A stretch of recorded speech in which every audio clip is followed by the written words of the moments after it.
Well, hey everybody, how you doing? Y'all, Pell John Boy over here at the Smoke Gym. Just want to say thanks for coming by and checking us out with a little impromptu thing. I'll guess I'll start off by saying thank you. Yet again. The whole thing is I fell on this arm Friday morning. I still got getting range of motion and shit back in it, but playing anything that just seemed too demanding as far as reflexes and shit like that, like Project Soundboy, or constantly, having to be on top of things. We had a really good run going with Hank Hill, and I do want to finish that.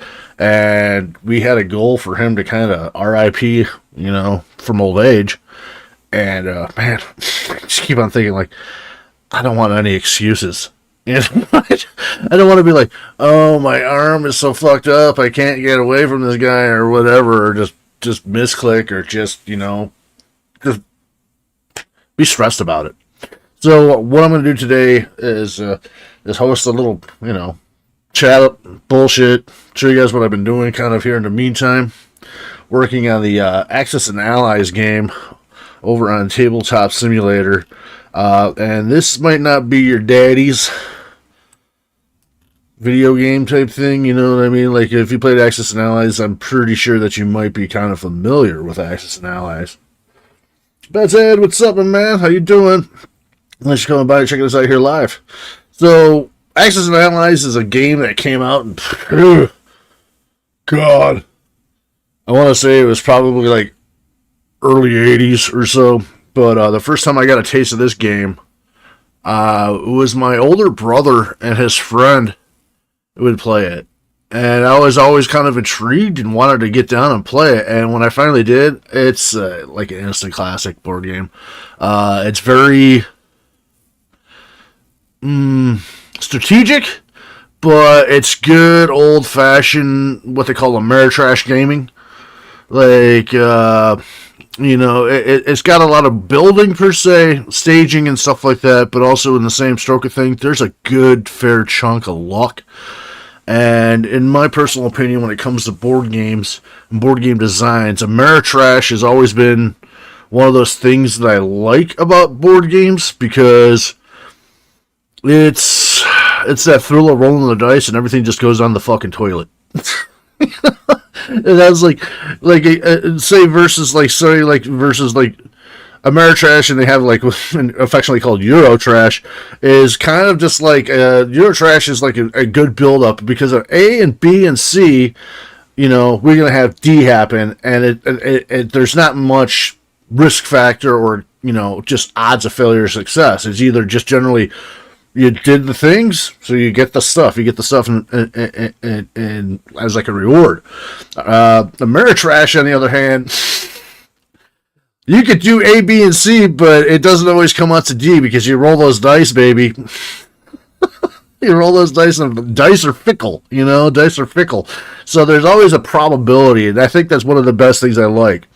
And Axis and Allies, if you're not familiar with it, is an old World War II game, so I'm trying to deck out the table, some World War II stuff, and put my own spin on the game. So by all means, if you ever played this, or you just want to talk about World War II, or talk about anything in general, just, kind of just taking it easy. Like I said, my arm sucks. My arm sucks right now. I fell down. I'm an old man now.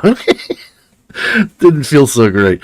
But, so I'm just going to pretty much do that. I'll have also this right here to kind of, show you guys the second screen, my second monitor, as I kind of go, because I'll go online to find resources that I need.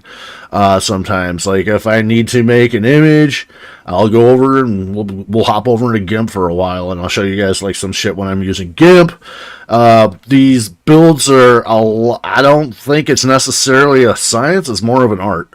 Right, you want a little of this, you want a little of that. You're gonna need to go around the internet. You're gonna have to scour for resources, and sometimes if you can't find what you're looking for, you gotta build it. You gotta make it. You know what I mean? So Access and allies, yet again, access powers, I'm trying to go along as I go along. And you can start to kind of zoom in. You can see all these sweet little intricate pieces and stuff like that we got for Nazi Germany already set up. And we also got all the pieces for the Soviet Union as well. So I'm kind of going along, and I want to make this game my own, I do plan on playing this and streaming this someday and stuff like that. So I figured, let's make it pretty, let's make it pop, let's do all these little things that we could do to make this just sell, I like to think that, like, when we do these shows and stuff like that, it's like a presentation, man, and let alone trying to get somebody to watch a couple of dudes hang out and play a board game.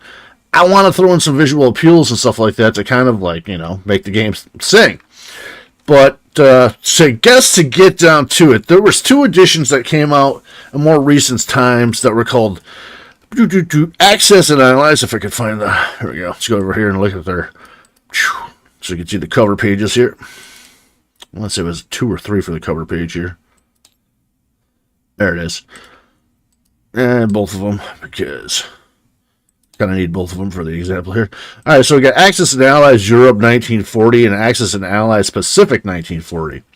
So these are 2 independent big box games that came out, having the theater of war in Europe and then the theater of war in Pacific side. And the thing that was really dope about this is when they sold both of these boxes, they came out with an extra set of rules to be able to take both of the boards and lay them out and play what's called Axis and Allies 1940 Global. So pretty much you could get the whole family to play this game together. It will host up to 6 players at once. And all the factions, so let me turn this off for a second. What's up, Insomniac, man? Just chilling like a villain, baby. How you doing today? Let me hit you with that old welcome. Oh, and welcome back, set. Oh my gosh. Oh, I didn't turn on my clips. Well, sorry, no clips. Hey, you get a real hello and welcome. Thank you for joining us. And before I get too far into this, let me, speaking of sounds and stuff like that, I do have, hopefully, I don't know, we'll find out, a little bit of music here that we can throw in the background here. Just a little military music for what we're doing here. Hopefully it doesn't blow us out here. All right. And hopefully it is actually copyright and royalty free. I'll find out. Trust you me. YouTube will let me know. All right. And let's go ahead and pop this back over there. All right. Bad Sad says, once I tried to bring a board game to TTS. What game did you try to bring into? Ooh, let me turn that down just a hair more. But that's pretty epic. I'm digging it. This makes me feel like planting a flag in fucking Iwo Jima. Let's go. Bad Sad says, it was free dungeon crawler game called Many Dungeon Adventures. Oh, I can't remember. I think I've heard of that one. I used to run a game store one time, man, for about 3 or 4 years. So I've heard of a lot of different types of board games and a lot of different types of just games in general, card games, board games. I used to sling a lot of plastic crack and luxury cardboard. That's pretty much what I used to call that shit, like Magic the Gathering, luxury cardboard, man. You want to talk about a racket, dude? Now that's making money. That is so making money, like Magic the Gathering, Yu-Gi-Oh, all that stuff, Pokemon.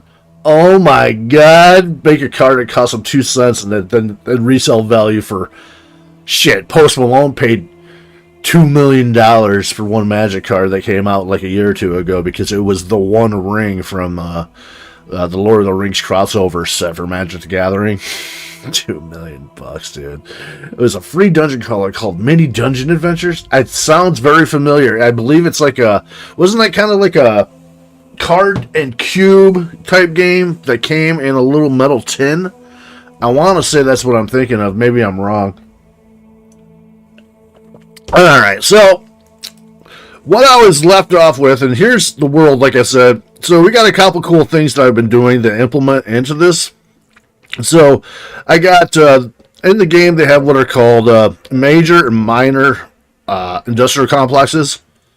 And they have what's called strategic bombing runs, which basically is a means to knock the production out of your out of like your capabilities. Like you won't be able to produce as many materials because I like to throw on as much rules on here as I can to dummy it down. So anybody that's coming to this game, I want them to be able to just look around, highlight something, and figure out the rules instead of having to worry or be concerned about not knowing the rules, or maybe feeling like they're being a little like, I don't know. Some people are kind of shy and don't want to keep asking question after question when we're playing a game that is honestly pretty goddamn complex. So to dummy it down as much as I can for anybody that plays the game is one of my biggest goals. Bad Sad says, there is / was free PDF on Board Game Geek. Board Game Print Geek. and play. Ah, huh. Well, I'm gonna have to check that out here in a second because that sounds interesting, man. I'm always a fan of dungeon crawling. If you're not, I mean, we do the Sunday Hero Quest game here on Tabletop Simulator too. But so anything I could do to dummy this stuff down, right? So we get the major industrial complexes, which is pretty much I put the damage, the cost, the defense, the max units, and the raid rules on there because when people try to do an air raid, there's rules. So.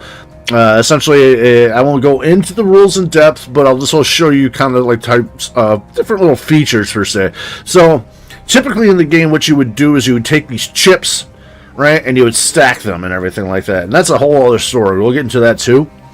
But I didn't want more time being wasted, essentially. Bad Sad says, there were figurines that you had to cut, glue.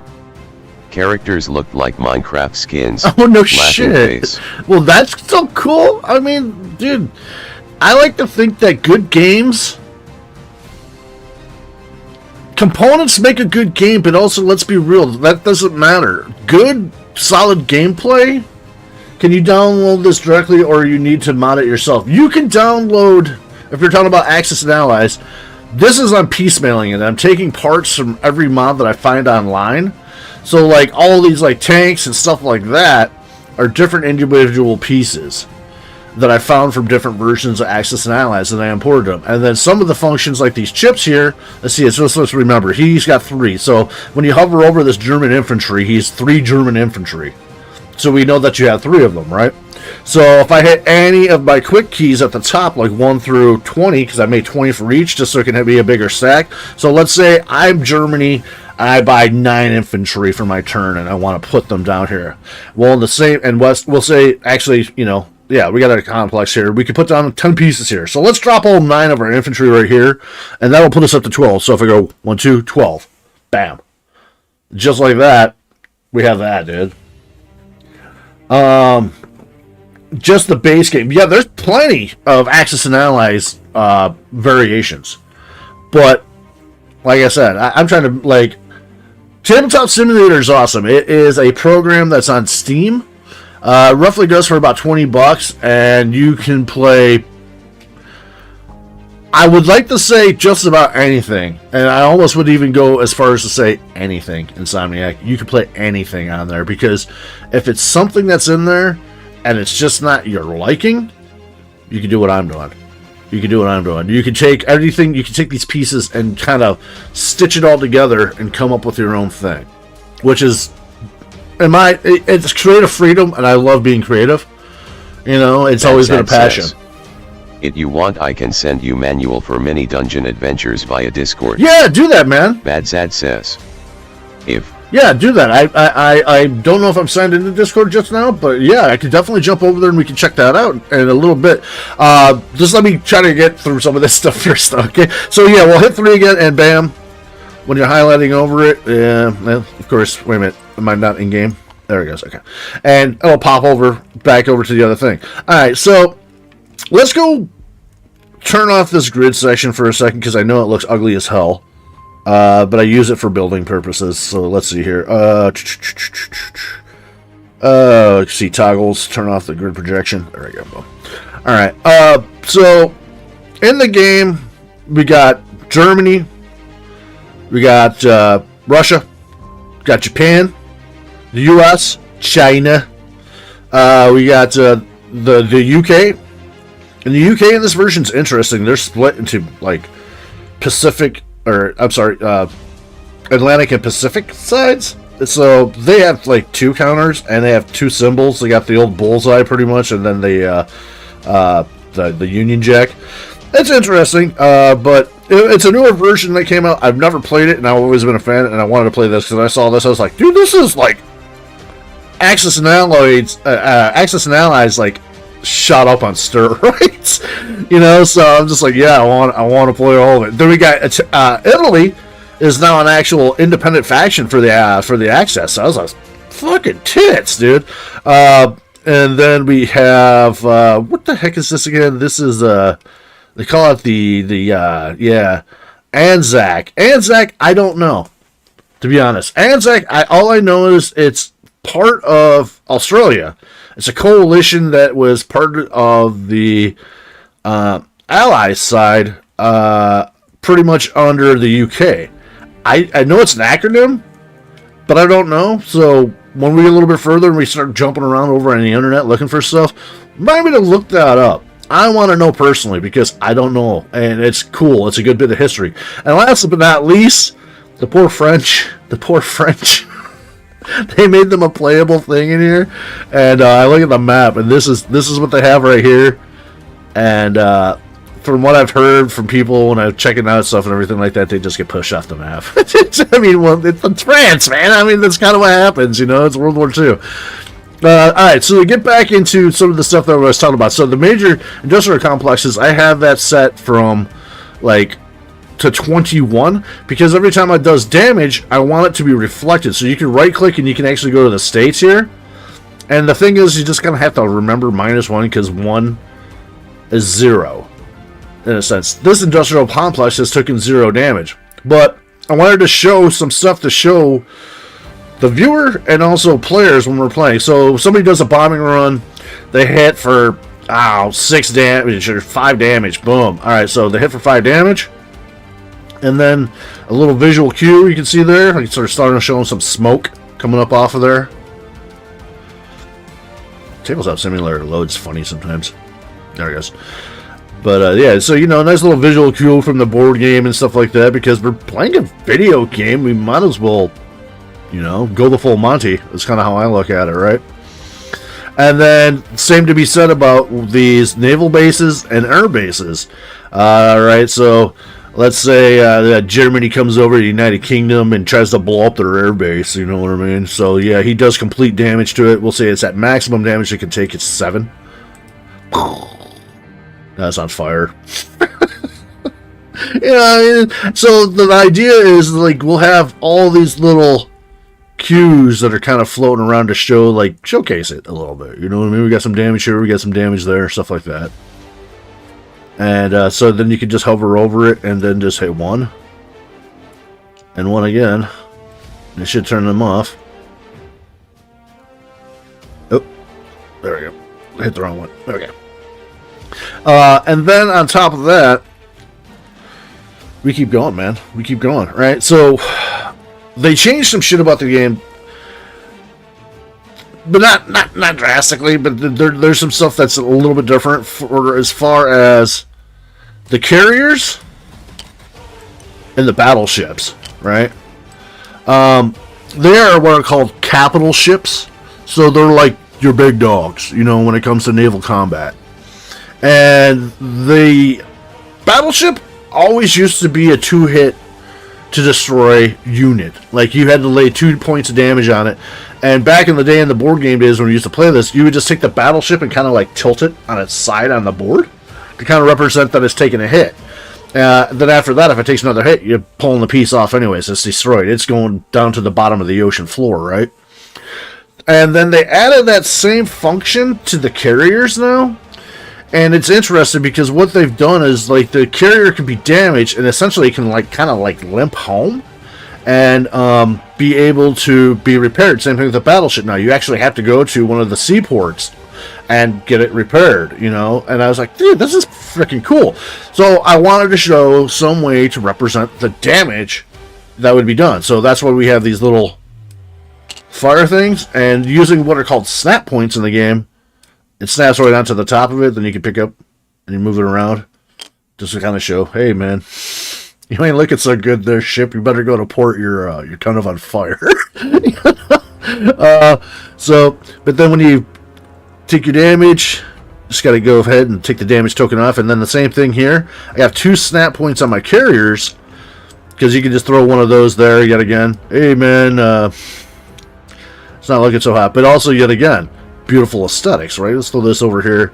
And let's just say this carrier is limping back across the ocean away from the wolf pack submarines that came and attacked it.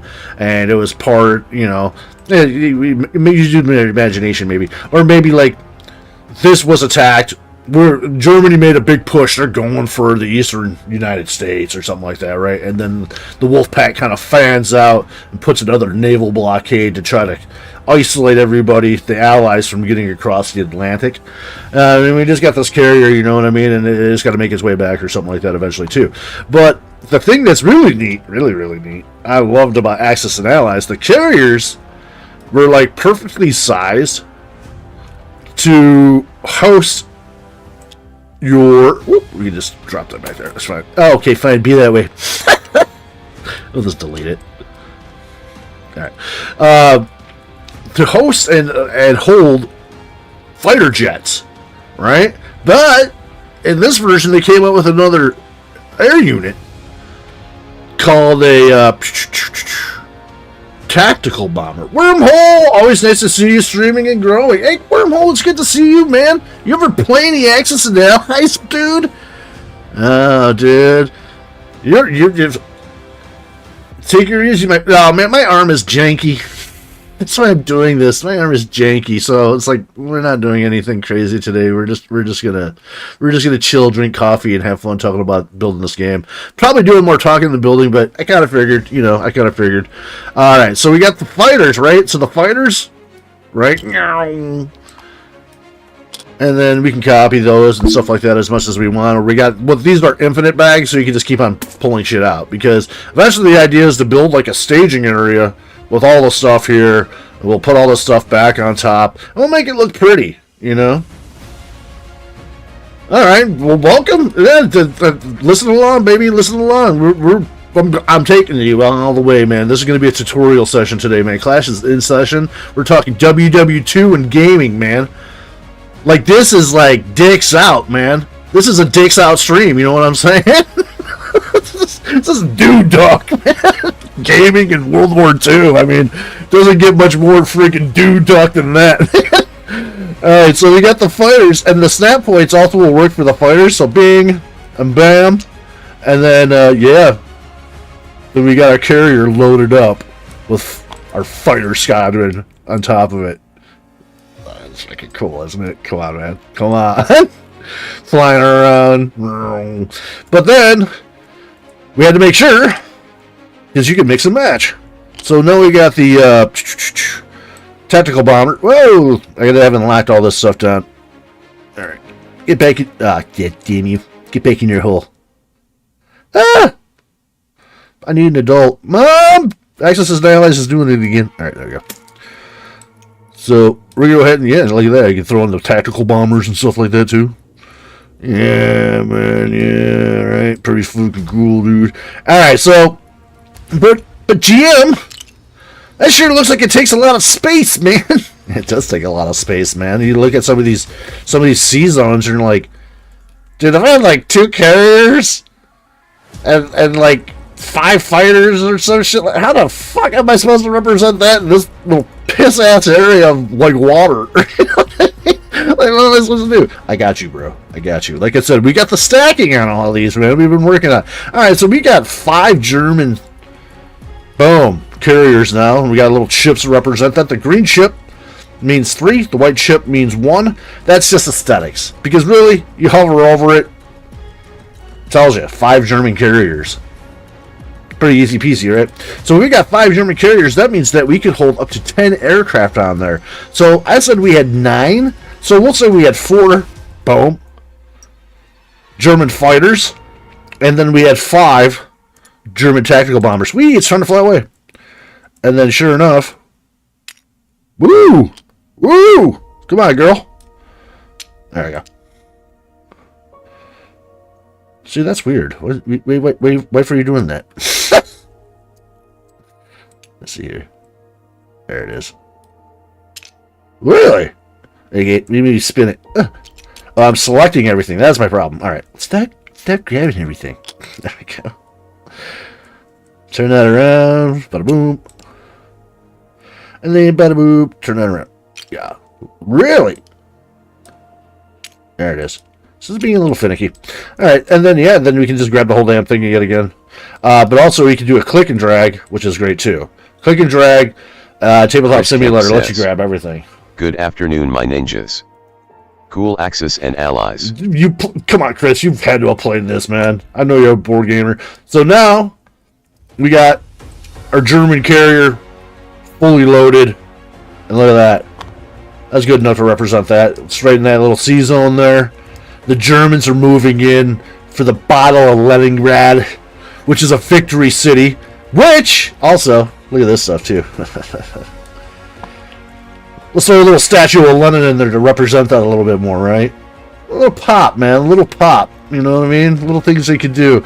So then, of course, the strategic bombing raid comes over. Says, oh, yeah, played it. Oh, man. I'm going to be doing this, man. We're going to try to shoot for at least one Saturday a month, man. Play for about, 3-4 hours and then come back to it later because this game is epically sprawling, my friend. This is one of those games that will go on for, if we had a full boat of people, I could easily imagine us taking about 12 hours to play this game. So, every month, get in, play some turns, get back into it, keep going. So we hit it, we do the strategic bombing run over on here, let's blow up your naval base. Then we go after the air base, and maybe we don't blow it up, but we do some damage to it. Let's go hit the industrial complex as well. You know what I mean? We got to screw up everything that we can. And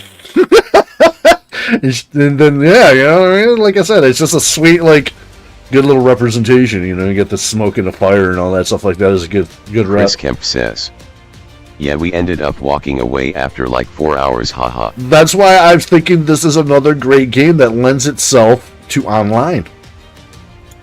Because we can just save it, baby. We don't have to worry about packing up to eat dinner. Because we need that table back. So, yeah, we can just go ahead and do all this. But whatever. Let's just go ahead and take that and get it out of here. Bow. So, yet another thing. Axis and allies. The main mechanic is driven by D6 dice. So usually we'll have a number like an attack value. So for the infantry right here, it says he attacks, it costs 3, has a movement of 1, it attacks on a 1, and defends on a 2.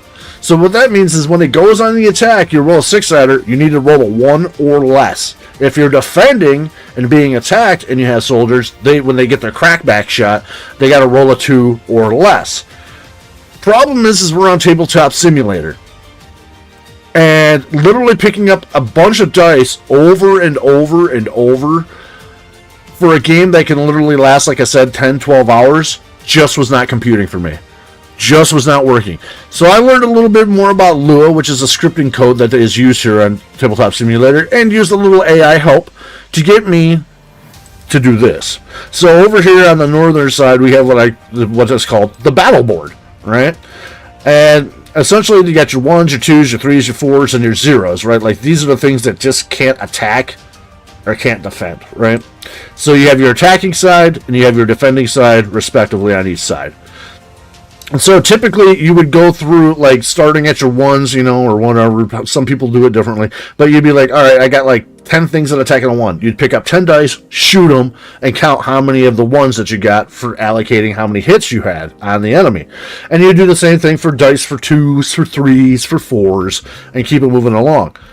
That will take fucking forever. So what I did is I color coordinated it now. So we have attacking a 1 is a green die, which means there's a 1 in 6 chance that you will see the little hit symbol. Hello. Hey, Teapot! How you doing? Thanks for coming by. Checking us out here live. We're talking guy stuff. World War II in gaming. But of course, I'm just teasing. Of course, everyone's welcome to come along and check this shit out. So the green dice only has 1 hit symbol, right? Yellow die, much the same. 1 and 2 both have hit symbols. I think you know where this is going, right? 1, 2, and 3 all have hit symbols. And the fourth die, 1, 2, 3, 4 hit symbols. 5 and 6, of course, 5, 6 are blank right now, right? So, welcome to hypothetical land.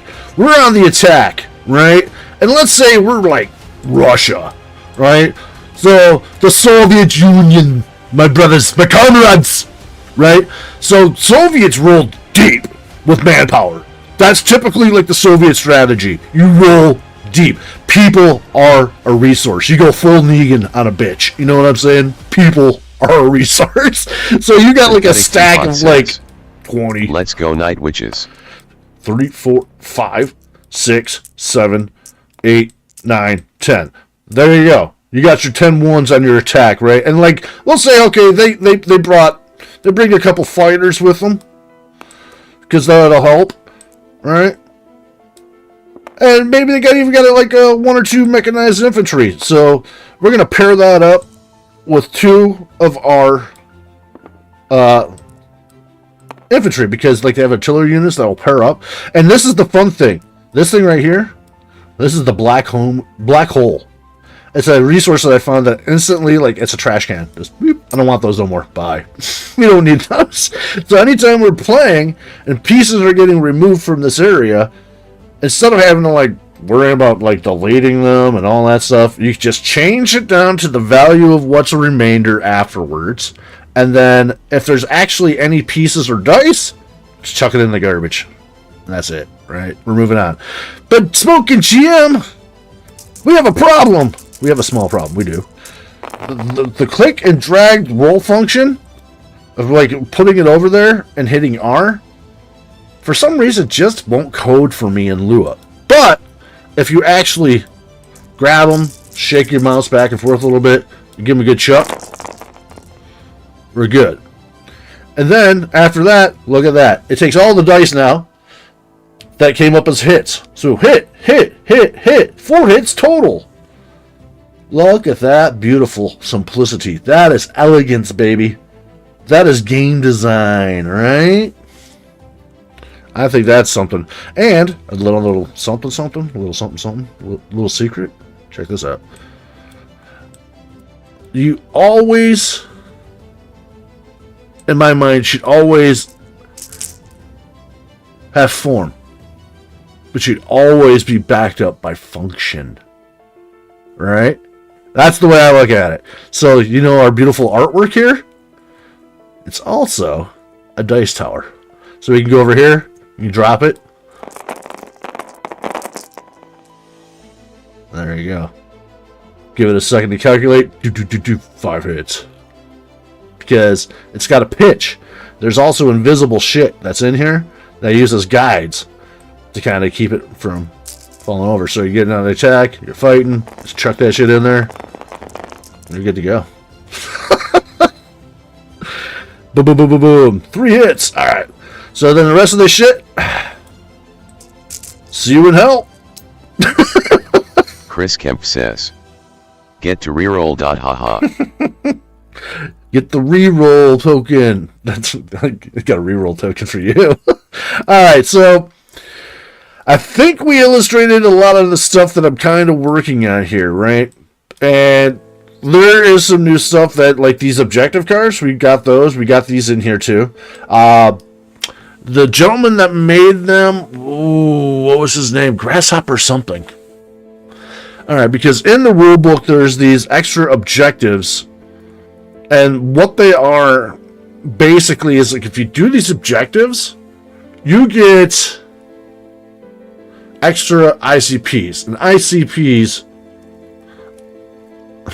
it's the Insane Clown Posse. No, IPCs, sorry. IPCs is like income, production, dibs on Mark! Bot says, Insane Clown Posse / Marky Mark, man, dibs on Japan. Dude, all I know is like, I thought about you because I was thinking about that too. I was like, I wonder if Mark has played this. And I was just like, Mark has played so many games, dude. And hey, man, Welcome. So IPCs is industrial production something. I can't remember exactly, but it's basically it's a measure of your nation's manpower to produce implements of war. All right. So before I get too far ahead of myself, all right. So all these little national objectives are now new to Global 40, right? So what that means is, like, if you do any of these at the end of your turn, when you go to check to see how much money you have by collecting all these beautiful territories, you can then check your cards to see if you have the bonus that is on the card. And it's got a few caveats to the rules, because we're playing Axis and Allies 1940, baby. Played it with me in the basement. Hell yeah. Being that 1940, a lot of powers that were eventually in World War II were not actually at war yet. So there's some special rules to the game when we're playing this. Each year or each turn is almost like a year that will pass, right? So Germany is not actually done or launched Operation Barbarossa yet, which is the invasion of the Soviet Union.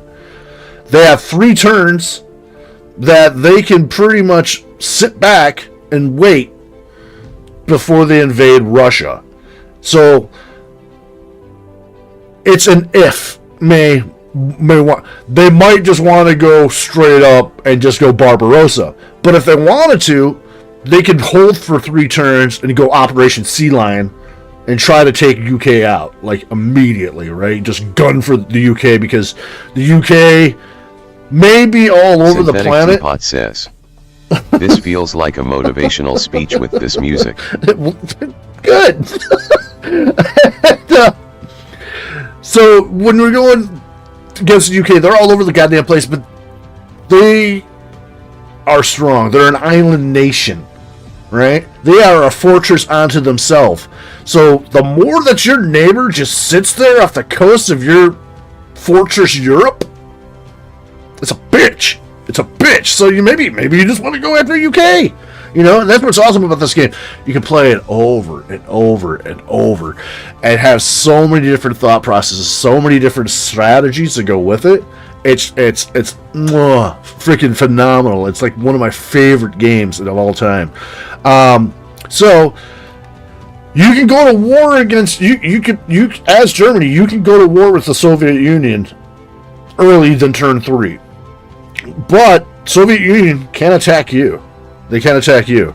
And the same thing with Japan. Japan is only at war with China at the time, right? So they can't go to war with anybody except China.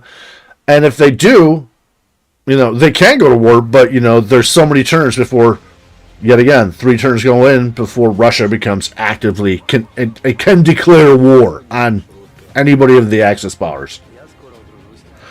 All right. Because Soviet is just considered ally, straight up. Even though they had the pact, between Germany and Russia, it's a board game too. You gotta hand wave some stuff a little bit, and then the slumbering giant, America, USA. Turn 4. They can't do anything unless we want to pull what's known typically in the Axis and Allies community as a J1 attack, which is Japan turn 1, going straight up. We're gonna Pearl Harbor your ass. We're just going for it. We don't give a fuck, dude. Just throw the gauntlet down type shit, right?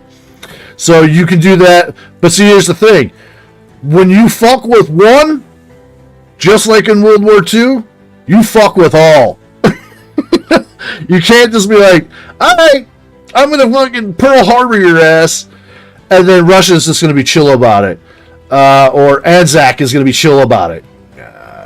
Not going to happen. You know what I mean? Everybody gets pulled in. So those are some of the different rules that I'm really looking forward to trying, because I've never played this version before. So I've been going through a lot of this stuff and just trying to do as best I can with you. as far as making something that's cool. So there's a lot of different rules on here, and what I've done, like I said, yet again, all the little like air bases, we got rules. Let's highlight. Oh, that's how a naval base works. Oh, that's how an airstrip works. Convoy, what's that? Convoy. Oh, it's a way to kind of box in a nation, and you hit them for money. You hit them in the pockets, man. You give them a little bit of that sweet American gunboat diplomacy. Your goods are fucked, man. They're mine. They're gonna go down to the bottom of the ocean. So it's a way to pretty much knock out money, because they took that away in this game, in a sense. Because when you go after the industrial complexes now are a cap of how many units that particular territory can produce, and they made it different. Back in the old school day, look at that.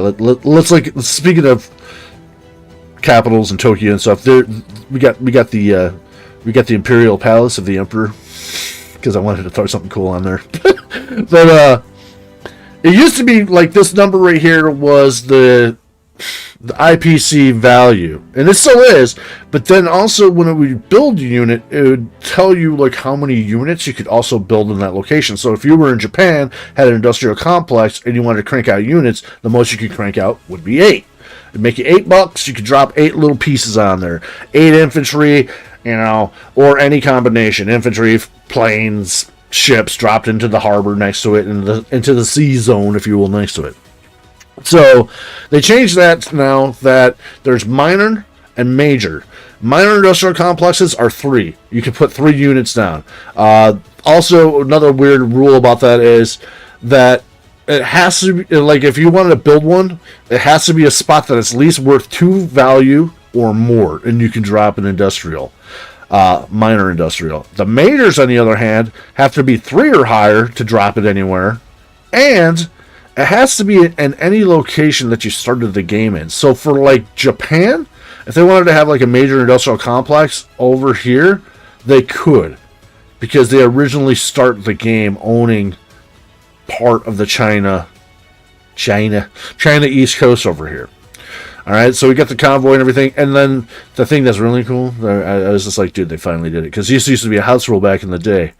What the fuck is this symbol? What is this? I was like, look at it. That, my friend, means that you can launch your kamikaze attacks.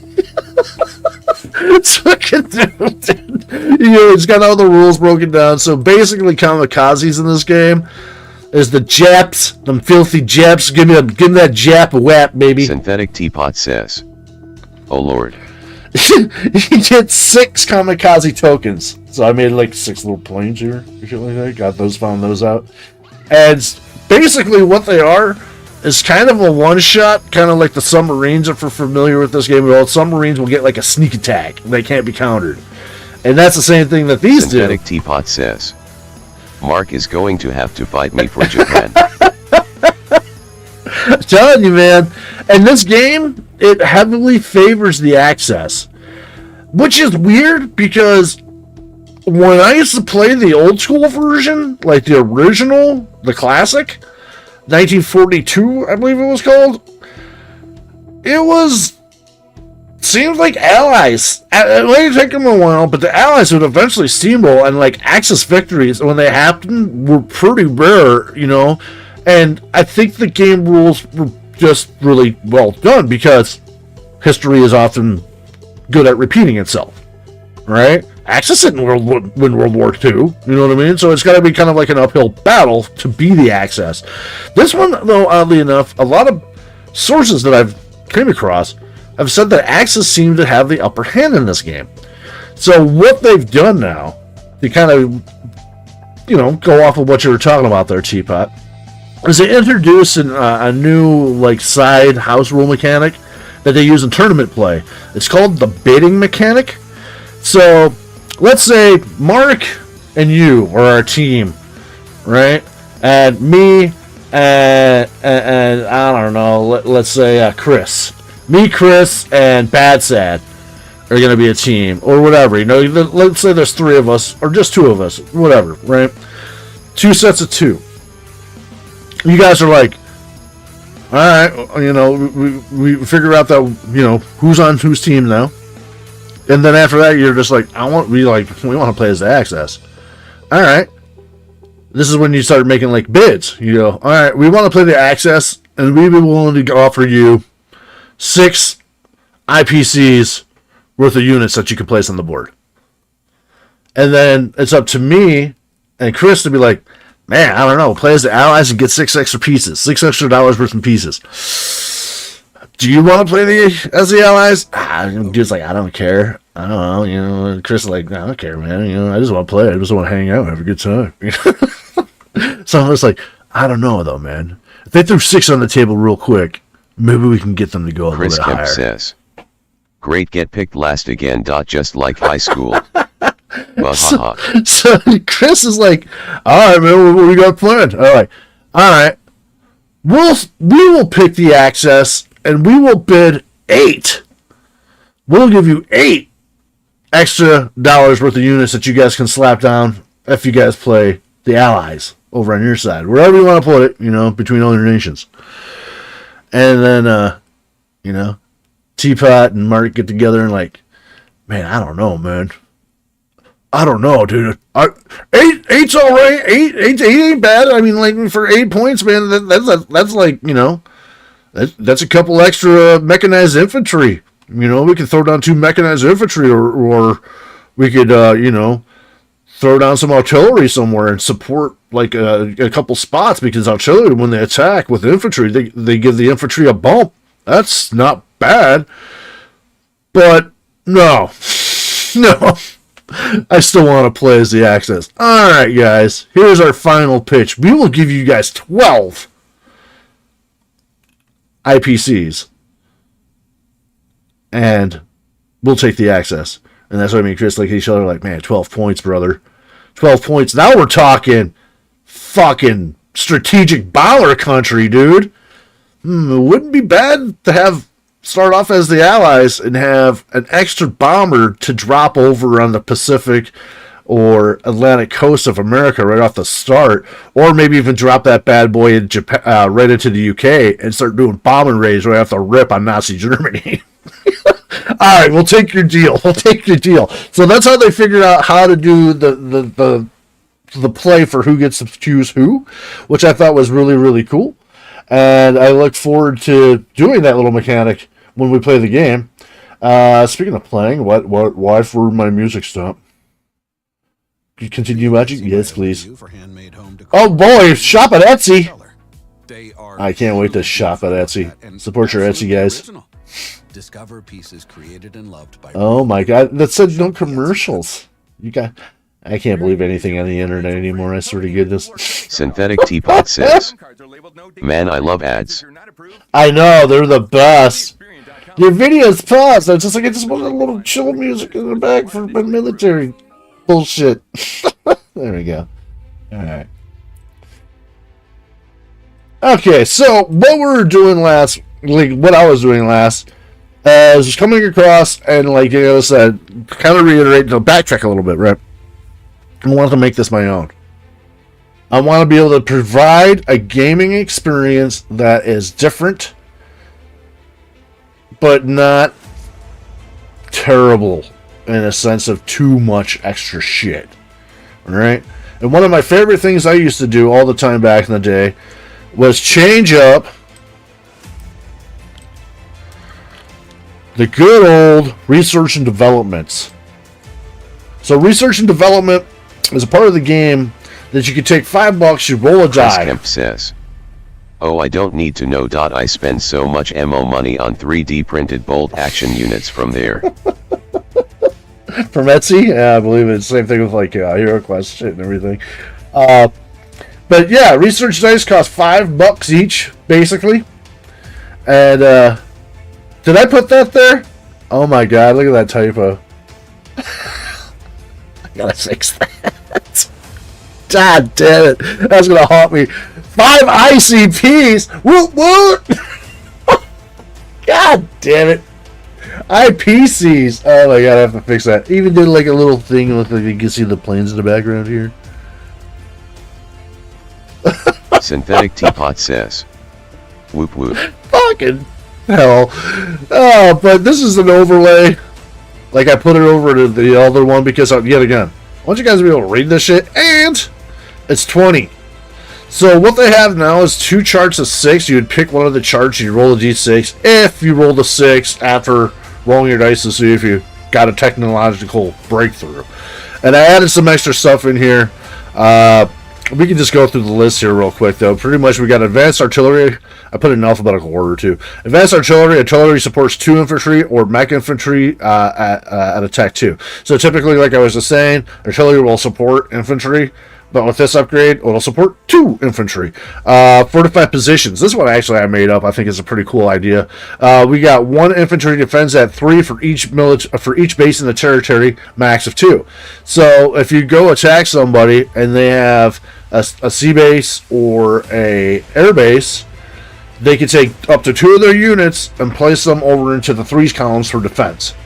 Because they're defending bases, pretty much like a fortified position. We got ground logistics. This is another one I made, is ground logistics and sea logistics, I believe.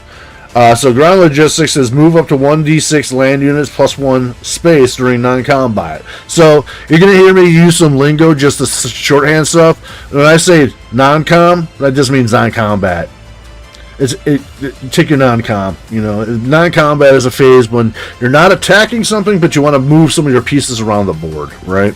So what this is going to do is you roll the d6, and you can choose up to whatever you roll to get 1 extra space of movement, which is going to be helpful to try to maybe push to the front or to get like something across the ground from one point to another. Maybe you have a nice little gravy train going. You're pumping out units in one spot, and you need to go do a little overland track to get over to another territory to hop on a boat to go across the ocean. Blah blah blah blah blah. All right. Heavy bombers. That's old school, but they changed it. Heavy bombers back in the day used to be just game breaking. They used to be each bomber would roll 3d6, and then each die would allocate casualties. So pretty much like every time that you would attack, like we were over on the battle board, you would take 3 of the highest power dice and roll them for each bomber. So it's just like and on top of it, for the strategic bombing runs back in the day, it used to be the same thing. So you go over with like 3 bombers, and sure, the AA guns would get their crack shot, right? And that's like a 1 in 6 shot that they'd knock out one of your planes. But if they didn't, they're taking like 96 damage and like money straight to their pocket, dude. So it's just like, ugh. And now this one, they made it so. Chris Kemp says, non-com is kinds like ron-com but more shooting. Oh, less shooting. Because it's no combat, But during strategic bombing raids, you roll 2 dice per bomber and use a higher result. So they nerfed it down and they made it only for strategic bombing raids. So, change that a bit. Improved mechanized infantry. Infantry attacks with 2 with a tank or artillery may blitz alone.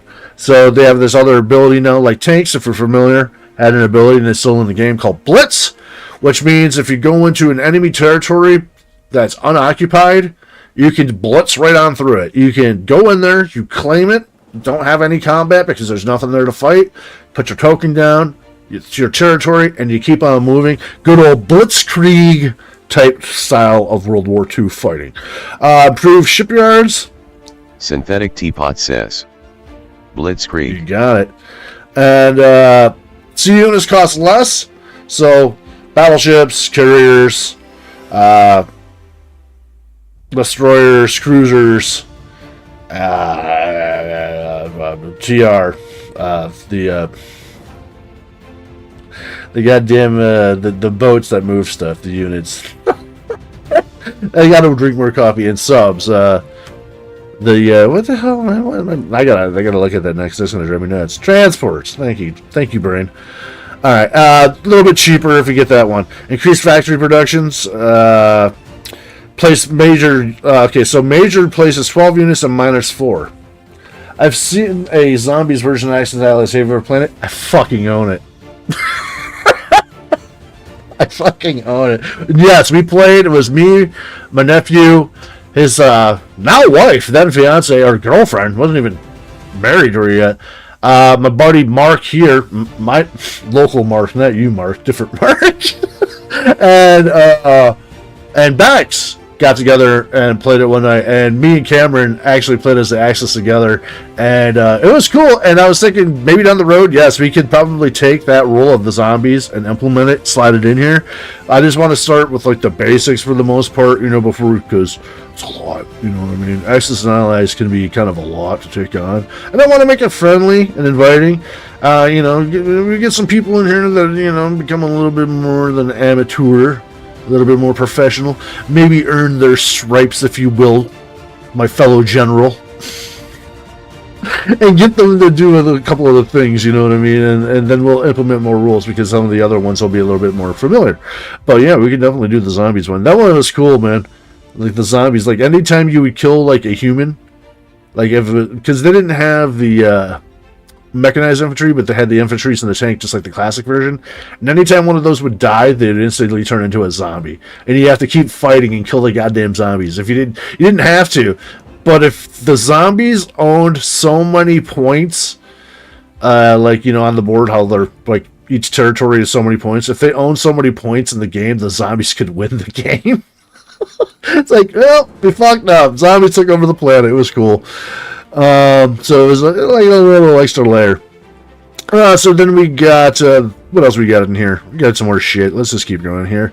So yeah, attack and infantry. Air units move +1 space. That's a good old long-range aircraft, which is just it's a reprint. It's a good one.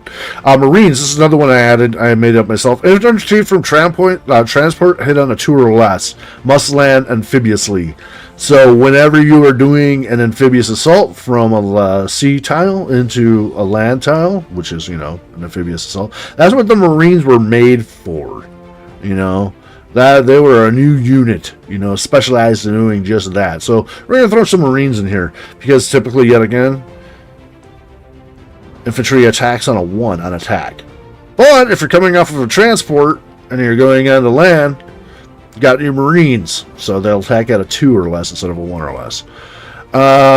Naval blockade. Carriers and battleship get +1 on convoy disruption. So convoy disruption is a new rule, and I'll bring that over here. Like all the rules now, I got it so you can just highlight it. So convoy rules: if an enemy warship is in an opponent's sea zone with a convoy marker, is it IPCs or ICPs? IPCs, that's right, IPCs. The IPCs collected at the end of the turn can be reduced based on the convoy damage inflicted, and each player is responsible to help keep an eye out for it, because it's a big game. And I like how they put that in the rules, and I made sure to put that in here in this little thing, like, help out, man. It's a big game.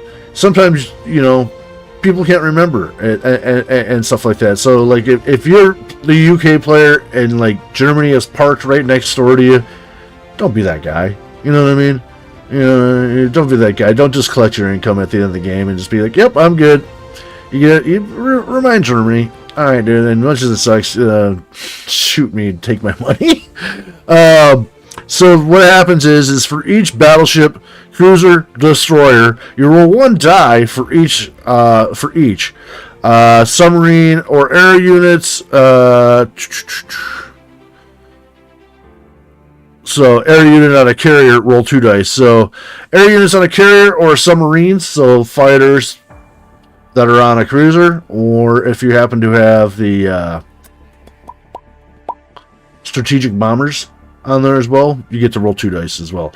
So you ignore rolls of 4 or higher, and then add up the value of the remaining dice, i.e. rolls of 3 or less, to determine the total IPC damage. So quick rundown. Let's say we had our wolf pack.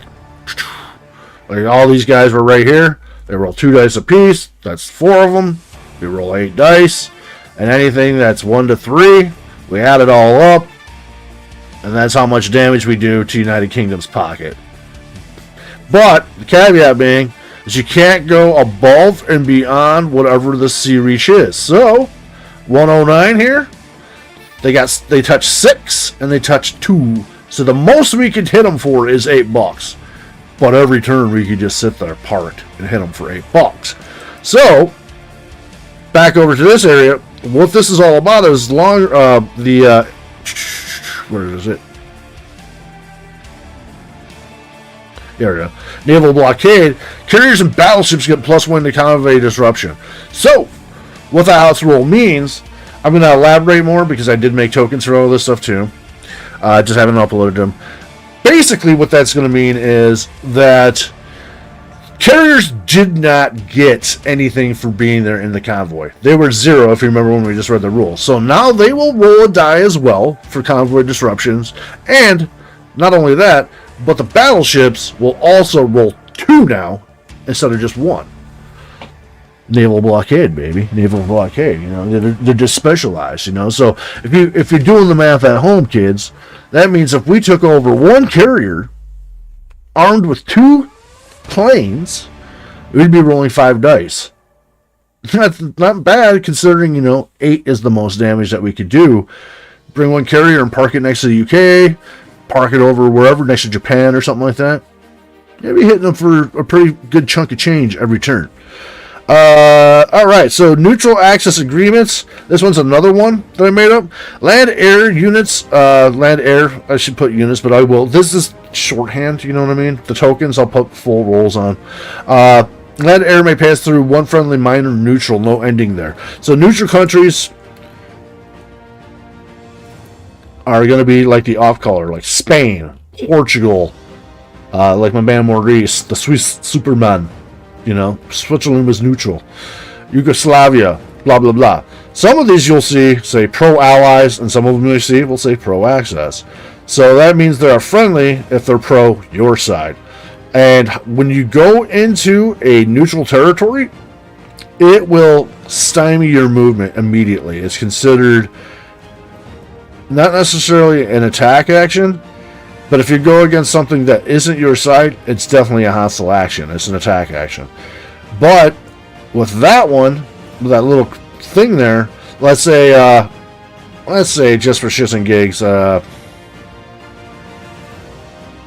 would be a good example of that? All right, let's say that Greece down here. I don't know, just to play along. Let's just copy this, throw it down there. Boom. And sure, why not? Might as well go all the way in here to show this little demonstration. Greece has actually been taken over already by Russia. Somehow, some way, they took a transport out of here, landed there, whatever, right? Big deal. So they have that. But Bulgaria is still pro-access. Synthetic Teapot says, not Greece. So the German tank, remember, has that blitzkrieg ability. As long as I don't have to have a conflict. If I go into pro-access as the access power, this little 4 troops that are normally there as a standing army would join sets. It would flip sets. It would join my side immediately. So I would get 4 troops of Germany.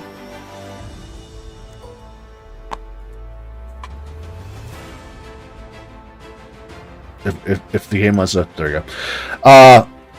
Instantly take it. Normally, since that part of the rules is you can't, it takes all of your movement. You know what I mean? It stops your movement. Normal rules without that upgrade, that's it. I would have to stop there. That's it. But let's say I wanted to go and attack Greece and try to flip that to the access side. Well, I only moved 1 with the tank. Tanks can blitz. I'm going through a friendly territory. So boom, now I can move up, and now I can attack. Basically what it's trying to be is kind of like just another example of showing that there was some sort of agreement or information, more I guess would be a better word, intel, to be able to kind of just boop, because let's be real, there's plenty of footage from World War II, especially in Germany, when they were welcomed. They had parades thrown for them. shit like that. They weren't looked at as conquerors. They were looked at as liberators. Kind of the same vibe. You know what I mean? And then paratroopers is a cool new one. Up to 2 infantry air units assault 2 spaces away from an airbase, subject to AAA, which is anti-aircraft airfire or anti-aircraft guns. I just call them AAs. I don't know why. AAA is just something different to me. Radar. Your AAA then goes and hits on a 1 or 2. That's like the 2 change because it used to be something like that. Is there lend-lease in this game? No different. It's laser etched. Lend-lease? Numbers, and it earns you daily cash on everything you Not familiar. What's lend-lease? 3% back on everything. I don't want your damn commercial, lady. Apple Card on your iPhone in minutes. Subject to credit approval. Apple Card is... Shut up. All right. The rockets, or the radar was not in the game. I'm not mistaken. I think radar is more of a new one, but yeah. So basically, whenever AA guns are different now too. Used to be when you flew over an area, AA guns would just get a shot at every air unit that was involved. So like you brought 6 planes, mixed match, fighters, bombers, whatever. I'd pick up 6 dice and chuck them right off the rip, and every one I got, I hit something, and you would pick. Now they changed it to AA guns are actually units that you place on the board, and you can have multiple in any territory, and they shoot up to 3 air units per AA gun that you have. Okay, same thing, just a little bit different. You know, usually a little bit. You know, KISS, keep it simple, stupid. A little bit more than it does now. So, but yeah, now so like example sakes, we got 20 bombers going from Germany to UK. You know, there's fucking Luftwaffe in the house, right? The United Kingdom has got 3 AA guns, so they can shoot 3 planes per AA gun, so they get 9 shots from the AA guns. Any ones, kaboom! But we'll be a little bit more on theme with history. They have radar, because they did have radar. That was like one of their biggest defensive things that they had during World War II, right? So now, those 9 shots will all hit on 2 or less against the Luftwaffe juggernaut that's coming by to bomb the shit out of them, or paratroop in, Operation Seawolf style. So Chris rockets. Says, we lent/lease stuff to England and Russia in World War II. In fact, we lent/lease stuff to England. They didn't pay it off UTIL December 31st, like 2015 or something like that. Yeah, kind of like war reparations, I suppose, huh? I believe that, man. I believe that. But no, in the game, there's no like. Synthetic Teapot says, That's what I'm saying. That's why the Night Witches were so scary. They rode in those wooden planes without any instruments and completely decimated the Germans. Really? See, I didn't know what you were talking about, Night Witches. So you're gonna have to throw a little bit more history lesson on me there, because as much as I love World War II, it's a big encompassing thing, man. You know, it really is. It really is a big thing. There's a lot to learn, man. It's a big chunk of our world history. It's fucking ginormous. I dare say it's up there with like Roman history. You know, it's Chris just a lot of says, shit. Gliders. Yeah, the little wooden gliders that they would pull behind and stuff like that for the paratroopers. Yeah, with the paratroopers. Yeah. So yeah, okay. So then we got rockets. Air bases may fire 1 rocket at a facility within 4 spaces. Rolls 1 die. So it's a way to kind of blow up and hit facilities for a few things. Kind of. Chris Kemp says, the glider commandos would give shit to the paratroopers. There's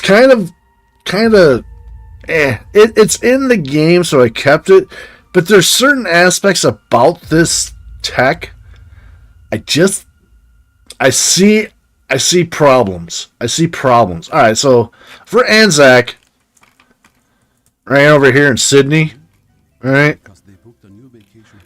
and we get that ability, and we can shoot an industrial complex up to 4 spaces away. Who the fuck are we shooting? Chris Kemp says, love playing bold action cause I learn lots of cool stuff.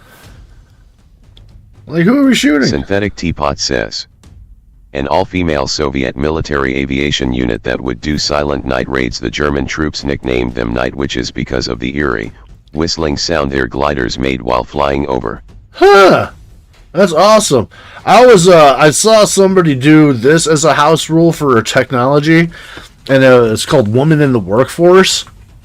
Speaking of women, nothing specifically about, Russia, but I just wanted to make it like a unilateral type thing. I was thinking as a tech to add in would be Woman in the Workforce, and what they would do is make all air units cost one less because they're in the factories and shit like that. And predominantly, at least in U.S. history, and I believe over in Germany and UK too, they did do a lot of munitions and stuff like that, don't get me wrong, but when it came down to just like basic weapons of war and stuff like that, a lot of them were in the airplane factories, making airplanes and shit like that. So I was thinking, maybe kind of a cool little nod for that. But I just didn't it, because we're at 20 right now. I might take out the damn rockets and put that in. Rockets kind of suck, like I said, dude. What are you supposed to do over there? Shoot 4 spaces away. Oh! 1, 2, 3, 4. 1, 2, 3, 4. Hell yes, Rosie the Riveter. Yeah, shit like that. Exactly. So that's the only problem I have with rockets. There's a big ingrained flaw. Same thing if you had it like in America, right? 1, 2, 3, 4. Yay! Take that, ocean! Suck it! There is actually a battle where a US unit and a regular German unit formed up against the SS group coming to rob and loot this castle. It was towards the end of the war when they were just looting. Castle Wolfenstein? Was it in 3D? Then, super subs, pretty easy. Tack at 3 or less. Transport efficiency. This one's one of mine. I think this is pretty cool. Transport efficiency. Each transport may carry +1 infantry. If you're hit, Axis and Allies is transports can carry any one land unit plus an infantry. So now with this, you'd be able to carry any one land unit and 2 infantry. Which, look at this. We didn't show that yet. Let's do that. The transport, and it's got like this little weird line around it because, I want to make it work, look pretty, but also have function. Alright, so we got that ability. We had Germany yet again because it's like the German pieces are pretty done for the most part. That fucker's floating in there. And I don't know, we want to bring a fucking Panzer, baby. Alright. So we got this. This is a normal like loadout, but since we got that ability, we'll go ahead and roll hit 2. Now we got 2 of those guys there.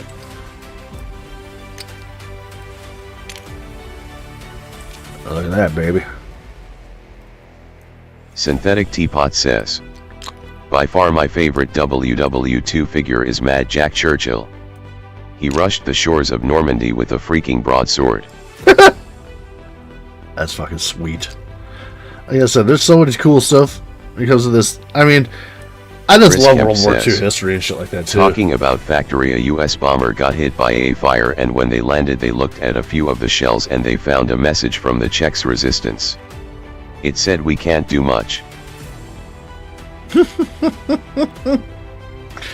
So yeah, that's that.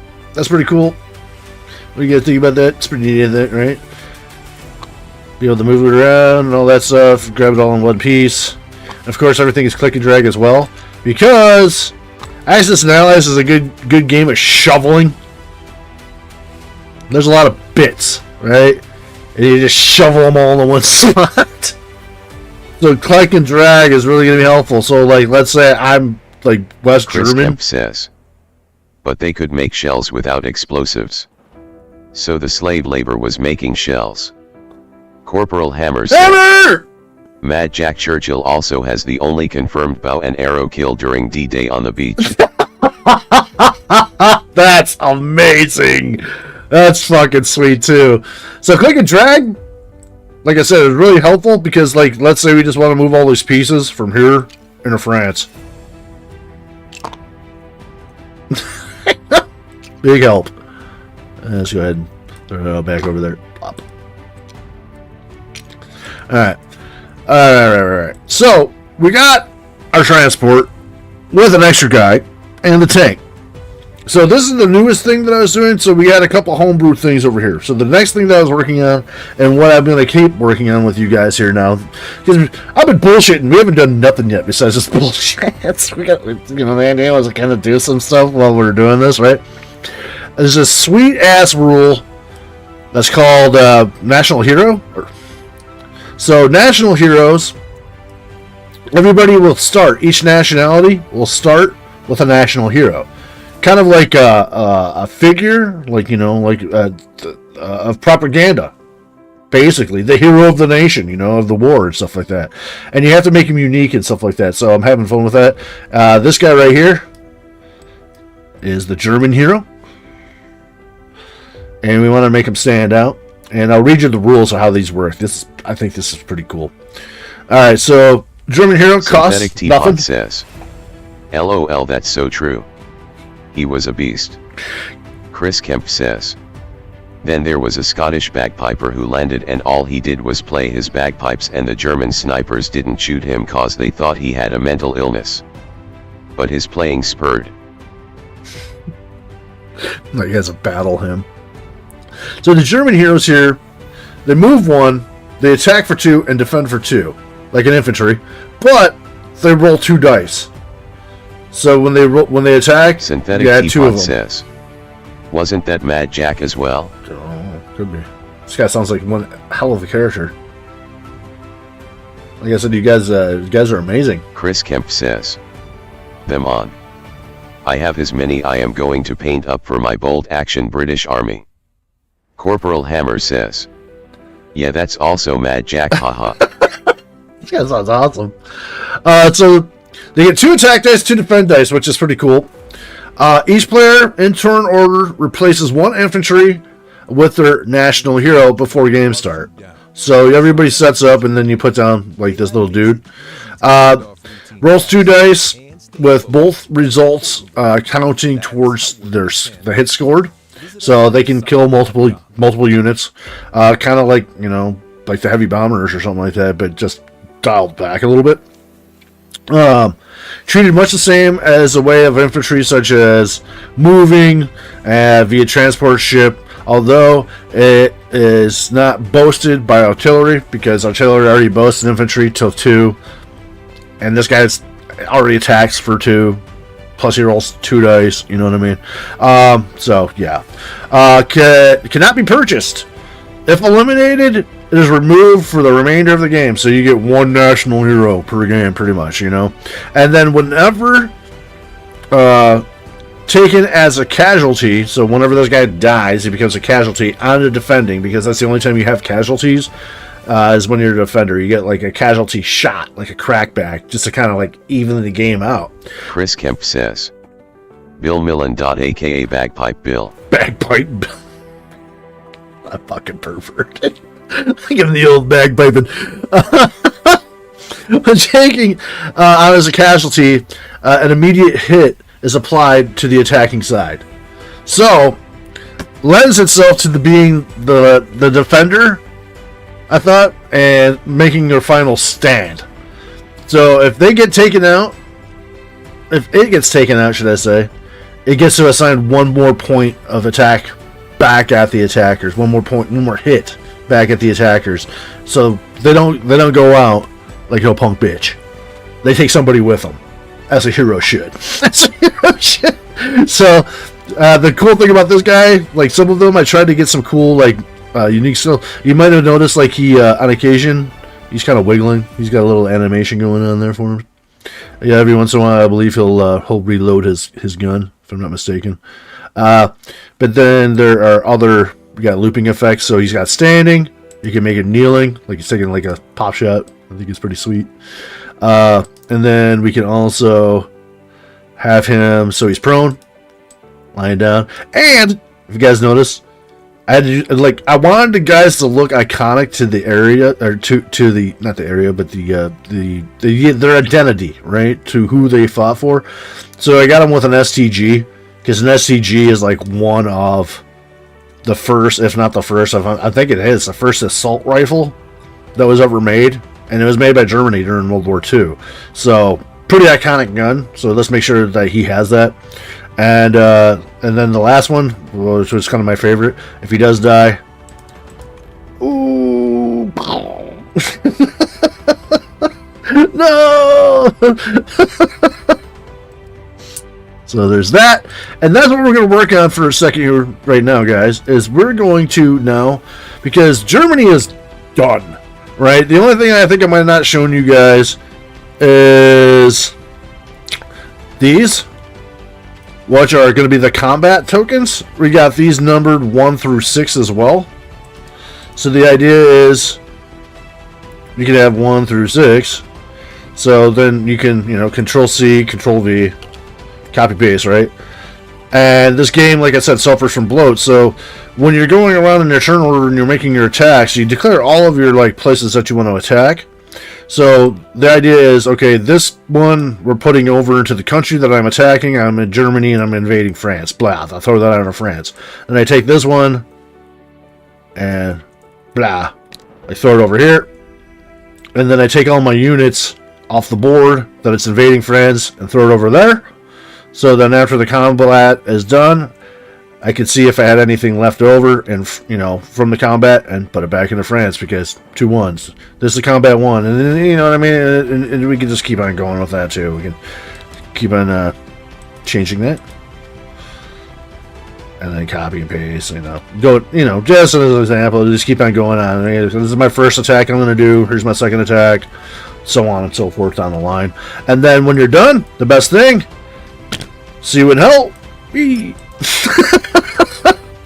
I love that thing. It's like so fun. Alright, so with that, I have a little start off right here for Mother Russia. Mother Russia needs a hero. So let's build that. So I'm gonna go into my objects. I have some heroes already saved. Like I said, I kind of been working on this, man. Let's see, American hero, Nasdaq, Chinese hero, English hero. We need a hero, French hero. Yeah, you think you would just be under hero? It'd be easy enough to find. Italian, Russian. There we go, Russian hero. Oh my God, stop! I don't want to hear your peace of mind. It's giving me the AIDS, man. I want your HIV, sir. You gave at the office. Thank you. All right. So we get the Russian dude. Russia, it's kind of like this brownish color, so I'm trying to tie the colors together. So what I'm going to do is I'm going to right click on my shit that I already set for color. I'm going to take the color tag. I'm going to copy that. I'm going to go back over to now this chip, and I'm going to apply that color tag to this chip. Boom. Like that. Kind of, you know what? And that's why we do this, because I'm not satisfied with that. That looks a little too orange. So let's go into the color profile a bit and let's see if we can darken it a little bit. Probably, yeah, about there. It's getting closer. There we go. It's a little bit darker. It's about there. We can get a little bit more, maybe more chocolatey brown. There we go. That's looking like that color. You know what I mean? I want this to be easily identifiable, right? I want you to be able to look at this and be like, oh, well, motherfucker, that's the Soviet hero there. All right, so I'm going to take this. I'm going to go ahead and grab me a Russian token. And then I'm going to scale that, take it down a little bit. I'm going to chop off some of the edge here. French hero just needs half a uniform to the back. Cause that's all they would see is the back of the uniforms. Dude, does the French hero come with a white flag? Haha. I'm not gonna say nothing. I know. We all know. I don't have to say nothing, but we all know. Like one of my favorite freaking jokes is, does anybody want to buy a French World War II rifle? It's only been dropped twice. Alright, tab. And boom, boom. So we're taking off about 10%. We want it nice and skinny as far as the y-axis. Make it really nice and thin. So when we go back to our taggles, Corporal Hammer says, go on the grid. the French dice roll should be, how many soldiers deserved? How many soldiers deserted? Wait a minute. Oh, there he is. That's the thing about Tabletop Simulator. It's been a little weird like that lately. Alright, so then we got this guy here for scale, because I want him to kind of be, it's kind of the same thing. Alright, so we're going to go ahead, and we're going to use our combine tool, and we're going to take that, and we're going to attach that to our occupation token, and then we're going to take our soldier, throw him on top there, and we're going to scale him down, and try to make him be about the same size, roughly. There's the other guy there. There you go. That's looking pretty good. Yeah, I'd say that's comparable. Alright, and then we always... The thing about Tabletop Simulator that's kind of weird is... if you attach to the thing, whatever you attach to, keeps the predominant trait. So we want to be able to use like his little animations and stuff like that. So we're going to take our Russian occupation token and attach it to that. So now, when we right click on it, it should still have all his little cool poses. And of course, he's got the that awesome, I think it's called like a PTS-H type weapon. To me, it almost looks like a Russian version of a Tommy gun or something like that. But one of those, well, I think Russian weapons. I see this, it makes me think Russian weapons. But now, to make life easy, he's looking mighty naked here, right? So let's fill out the rest of this stuff. So we want him to be drag selectable. We don't want him to snap. Yeah, we do want him to snap, but we don't want him to go to grid. We want him to auto raise. We want the tooltip, and we can put the name and his description now. See, this is where like working smarter, not harder, really comes into paying off. So we're gonna right click this, and I want to make sure. Says, no, okay. Did you research ovens yet? Did I research ovens yet? Oh man! Oh man! That's a goddamn what? What's up, dude? God damn! Holy shit! That's a fucking stinger, brother. But let's see here. I got this over here too. We'll go soon. I'm just gonna do this too every once in a while. So I'm gonna throw down this game capture. You can come over to the other screen and kind of see like my other mess of shit I got going on over here, because I don't want you guys to be like, what the fuck? Alright, so I use just like simple notepad, because the thing about Tabletop Simulator is you can only get so much information written in certain areas. So I'm just gonna go ahead and recopy my little rules reference right here. Alright. Corporal Hammer says, oh my. And go back over to my description, if it'll do it. Alright, there we go. And paste it in there. So now when we hover over them, we got our little thing. And then, look at that, man. Let's just give them a name. Russian Hero. Bow. Right click. I'm going to save that bad boy, because it'd be a damn shame if somebody deleted it and I didn't have it saved. Boom. There we go. Now that look, I mean, come on. Tell me how sweet this is going to look on the fucking border, right? You got that guy there. Then you got your, we got our, what was the name of the movie, man? It was based off of the freaking sniper like two snipers going after each other, the German and the Russian snipers. That was a good fucking flick, man. God damn it, I can't remember the name of it, but that's what I'm thinking of. I see this shit, man. Alright, come on, dude. Tell me that ain't fucking epic, right? Got those two guys going at each other. Enemy at the gates? No. Damn. What's the name of that fucking movie? It'd drive me nuts. It's a short trip. But yeah, then boom, boom, boom. Alright, so we got those two guys. Wop says, enemy at the gates. It was enemy at the gates. Fucking sweet, dude. That's a good one, man. It's got this classic, like, cool, like, shoot the motherfucker through the scope into the eye type. Yeah, man, that's fucking sweet, dude. It's fucking cool stuff. All right, so we got that hero done. Japan. I couldn't find something animated, but I think we found something that inspired me enough to want to use it. Enemies at the gate. I think it was enemy at the gate. Yep.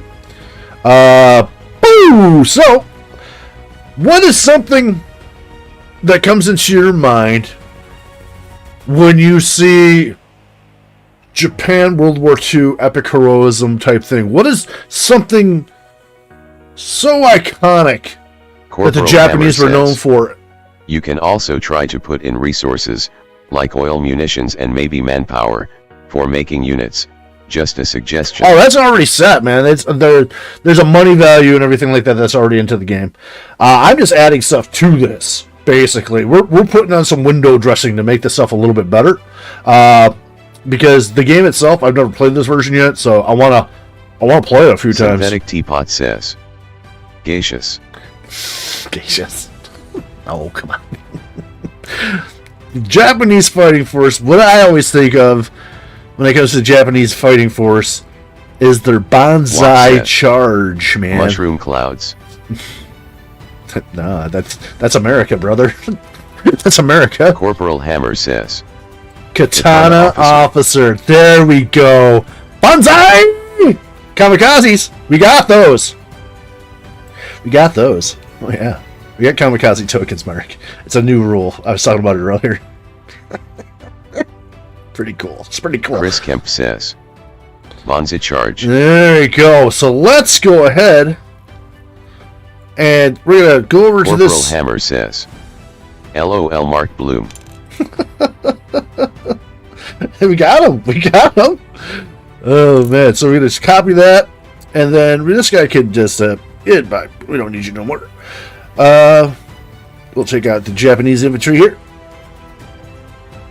Boop. And we'll hit number 2 on it just to give it the little platform. Alrighty. So, yet again, let's see if we can steal this color.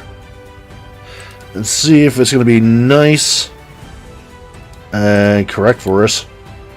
Let's go over to the color tints and Chris drop Kemp the color. says, Crappy armor. Crappy armor. Like shark skin. Who would have thought, man? I thought the shark skin would stop these bullets. I want to add, it's close, but I want it closer. So this is when we kind of have to fiddle fuck. We want it a little bit darker, so we're gonna go down and color variant a bit, and a little bit darker. This is the fiddle fuckery part. You know what I mean? Kind of. That's pretty goddamn close. I'd say that's pretty orange looking. Orange glad. I said bonsai! Alright, we're going to go over here. We're going to do the same thing. We want to keep, this is where like having a semi-decent memory helps. 0.9 because we're taking off 10%. Tab it. I said 0.9, not 9. Damn it. It's tab. Brother! Let me tell you something, brother. You're starting to piss me off. Chris Kemp says, oh my god. Paper thin tanks. 0.9. There you go. Tab. And we want it 0.01. Nice and flat. Tab. And 0.9. Again. Tab. There we go. And close that. Okay. And we want to make sure it is doing its grid thing right now. Good. To help us get a nice central alignment when we drop that. Pow. Like such. And we want to attach our base to the flag. Now, let's get our Japanese hero.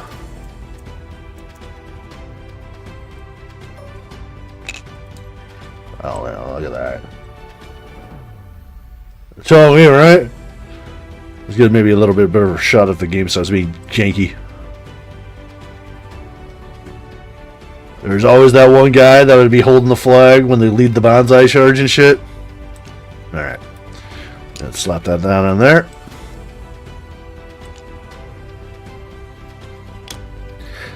Doesn't have the animations, but damn does he look fucking cool. Alright, let's see here. Let's man, that's pretty damn close for scale. Let's bring him down just a bit though. Man, not by much, man. Really, to be honest. So I'm going to do a movement, because I don't know what his footprint is. There's, kind of like in a video game, there's like a hitbox, collision detection box around all these objects. I can generally see them when we click move. Alright, there it is. So, yeah, let's bring him back a little bit like that. Let's do his rotation values better. So 0, about 180. There we go, perfect. And 0, okay. And then I'm just going to jump over to rotate and go back to move, and that'll realign our movement tool. And yeah, nice little. Takes a little bit of space. He might be a little too much there. Let's maybe take him down a little bit more in scale. We'll use our volume scaler for this, so we can get really precise with it. So we'll take the front, we'll bring it in a bit, like about there, and we can warp whatever we want to warp, right? As long as it doesn't look too fucked up, you know what I mean? As long as you know, we can stretch a little bit here and there. I'll kind of move the miniature around as well. But we just want to kind of tighten up this hitbox location.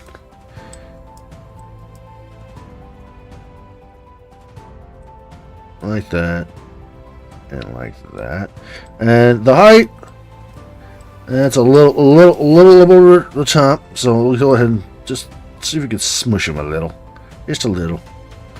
We still want that flag. We want all that stuff to sing. Alright.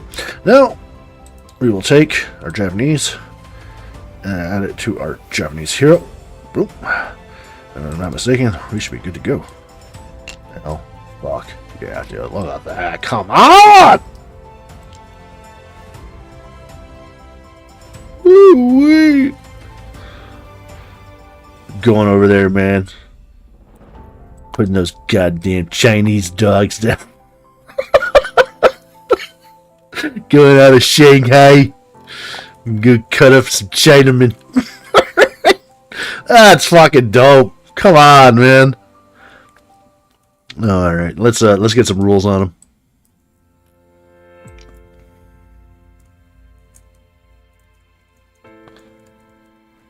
Alright. Yet again, Japanese hero already set. Let's go into the tabs and toggles. We want drag selectable. We don't need. Yeah, we want snap. We don't want grid. So grid, if you saw that, was kind of like making a bump all over the place. Grid is a grid. You know what I mean? Like a squared object surface. So like if I turn on my grid projection, like here, like that's how I had it before, you can actually see where the squares are and like how they would fall into it. But since we're doing this thing right now, and don't need it per se to kind of look at that stuff, because man, it's a hell of a thing to look at for a while, but I need to use it occasionally to kind of get me some scale, have something to work against as far as like being able to kind of like see the shit. So let's turn that back off. Yeah. All right. But let's see, we got that. We got the Japanese hero. Let's put a. Is that a capital? Yeah, it's a capital J in Jap, sir. All right. Oh, and then I'm going to go back over to my notepad because I couldn't get the whole thing, but yet again, just doing the same thing that I showed you guys earlier, just going over to my little notepad book, copying that again, and then coming back over to here and dropping that in, the rules for the heroes. So we'll call them, right? Russian hero, yep. German heroes, yep. National heroes. All right. Let's move this guy and just put him over to the side for now. Coming along, man. Looking pretty fucking cool, if I do say so myself. Alright, Japan is going to be our next. That's where I kind of left off. Because, it's an ugly necessary evil, to be honest with you guys. When I do this stuff, like Hero Quest, as an example. Hero Quest was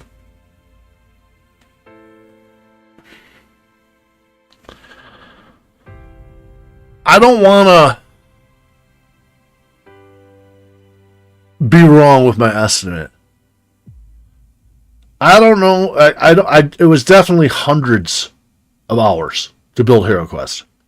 It might have been at least over 1,000 hours to build the game. There's an ugly side of this shit. Like that, like the backside of the stuff of the game. Like you guys come and check out these games. You have no idea how much back end process I put into this shit to make it look as presentable as I can for you guys, right? There's a lot of shit, man. There's a lot of shit. Like, you know, we're just doing the National Heroes things. These are just like 1 units, right? So, what I have to do, and that's why these are like set up like this. Synthetic Teapot says, oh, it absolutely shows. Thank you. Is each unit, like, I take the base unit, right? So we got the basic Japanese infantry, mechanized infantry. Then I go through, and I start labeling them all. 2 Japanese mechanized infantry. 3 Japanese mechanized infantry. Blah, blah, blah. I take all the chips, I stack them all, and I got a whole bunch of them over here that I clone, and I stacked them all, connected them all, so they're all pieces. And then I have to kind of come back to here and repopulate, if you will. Copy them, throw some more down on the table, grab a stack over there, and come over here and throw this on here. So, to kind of give you guys a little bit of what's going on with that, right? All right, so just to make sure, looks good. We got our rules. We got them all set for 1, 2, all the way up to 20. All right, cool. So we're going to go ahead and do a big click and drag on that now. Take this whole unit, and then we drop it on top. Wow. Now we go back with our attach tool. Corporal Hammer says, Jep, this is just premium stuff. Well, see, here's the thing.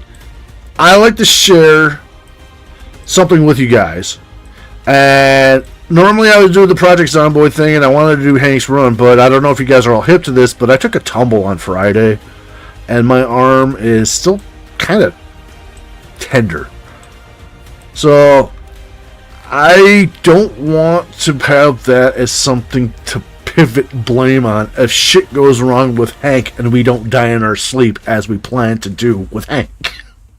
I want to be like, oh, my wrist, eventually after just kind of, this I can kind of chill. We can, there's no pressure, there's no pressure of the game itself type thing. So that's why we're doing this, because this is what I've been kind of doing, honestly, with the extra time that I've had, because first I had the fucking eye infection shit.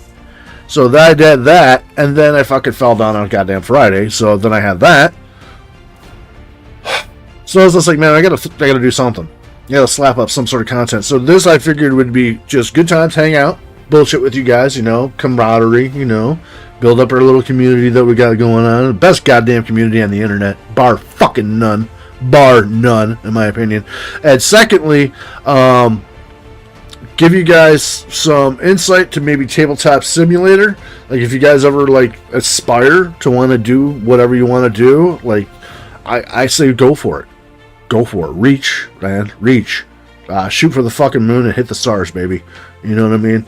If there's a game that you remember as a kid, or if there's a game that you like to play and you want to be able to play this game, I say this, man. Sure, it's takes time out of your life, but the game itself is $20, and you can import up to 10 gigs worth of shit into it. And when you're basically just using image files and stuff like that, you can put a lot of stuff in here, and maybe show you some of the creative process behind the scenes type thing.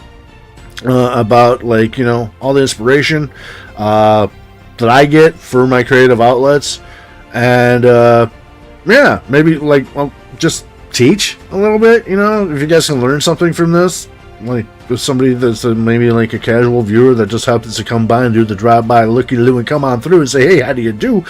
Maybe throw it down in the comments, baby. $6 on G2 a BTW. $6 on GTA. Oh, the Steam. Oh, this Tabletop Simulator, $6. Yeah, I mean, shit. It's normally like 20 or something like that. But yeah, they go on sale all the time, and I'm sure there's other places that you can buy it and stuff too. But like I said, man, for $20, you can do a lot worse, right? You can do a lot worse. All right, speaking of doing, let's do. But yeah, you know, just try to do something else with you guys. And I know a lot of people when it comes to like viewing stuff, they're a fan of the game. Hammer says it's a key seller. Okay, so when I kind of step out on a limb with you guys and just do something different, it does concern me a little. But also I think about this too. I've been running this YouTube channel since 2009. The days of me like being worried or concerned about, oh, I gotta hit my 1,000 subscriber, which would be cool, mark and everything like that. That is no longer a thing that hangs over my head like the sword of Damocles. I don't really care. I know a lot of you guys want me to get there, and I do too. But I am not going anywhere fast. You know, I've come to this point in my life where I have a lot of acceptance of things. I accept it. That's it. You know what I mean? I am a fan of you. I will watch just about anything with Yet. I appreciate that, Chris. I really do, man. And that's the thing. I want us to have a gaming community where we can get together, have games, have fun, and not be part of something that's toxic. Basically, gaming culture has a bad rap, dude, and we're taking it back, baby. We're taking it back. You know, that's kind of like, you know, really whatever I wanted to do, man. Like I said, dude, when it comes down to it, it's me being selfish. I'll admit it. I moved a lot in a short span of time, and making friends over and over in new locations sucks. I'm sure you guys can all identify with that. We all moved at one point or time in our life, and I did it a lot at one time in my life. And I got tired of trying to do the IRL thing, so that's why I came on here to do this shit, man. To fucking get down with you guys and hang out and play games and stuff like that, and do those, share these passions, you know? Share these passions. So by all means, like I said, if you guys see anything that you ever like, hey man, I want to get down on that, don't be afraid. Don't be afraid. Hit us up. Check out the About section. Best way, you can just hit me up in the Discord. If you're not familiar with Discord and you happen to be watching this video as a stream, leave a comment. Or as a VOD, leave a comment. And be like, bro, Access and Allies, man, my bread and butter, baby. I want to get down on some of that game. I want to get me some. Sign me up, Captain. Permission to die, Sergeant. Permission to die. Granted, sir. You can get down, hang out with us, man, and get in a game or something like that. This is like, I was thinking we're going to be rolling this on Saturday afternoons. Maybe like maximum, like bi-weekly. But I was even thinking maybe like once a month, you know.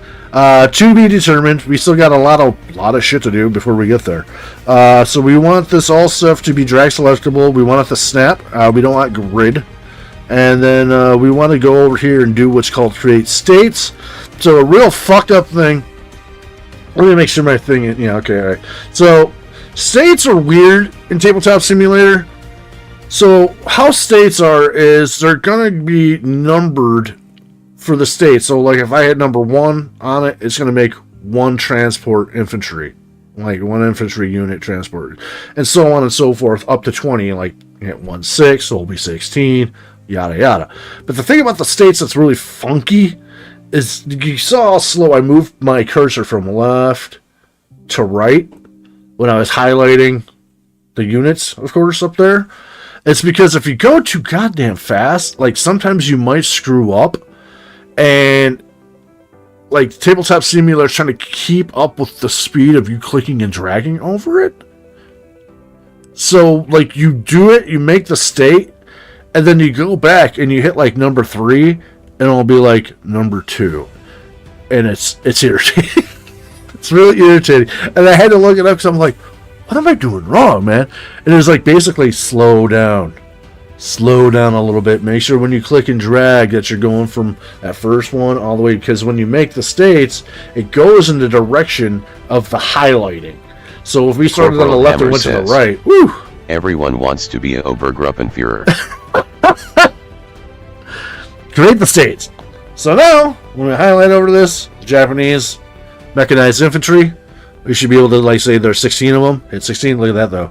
It always does that when you first make it little, dude. Let them go. Yo, you got some gas in them, boy. Throw it on the table. It gets dunked into the table for some reason when it does that when you first make them. So yeah, it should be able to good now. 1, 2, 3 units, 4 units, 5 units. Looks good. Looks like we got that. All right. So you're gonna go ahead and we're gonna right click on that, and yet again we're gonna save our option, save our object, because man. It really suck, wouldn't it? Really suck if we went through all that bullshit to make that thing, and it's just like gone forever. All right, so we got our mechanized infantry, we got our Japanese infantry. So what I've done now, that again, work smarter, don't hard, not harder type thing, is all these bag sets, I pretty much cloned and threw them off to the side. So I cloned them all off of American. So that's why it says American infantry and all that stuff like that for the UK. Because it's a lot easier to clone all the shit and all the stuff that's in them and just click and drag yet again and change all their color. And then click and drag and then highlight each thing that's on them and change the name. Because then I can also just like steal all the information yet again from each thing that's on there. Like their little rules tidbits and stuff like that. Alright, so now that that's all set, we got the Japanese mechanized infantry. So what I did was I already went through and replaced everything that said American and replaced it with Japanese. So we're good to go. I'm going to go ahead and reset that now. So you reset the bag, it kicks everything out, so there's nothing in there. And we go ahead and throw our infantry in there. Now we should have what they should call their infinity bags. Basically means we can pull out endless units, so and we're doing our staging or whatever for right here. But we want to keep it clean. That's the whole point.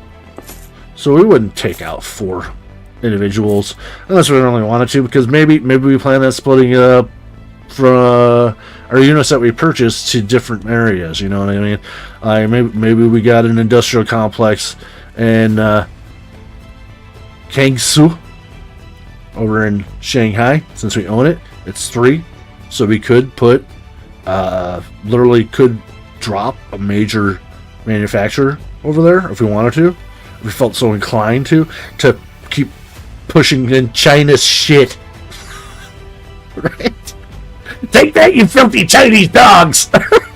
And we can do that. So yeah, you know what I mean? It was like, if we wanted to, we might as well, right? So we could split them up, you know, like, okay, I'll put one there and we'll drop one over there type thing. But, of course, if we wanted to, now that we got this all set up, just hit 4, boom, we get 4 Japanese infantry that were ready to mobilize in China. I'm gonna take it to the goddamn Chinaman. China is kind of a weird element of the game. You'll notice that this is China because everybody else gets a big bag of shit. China, if you guys know your history a little bit about China during World War II, they were in the midst of a revolution when they got invaded. So China didn't really have like an actual form of government. Like, you know, there wasn't like nothing like, you know what I mean? There was no structure per se.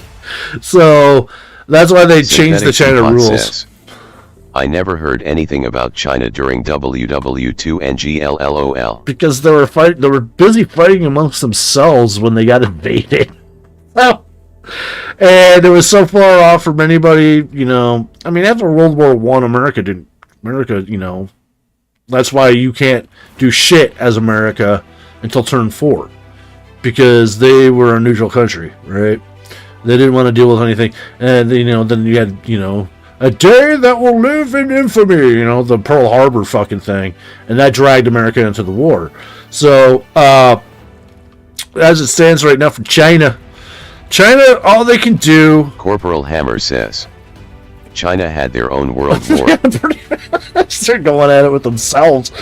They have what's over here, right here. They call it the Burma Road. So the Burma Road is India, Burma, Yunnan, and Sichuan.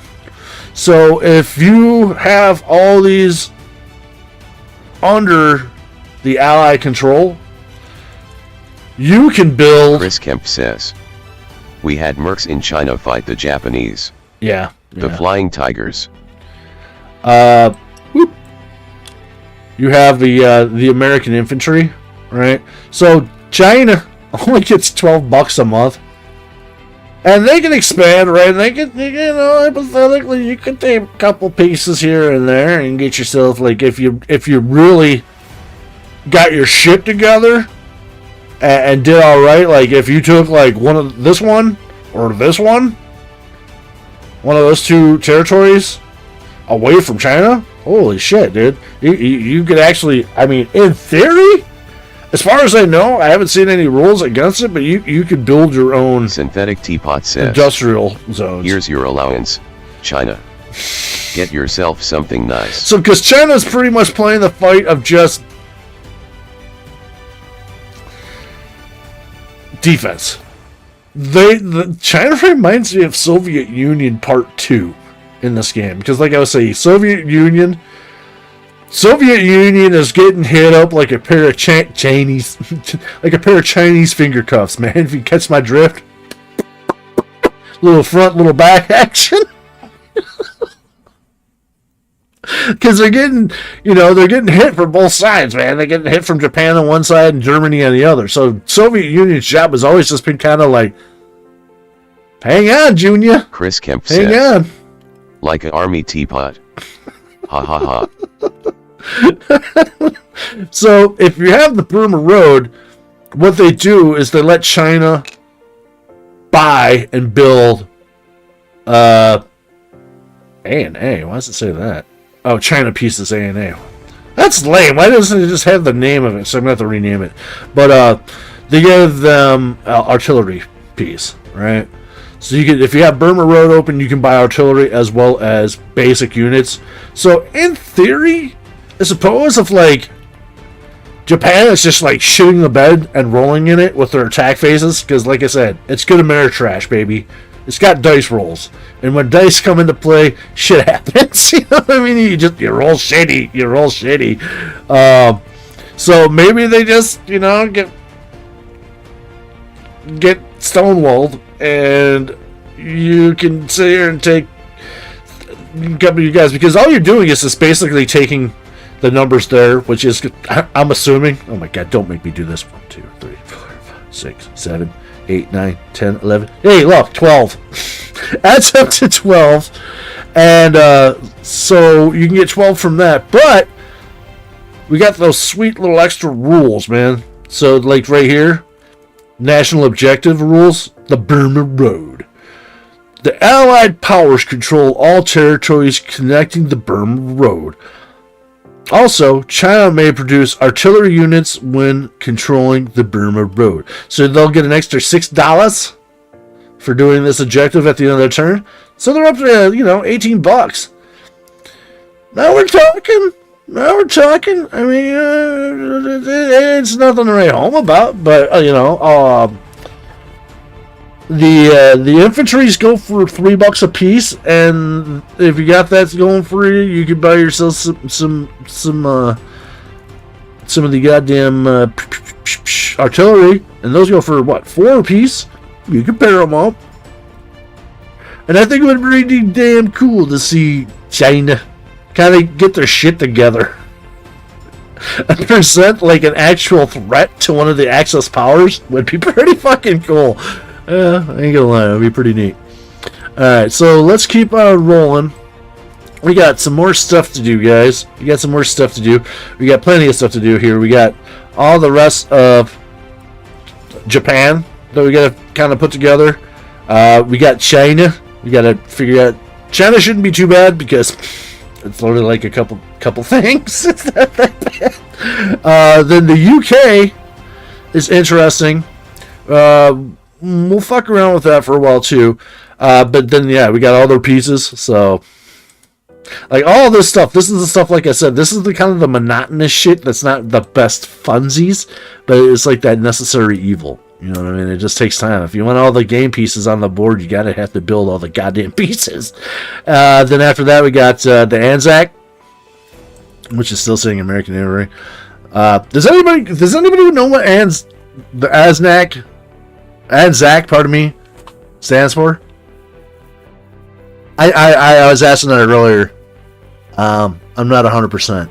I'm not 100%. I know it's like a coalition of, Australia, but I don't know what the acronym stands for. So if someone wants to educate us, that'd be cool. Chris Kemp says, "You need units made or researched, let me know." All right. Thank you. And then France making these units seems like a waste of time.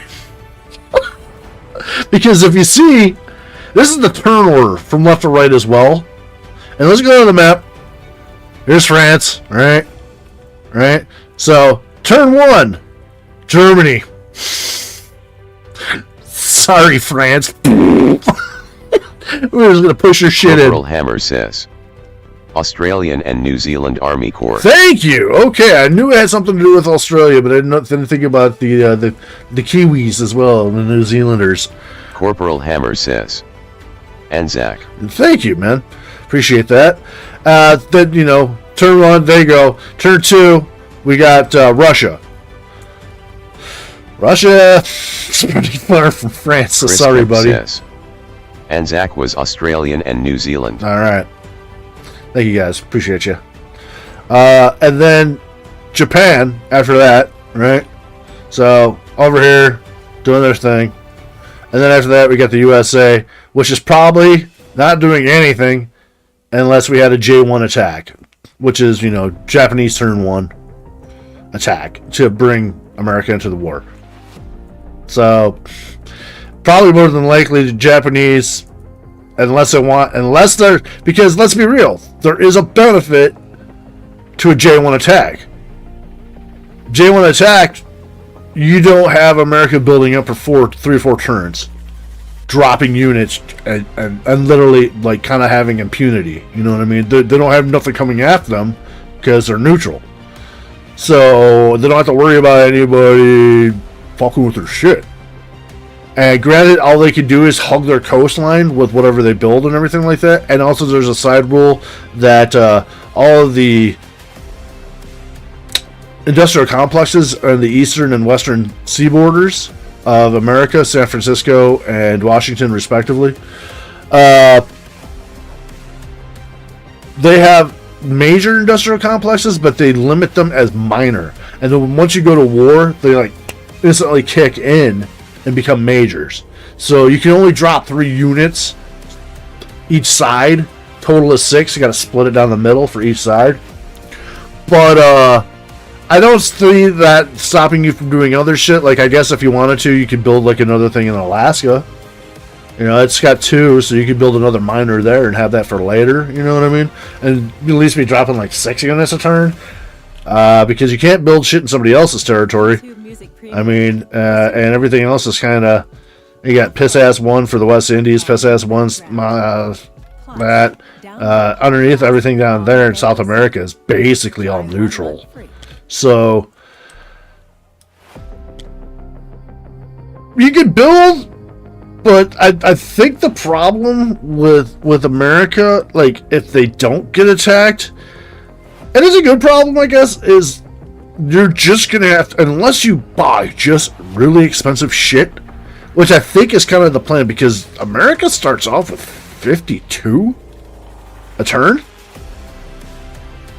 So, like, a carrier is like 12 or something like that.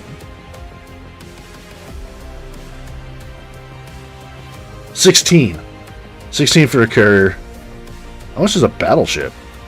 20. So 52. Yeah, so look at that. They're like 2 battleships and a cruiser would be $52. So yeah, you'd have to buy some expensive units just to try to like make it feel like you're getting the best utilization of your time versus the amount of production that the country makes. And that's what I love about this game. It's good minutia. It's good middle ground micro management. All right, you get to kind of noodle and think and strategize, and also, you know, I would kind of feel that way too. I would kind of be like if I was Soviet Union, which is turn 3, America turn 4, and you're literally just sitting there buying units and just building your army. I don't know. I almost feel like you know, table talk wise, like talking to the other players, I'll be like, come on, man. Come on, Japan. Come on. Do it. Oh, you let me sit for another turn? Alright. Guess that means 2 more fucking battleships, and I'm coming for you. Just like, I would use that as a leverage point to get me into the game. Talk a little trash at the table to that opposition just to get them to attack me, so I can be like, alright, I'm in the game, I'm at war. You know? Kind of interesting point.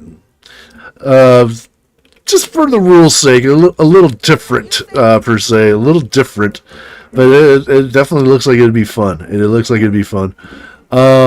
Alright, so let's keep on banging out this shit. So I'll show you this right here. So we're gonna go Japanese artillery, which is probably next on our list here. Yeah, we got Japanese artillery right here, but it's got the American bag, American stuff in it. So I'm just going to copy the rule off of the bag, go over to the artillery, and paste that down into the description.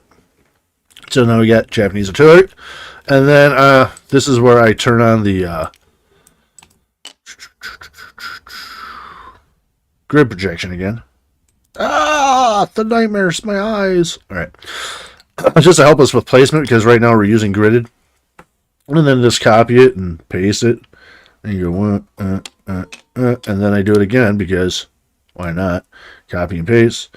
Copy. And then I got 5. Now I do the 5, 15, 20. Alright. And then we got this nice stack here. And we go over here. We drop that. Like such. And then the fun part. Let's make our music come back. My music day. Where'd my music go? The day the music died. Video pause. Will you please watch Southwest.com commercials? Gosh damn it. Fucking commercials made in China. Doesn't every airline do assigned seating? They do now. Oh my god, such a pain in my butt sack. Alright. Alright. So now that we're back over, you know, I need all the numbers to be thrown on this, and this is like the most irritating part about this. And I thought about it, but I was just like, dude, I'm doing it. I was like part way through doing this, like for the first time for like Germany. I was like, man, maybe I should just like limited it like 10 stacks. But I'm like, nah, dude, if we're going in. All right, so what I got to do is go to each one, and now the little click on add thing. Now we got 3 Japanese artillery. Now we got 4 Japanese artillery. And so on down the line.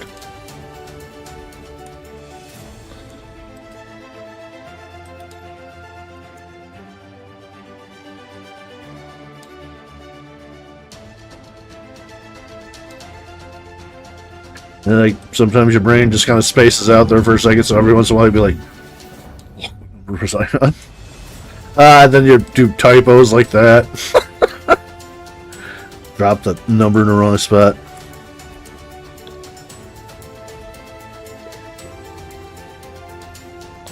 And it's nice too because I can use the fingers I want to use when I'm clicking right now and stuff like that comfortably. Don't have to think too much about it. And I definitely am about ready. I don't know about you guys. To give me a little bit more coffee. Got like half a pot just sitting there, man. Don't want it to go to waste. 13. And like I said, this is the most time consuming, boringest part, in my opinion, about doing this stuff. But you know, the idea is hopefully I can play this game with you guys forever until I kick it, man. Do it once, do it right. You know what I mean? It's kind of like what they say about like lying a floor or something like that. If you do it right the first time, you could walk all over it for the rest of your life. Ah, shit. Except I'm not doing it right. 17, 18, 19. Wait a minute. Where did I fuck up? 2, 3, 4, 5, 6, 7, 8. Yep, see, that looks jank. 9, 10, 11, 12, 13, 14, 15, 16, 16. Okay, there's your problem. So, easy fix. Like that. Alright, 16, 17, 18, Chris 19. Kemp says, anyone else hear the count when John does that? Point 1 American tank, 2 American tank, ha ha ha. Oh. 1 Jap tank. 20 Jap tanks. We gotta go to Japan and give a Jap a slap. Give you a slap and I slap you back. Goddamn Jap. Alright. 20. Oh man. Alright, so we got that. And then this is fine for the stretch movement, but we're cool. We can just boop, go over there. And then we're going to come back and do our little attachment time, bottom to the top, because we want to make sure that we keep that numbering. Because if not, if we do it the other way around, it will say whatever it is right here. It would be blank, and that would suck. Because then we'd have to renumber the show all over. And it's Smoking's turn. Smoking? I'm still in China, trying to figure out how to break China. You know, because, like, that's another thing, too, with these heroes. And talk shit. By all means, talk shit. That's what we like to do. We love to talk shit. But France having a hero, and maybe France actually putting it down, in like their French hero in France, like removing a unit and put it in there, and getting that automatic crackback hit when it dies, might be a little bit of a deterrent for a G1 invasion from Germany. So, I don't know, man. Like I said, I'm very curious to see how a lot of this stuff plays out, man. It's going to be fucking sweet. And we'll get the French hero. It's just a corpse. It's just the body bag. Poor taste, but, you know, whatever. It's humor. It's supposed to be funny. And like I said, we take our time when we do this little thing left or right, because we want to make sure that's all good. And we come down to this end, and this Synthetic got everything highlighted. LMFAO. So we got our snap. We want it to snap. We don't want grid. We don't want it locked. We want it to be drag selectable. We want it to auto raise. We want it sticky. I don't know. Sticky, so what that means like is when you raise something or something gets dropped on top of it, it gets a property of like more stickiness. So stuff will stay on kilter a little bit better. I think that's better than not, because like if maybe you're moving one piece to the board to another and you drop it, and it might just like fall on top of the unit and kind of just level out and be cool looking, versus like tumbling all over the goddamn place, spilling into the next country, knocking, you know what I mean? I think it just mitigates mess factor. That's fun to say. Mitigates mess factor. Mitigates mess factor. Mitigates mess. Yes, yeah, it could do it. It could do it. Alright, and then we're gonna go over here and create our states afterwards. Bow, like such. And yet again, hopefully, if everything's all right. Oh, yeah, wait a minute. Let's do a high number, like 16, to see if he... Yo! Get him, cowboy! Yo! Alright, I don't know why it does that. Like I said, first couple of stacks. It's funny. It's like the first time you do it, Alright, there we go. So 1, and then let's go back to 16, see if it... No, it's just doing it over and over. Yeah! Oop, yeah, there you go. I think it's something to do with this surface area. But, whatever. Fun problem. Not a big deal. Alright. Now we got a Japanese artillery. They should have the numbers. Let me check that too. I didn't think about that. Just make sure. Yep, we highlight it. It says 5 Japanese artillery. Perfect. Let's go back to 1. Right click. Always save. Always save. Save today, save tomorrow, save forever. Alright. And then we go back over to our Japanese artillery, which is actually American artillery in here. And these things are fucking stupid big. Look at that. But we don't want that. We want our Japanese artillery, so we're going to reset that bag and throw in our brand new artillery there. Bam. Man, that just came out so cool looking. I was kind of like, it's not animated, it might not be cool, but goddamn, he looks sweet. That's cool as shit, man. Banzai! That's what I swear to God, man. Japan, and like you guys are talking about Japan. Japan is a fucking powerhouse. Japan, I will go out there and agree with you guys. Japan is freaking badass, dude. Japan, man, they don't start off with a lot of money, man. Whew. They start off with a lot of flexibility. Yeah, that's a good word. They start off with a lot of flexibility. They can adapt to a lot of situations and attack in a lot of different directions. And Pacific Theater is like where all the shit goes down for the most part when it comes to fucking with boats. They get to have fun with the Navy. Don't get me wrong, the Atlantic, Mr. T says, but yeah. Hey y'all, I'm busy with a number of things. Well, hey man, well thanks for coming by and checking us out here live, Mr. T. Hey, what's up, brother? Mr. T says, just wanted to stop by, say hi, and leave a like. Well, thank you so much. Appreciate that. Appreciate that when all you guys do that, man. A little click for you. 1 click for mankind is a giant click for GM kind. Thank you so much, man. Appreciate it. Synthetic Teapot says, hey T. And speaking of clicks and time and all that stuff, I'm going to get me a little bit more coffee. I'm going to step away for a second. Hey Teapot. Love ya, girl. I'll be back, man. If you guys got anything about any questions or anything like that, I'll check it out when I get back here. In the meantime, you know. Oh, I don't have my buttons. It's PP time! I forgot all that. So I don't have my buttons, so I actually got to it's about the ninja break still set? Alright, sweet. I'll be back in a few minutes. My fucking urn, man! It's going only way. Ain't no waiting, drop 'em fast, drop 'em quick, we throwing fire and shade. Let's see who's sick. Fill the chat with them ninjas, light it up, let's go. Party in the stream, yeah, we're digging on the show. Ninja Amos flying, throw 'em high, let 'em soar. The smoking GM's here, man, we ready for more. Yeah. Now we ready for more. Now we vibing, now we riding.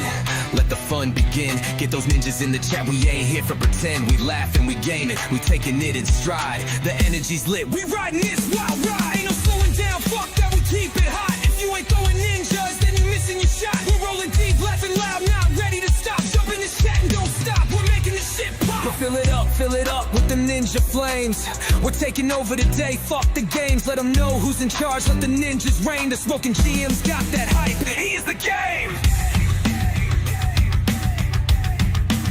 Fucking live. Yeah. So what the fuck you waiting for? Get those emotes up. Fill up the chat while we living it up. Selling through this party, everybody's wild. Throw them ninjas up and get fucking wild. Memo ready for more.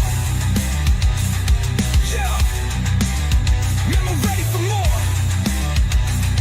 Yeah. Now we ready for more. Now we vibing. Now we riding.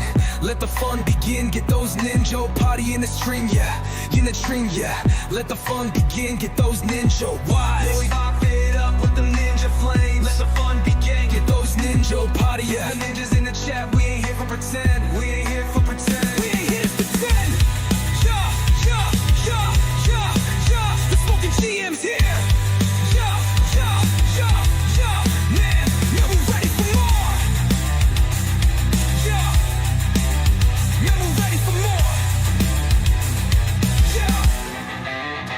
we vibing, now we riding.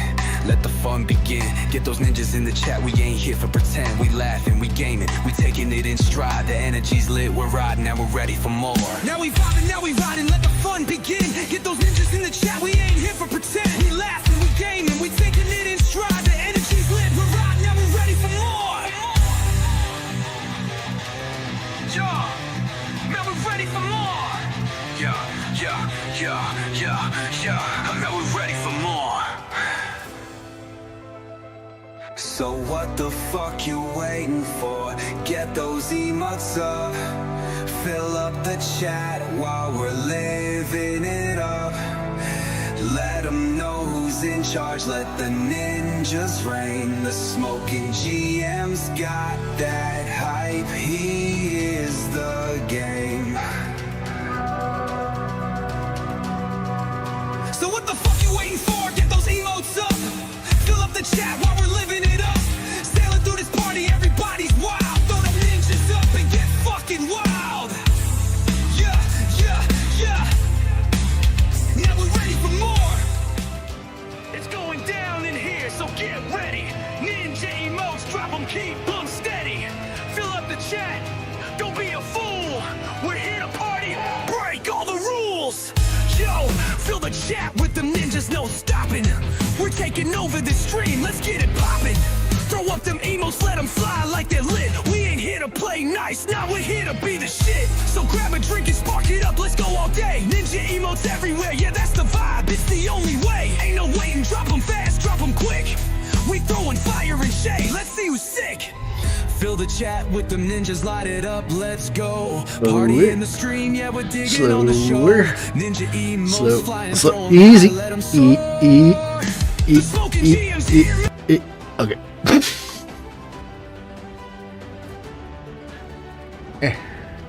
Come on, damn you. There we go. Still kind of get almost. I can touch my lip now. That's good. Like first day, man. After I fell. Synthetic Teapot says. First day after I fell. This is my answer to Bex. She was just like, what do you feel like having for dinner? And I was like, left-handed food. She was like, what? It's like I can't even, like I could like, it still hurts when I go beyond it, but I can get about that far away from my mouth.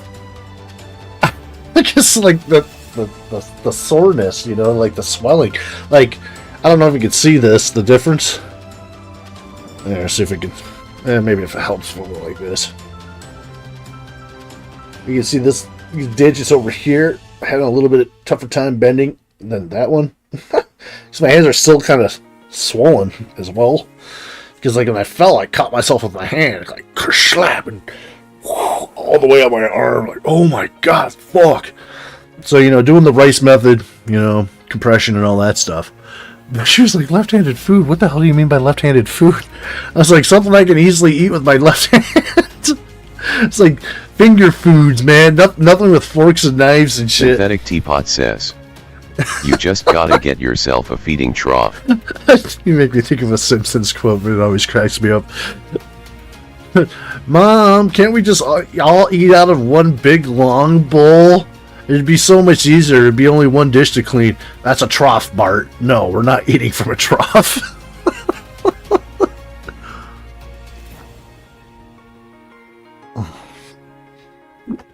Man, shaky. Okay. So, this is kind of what we've been doing. And like I said, I want to take you guys through a couple different of the processes because in hindsight, like off stream, I would just sit here and keep continuously banging out each piece as we done and just keep trucking along from left to right now because we got a nice like assembly line here going. But you know, I don't know, I think you guys get that, you know. So let's move on to something else. And to move on to something else, I'm gonna take this and throw this over here, and we're gonna hit the old second monitor up. And what we're going to do is, because I want to I had an idea for like a marble motif for some of these boards. And I also want to... Well, maybe we do that first. Let's do that first. Let's go back. Okay. I'm getting ahead of myself here.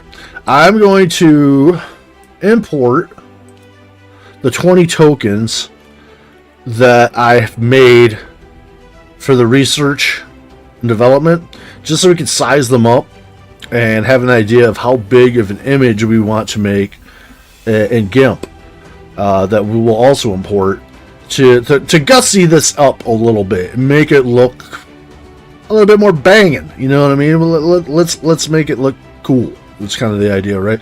Because as it stands right now, let me turn off the scripting again here. Their grid protection. I mean, hey, you get an idea, you know what I mean? Like, this is Germany shit, this is Russia shit, so on and so forth down the line. But I would like to be able to take, yet again, I like redundancies, right? If I could take aspects of the game and print them and put them around as many spots as I possibly can, I think that's always better, you know? Because I know, like, I want this game to be accessible to all. You know, if you haven't played Axis and Allies and you want to give it a shot, I don't want you to have a bad time. I want you to have fun. You know, that's the idea of playing a game. It's fun, right? So whatever I can do to make it fun, I'm going to do that, right? So what we're going to do is we're going to do a token import, and I got to remember, I think I called it A and A, R and D is the name, and we should have 20 image files for the 20 different research and developments that you could possibly get. So let's import those and get those into our table. So what we're going to do is we're going to go to Objects, Components, Custom, Tokens. Pulls head up, face covered in food. What? we don't eat in the trough, Martin. So we need 20 spaces, so we're going to need a little bit of room. This should... Alright, let's just do the one at the bottom here. Hopefully, no, I don't know. We might be running into Japan here. Alright, so let's just use this spot right here. So we'll go... Gotta count it out. 1, 2... Oh, fuck. 3... Oh, man. They're fucking it up. 4... Okay. 5... 6... 7... 8... 9... 10, 11, 12, 13, 14, 15, 16, 17, 18. See, I like it when they're like that. Nice and clean. 19 and 20. Alright, and then right click. Alright, so custom tokens. We have to go find our URL. Our image, if you will. We got to have a thickness and a merge distance, and we want them to stand up or stackable.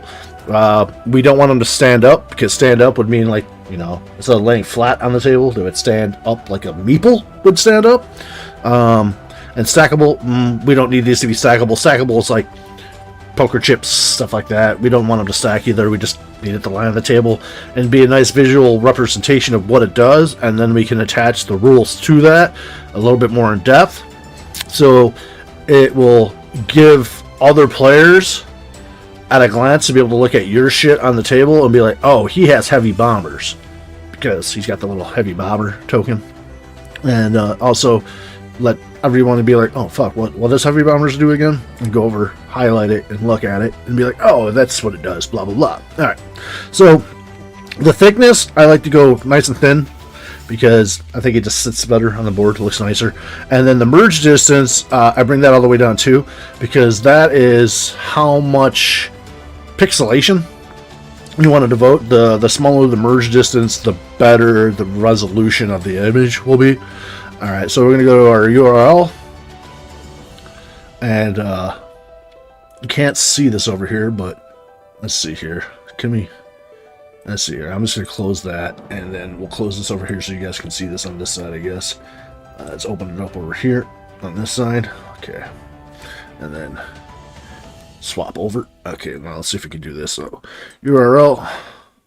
Nope, it keeps on doing it over here. Oh, there we go. I can drag that over here.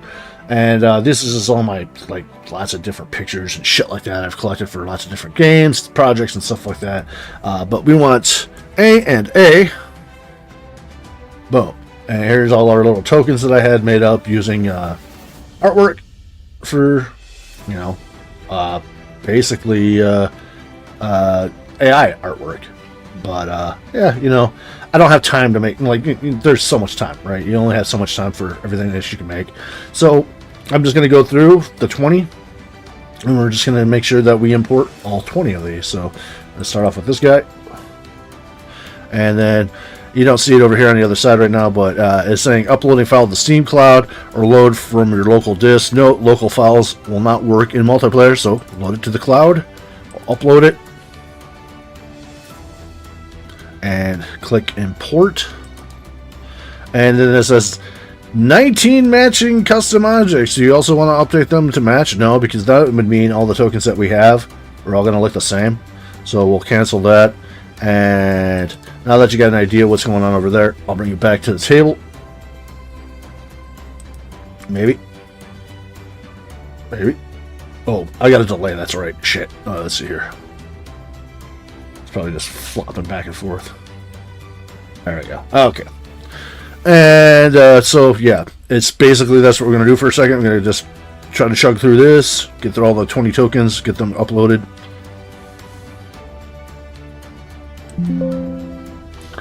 I don't know where my file is. There you go. There. And let number reducer. Cloud, upload, import. Don't want that. Just want to keep on sliding this, slide this, boom, and just keep on working our way through this.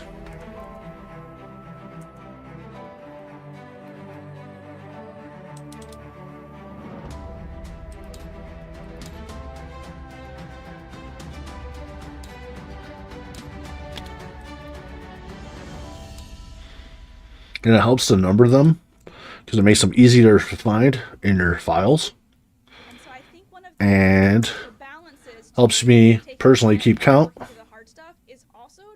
Oh my gosh, stop it.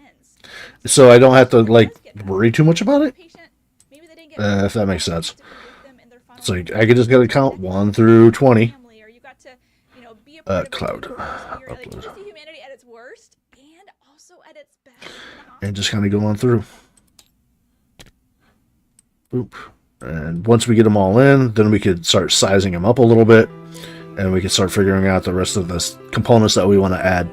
And we can maybe go into GIMP and give you guys a little bit of a lowdown on that over there. How to play with GIMP. Bring out the GIMP.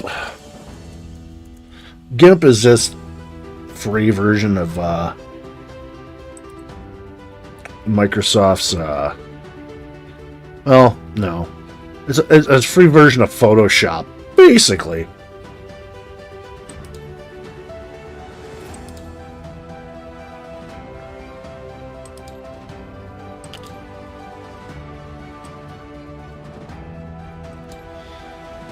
Like I said, this is the small details. Like I said, there's just a lot of shit that goes on in the background for a lot of these games that you might not know. Okay, let's just do number 6. I want to say we're on 6. If not, we'll have to go back. See, that's another thing too. It's like sometimes this target area gets a little screwed up. So what I like to do too is kind of like move this over here. There we go. So we want to see here. I don't know where I'm at now. Fuck. Alright. We'll figure. Oh. Synthetic Teapot says, import. LOL, I beg to differ. I can't use that program. I don't think TDS likes its name.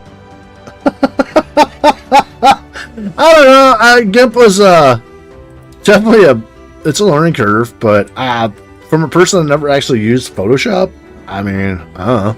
I never use Photoshop, so I don't know, you know, like how much more intuitive it is.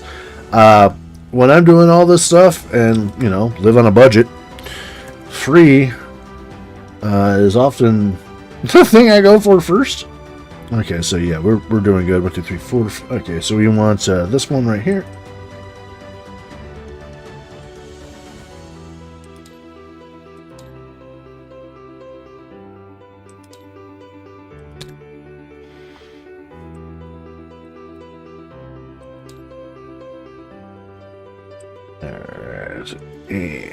And A. Fucking A. Synthetic Teapot says, it's about as intuitive as Build 42 is LOL. What Photoshop? Like I said, I have no idea about Photoshop. Like, Photoshop is like, a lot of the stuff, like, and I pat myself on the back. I think it's well worth it, because to give myself a little bit of like, hey, you deserve it type thing. You deserve to feel good about doing okay with some of the stuff, because, like I said, all this stuff is like, fuck, man, I didn't know how to use a computer until like high school. You know what I mean? I wasn't raised on this shit. I'm 28 years old. You know what I mean? This stuff is was not in my time. You know what I mean? So, Synthetic Teapot says, from where I've come from. yeah, I've been using Photoshop since it was Photoshop 7. I pirated it from a free security key website. Yeah, see, like I said, like, to me, like, all that stuff, I would think about it, but then I often think about, like, man, I don't, you know, you gotta download something and it's not what it is, and then, you know, all kinds of shit like that, and, yeah, and just not really knowing, you know, being kind of ignorant to a lot of this stuff. I've always been kind of apprehensive. I mean, don't get me wrong, no, I don't give a fuck. Dude, especially like when it comes to like music or something like that, whatever, dude. It's just go steal some music, especially if it's like copyright and royalty free type shit that I can use. Synthetic anyways. Teapot says, being completely 100 though, I pay FKN $115 for the whole suite. It's not worth it. Yes, that's, I mean, I've heard people say a handful of things back and forth about GIMP versus Photoshop, and I'm just going to say this, it's serviceable for me. It works, you know, I can get the functions that I need out of it, so that's the most important thing, as long as I can, if it gets the job done, you know what I mean? That's basically where I'm at. And like, does it work? Cool. Cloud. Upload. Import. Cancel. Yeah. I really like this stylization. Came out pretty good.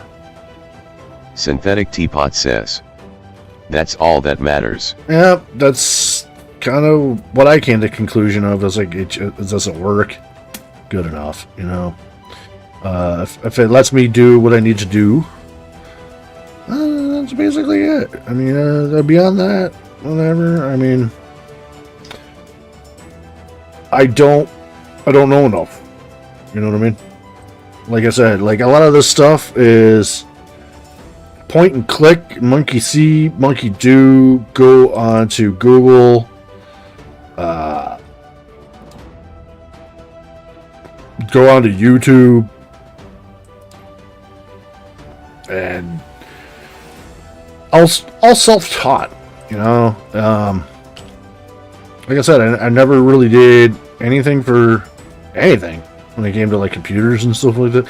My mom got a computer and she put some games on it, you know, type vibes. Like I really didn't get taught this stuff growing up, so I definitely felt like I was behind when it comes to all this shit.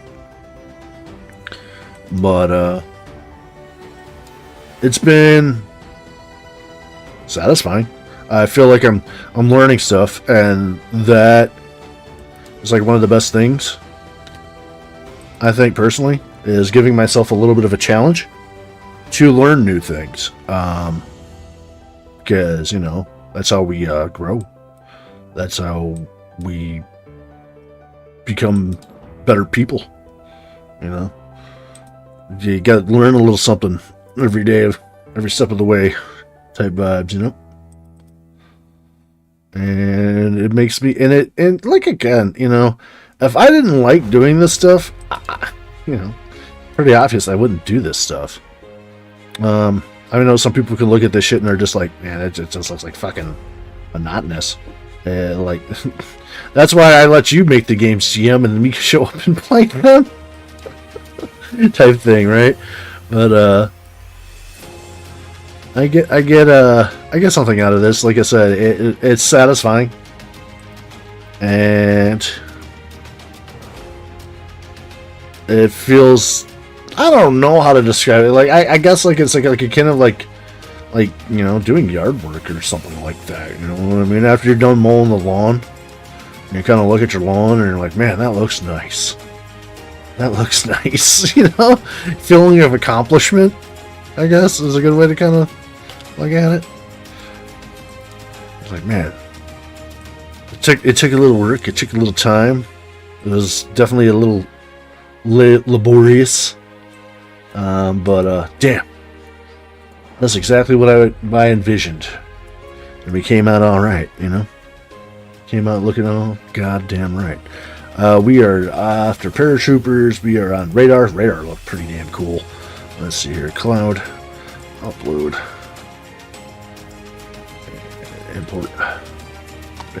That looked pretty cool, I thought.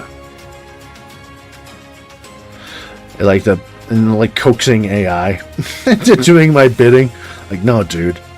Like you got to a point, like it started to, like the first couple of ones, like you just wanted to do like these blue backgrounds. I was like, bro, just stop doing blue. Use another color.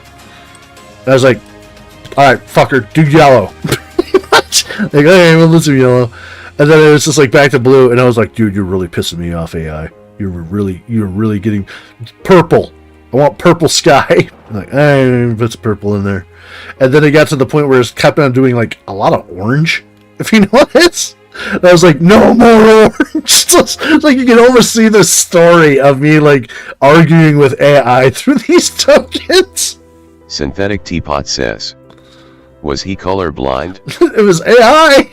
It was just like I want, like, you know, because when you're doing prompts for AI, you always want to tell it like certain aspects.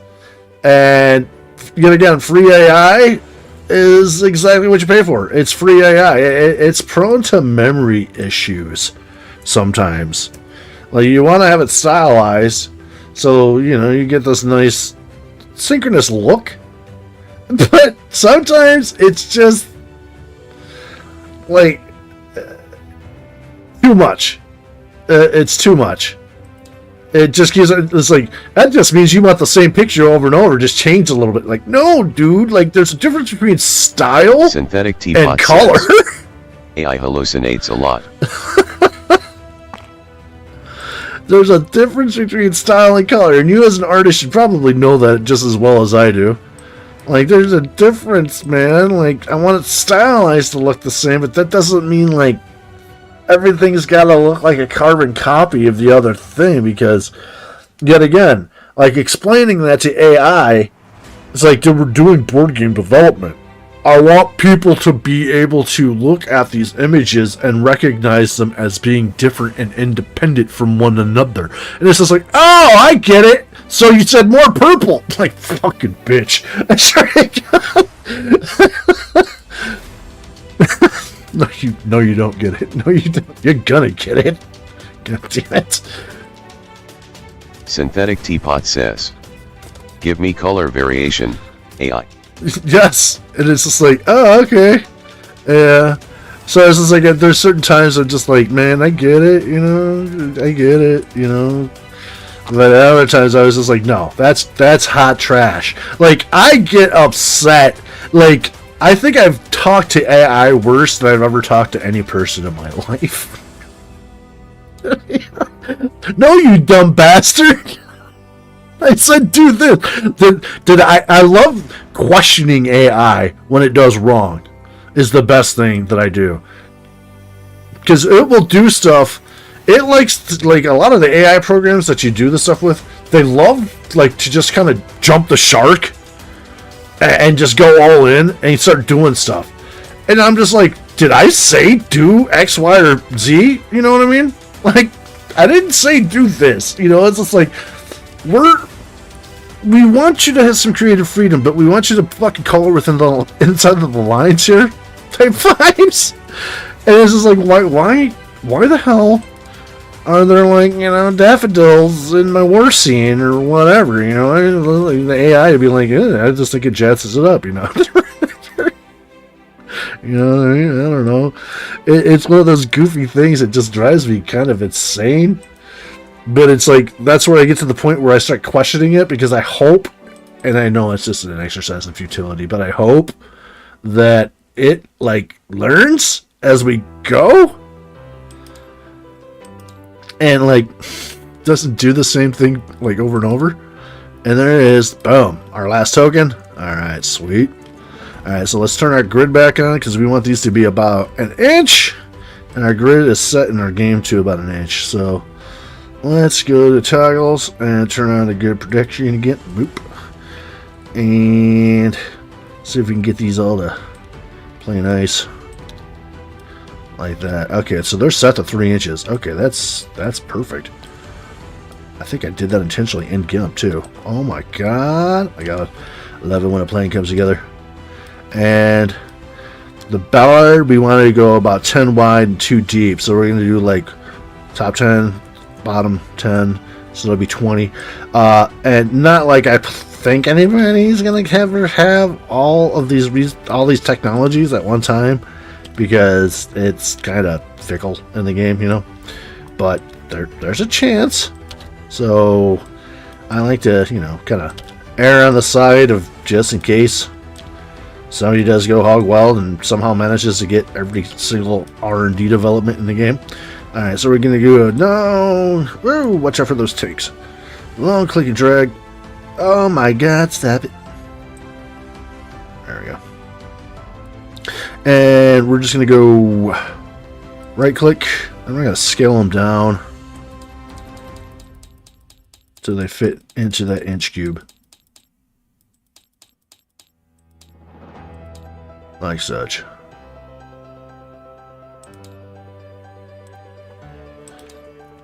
Now this should all sit pretty nice and pretty when we do our board here. Alright, so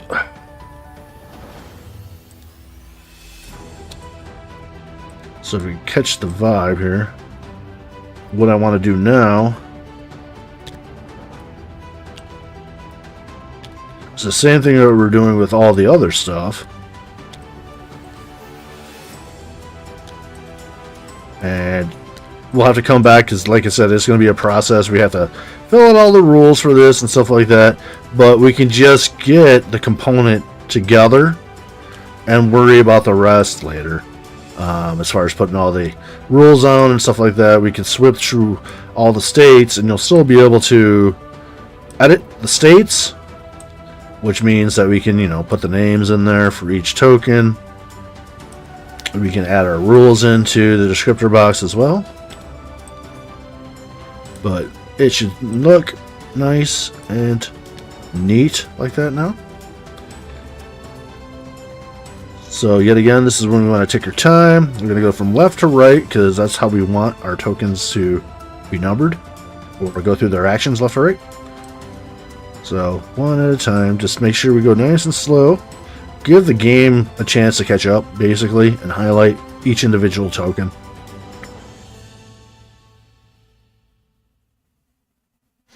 Kind of do a little pause in between it too.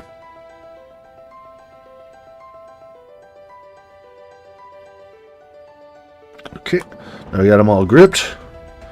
Let's go ahead. We want to have them grid. We're not really concerned about stat. We definitely want drag. So actually, no.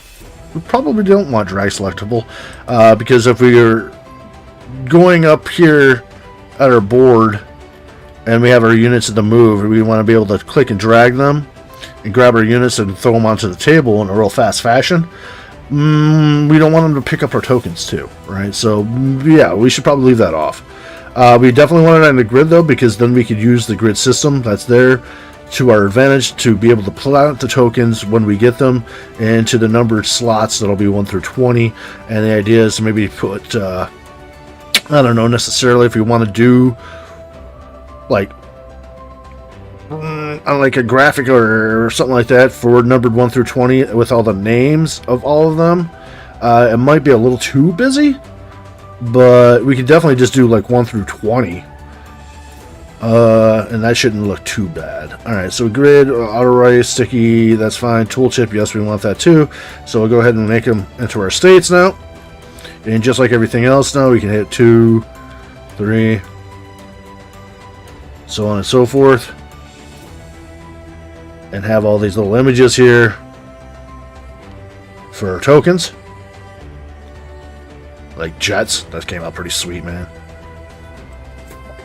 Hell yes, fighter jets. And I was really thinking about it. Like, if we want to go down the rabbit hole a little bit further in the future, check these out. I'll be kind of saving them on the side. We got these extra fighter jet for each of the nations. If we actually wanted to do some sort of visual representation for their tokens, I picked them up just in case. As it stands right now, that's just kind of like extra work, you know. All right, so what I also have around here is my bag of bags. Where is it? Here it is. So essentially, this is a bag. They have infinite bags. You can find those in your objects. You can just go into like search and just type bag. It comes in the game standard. They have regular bags and they have infinite bags. So what I do is I take an infinite bag and I stick it inside an infinite bag. And that way I get infinite bags, if that makes sense.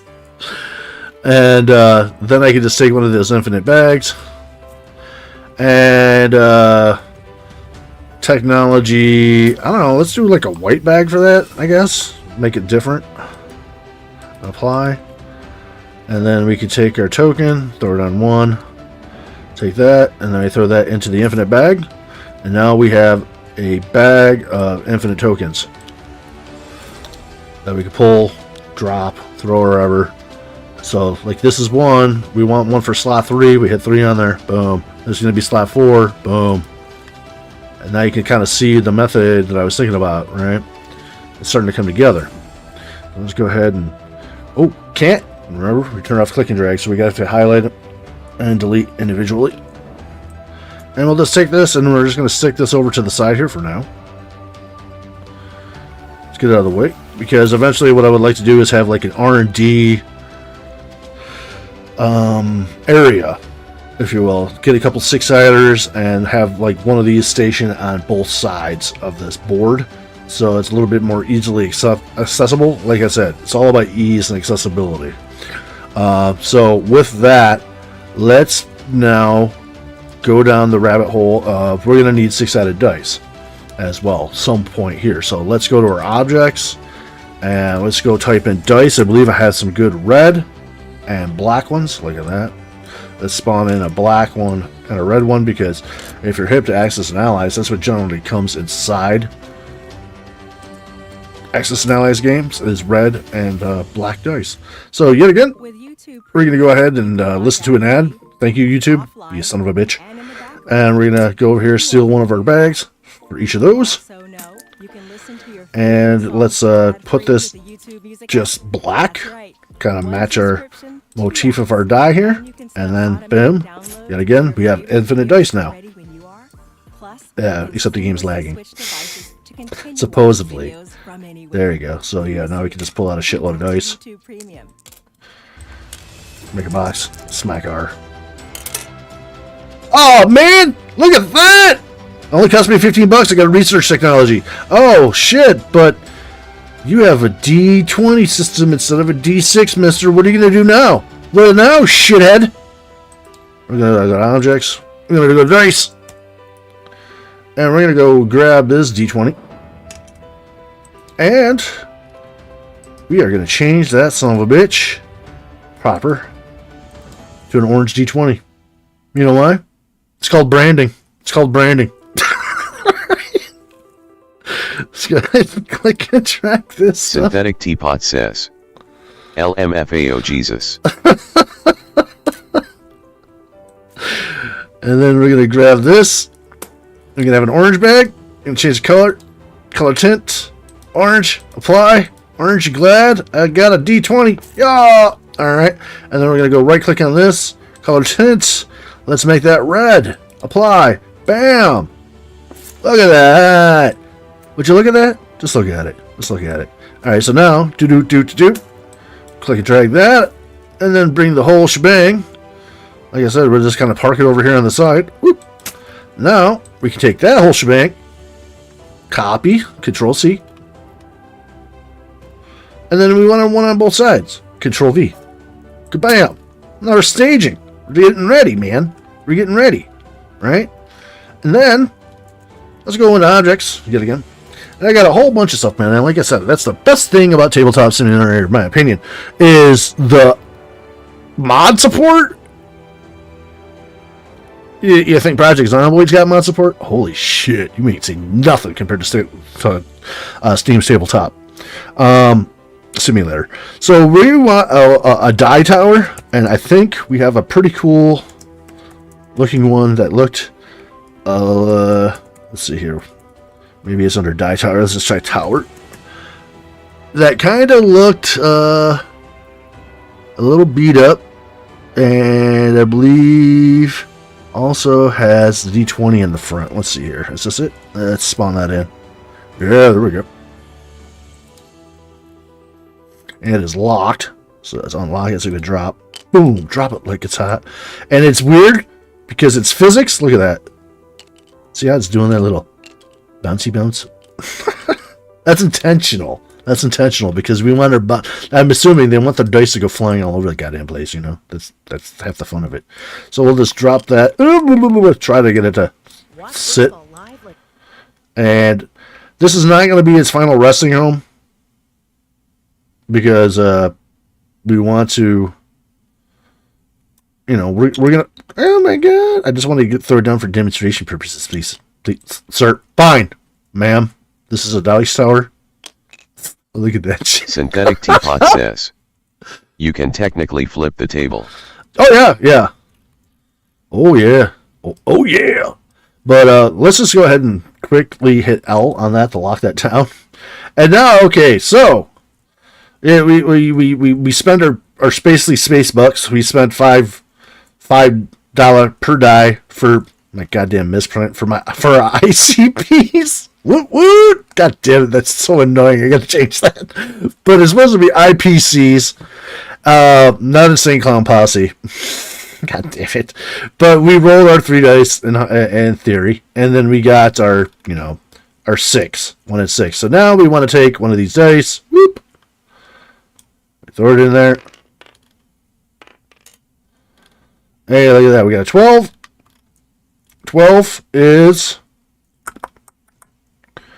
naval blockades. Carriers and battleships get +1 to convoy disruption. Sweet. So we take out our token. We hit 12 on it. We got our little token with the icon right there.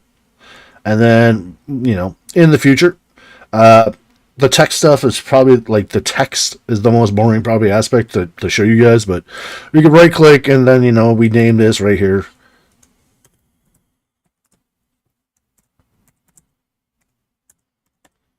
Naval blockade. So now when we hover over it, it'll say naval blockade for number 12. And then in the description, we'll write out more elaborate, because this is just like a little bit of a shorthand. You know what I mean? To give you an idea of what it is, but then when we actually do flesh out the rules for naval blockade, just to make sure it's nice and succinct, we'll have that in there. The player will take this token, and then we got numbered ideally. So we got 4, 5, 6, 7, 8, 9, 10. So this is what number was it again? Number 12. So I go like right there. Do you see it yet? Do you see it coming? Do you see it coming together yet? But now you don't need that token, so let's go ahead and delete that token for internet. Boom.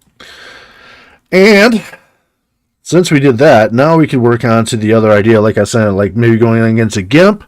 The idea that I was thinking for the boards themselves that would be nice to build off of for each color was I was thinking we'll go on to Google and let's go look around for actual images of tiles for flooring. Yeah, you heard me. Flooring, like flooring tiles, right? Because flooring tiles is a great source of images to find, like, if you just want to, like, do something, like, it's got a good pattern or color to it or whatever.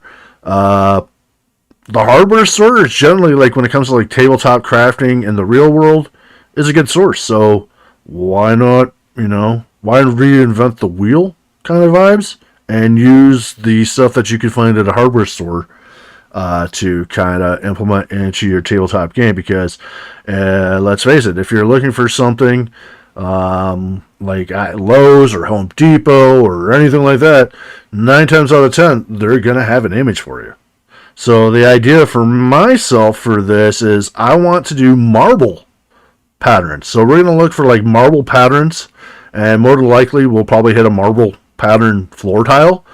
And also it kind of lends itself to working out in our favor because I believe most tiles are square, right? So we won't have to fudge with the file so much. We'll just basically have to scale it, and that's about it, So let's see if we can fiddle with that. All right, so with that, let's take you over to there and make sure we're, yep, alrighty. Whoop. And let's go over here. Continue watching. Yes. Okay, so we're just going to go on the old World Wide Web. And I guess it doesn't really matter. We'll use Chrome. That's fine. And I'm going to just go into our search engine, and we want gray marble. Look, it's almost like I've been looking for this already at one point. Alright, gray marble. Go to our images. Ooh, see? That looks pretty cool. Let's make sure we're on image. Alright, here we go. And what I'm going to do is I'm going to kind of roughly eyeball my color palette that I got going in one screen versus the other here. And I think like a darker gray is going to be good. This one in particular is looking really nice. Yeah, I like that for our Germans, for our Nazis. We're in the business of shopping for tiles, and let me tell you, business is booming. All right, so we're going to right Synthetic Teapot says, LOL, the company I work for sells marble and quartz. Yeah, there it is. I mean, like I said, it's like inspiration's where we find it. You know what I mean? Like, vibe. So we're going to save that image, and we're just going to put, I don't know, it's a JPEG. We don't want that as a JPEG. We would rather save it as a PNG because that's a little bit more friendly for this. So, but we really want it, so we'll go and do the extra step just to make it work. So we will say A and A because this is Access and Analyze, and then we'll just put German. Oop, well, misspell German tile, I guess would work. Right? Maybe we should just do color. That'd probably be better. Gray. Alright. NA gray tile. We'll save it. And then I'm going to go fish that file right now because I don't want it as a JPEG. I want it as a PNG. I really do. So what I'm going to do is I'm just going to go to Paint real quick with it. Right click. Open it with Paint. And let's drag that over here too. And all we're really going to do is just go to File and save as, because this is like the easiest way to convert for me. And just save it as a PNG now. Save. Done. And just close that. Alright. So now that we got that PNG file, we should be able to type in A&A. Or A7A. Oops. Alright, A&A. Gray tile. PNG. Got our PNG. I'm going to right click on that bad bitch. I'm going to open that with this version of GIMP because it's a newer version. And I might just have to do a new file to open it all up entirely. But this will just get GIMP up and running. There we go. Alright. So let's see here. We want to do 10 wide. And we got 1, 2, 3, 4, 5, 6, 7, 8. It's 8 by 10. Is kind of what we're looking at so far. But if we go 10 by 10, that'll leave us about a 2-inch base that will give us more area to work with, as far as we could put something else down there. There's always, like I said, there's always room for redundancy, right?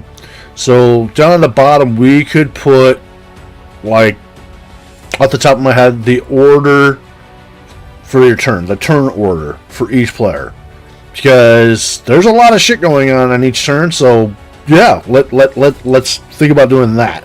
But first things first, we're going to go ahead, we're going to do a new file, and we're going to open this up by inches. 10 by 10.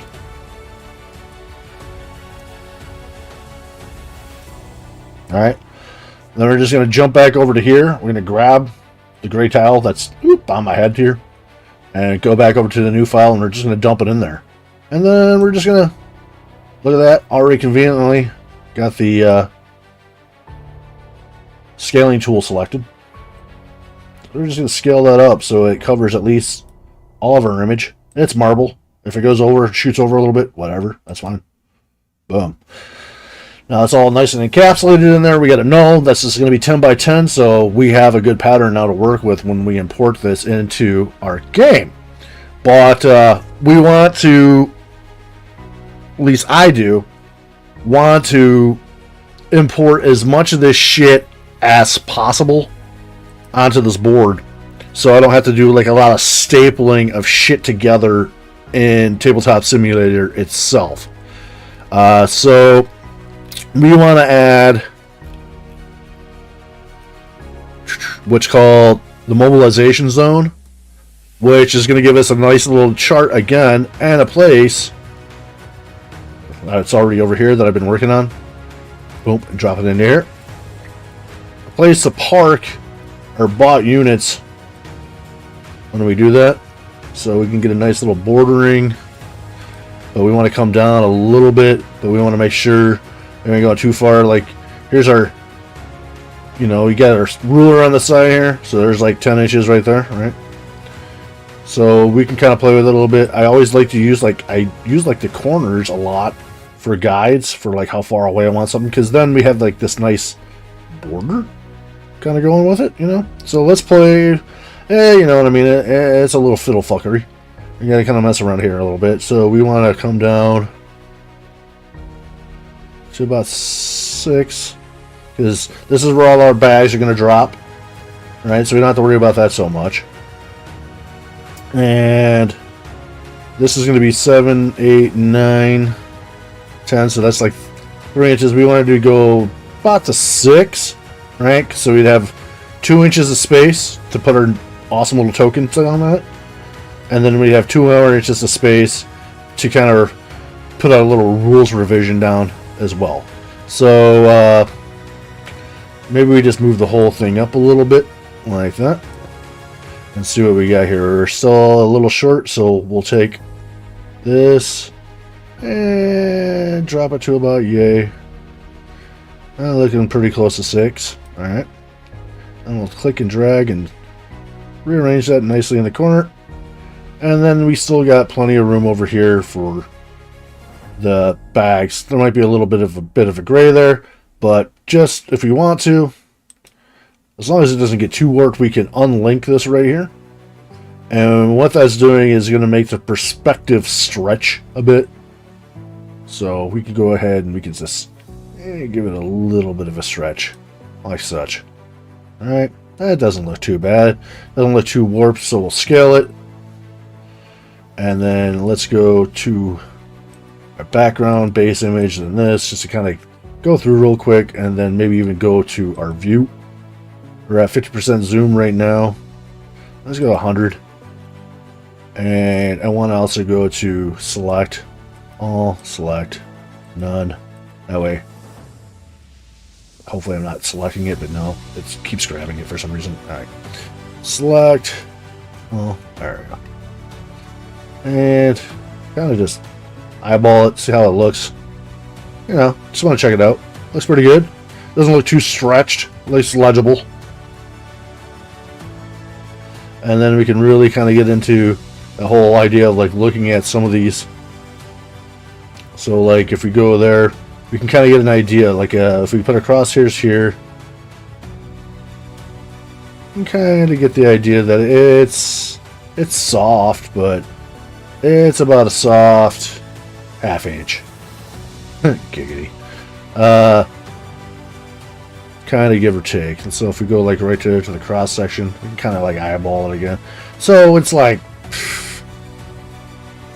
whatever that would be. Like, oh my god. 1, 2, 3, 3/16 of an inch. Yeah. Alright. So then we can look over here too. Just, you know, we're doing this, like I said, if we're going to do it, let's do it right. Let's do it well the first time type thing. So that looks pretty decent. That looks actually not bad at all. Alright, so what we want now, so we got this. Let's go back and view out, zoom out to like 50%.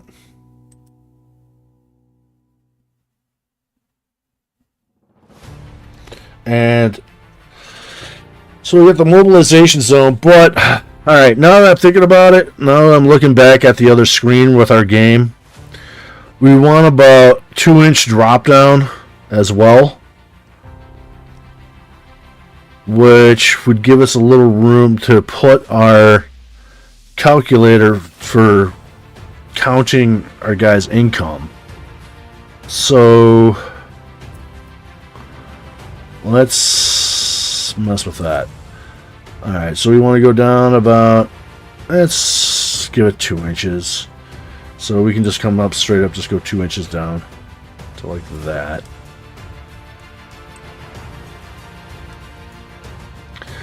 And scale it and see what it looks like. It's probably gonna look jank. Yeah, that's kind of jank. So we want that, and we want that. Well, let's see, how much is that? I mean, let's look at it in game here. It's like, I mean, it could hang off the top of the board a little bit. It's more like 1 inch than 2. All right, so let's go back in here. Screw with this. Farting around, like I said, you kind of always farting around. About 1 inch. Scale that now. And I'll go back to our view. Yeah, it's a little squish, but it's legible. You know, that's all that matters for the most part. I mean, this is just another redundancy, so no big deal per se. So, okay, that's all right. So what I want to do now is I want to make something for the bottom here. I would like an order of play, right? So order of play, turn sequence, we could probably just find by hitting up AI or something like that. So let's do that.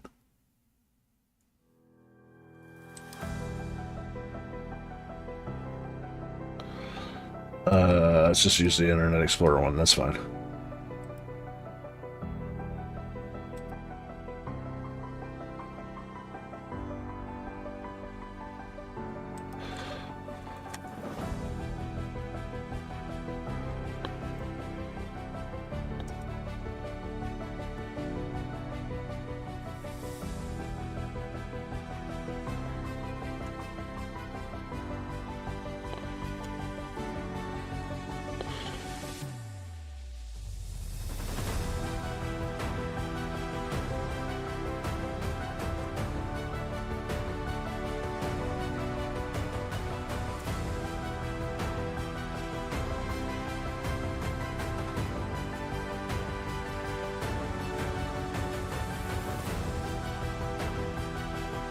Nah. See, this is what I'm like. Not the order of play, but what is in a turn. There we go. See? Now I was going to kick out the information. Got it. Here's a clean breakdown of the turn structure and access as an ally. Global 1940. Each power follows a sequence during their turn. Alright, so here's all the stuff that we want. So we're just going to go ahead and steal that. And we're going to go hold on to that for a second while we look at GIMP. And let's just open a file and add it in here. I think the easiest way to go about this is just sometimes, like, I'll just clear this out and I'm just going to type in white. And there it is. The white color background. I'm going to throw that right in. Now we can stretch and manipulate this however we want. Oh, shit. Edit. Undo. Okay. And let's make sure we're grabbing this.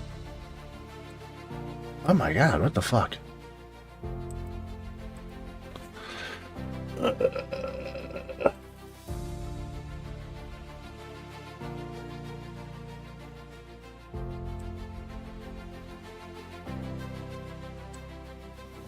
just delete this goddamn thing.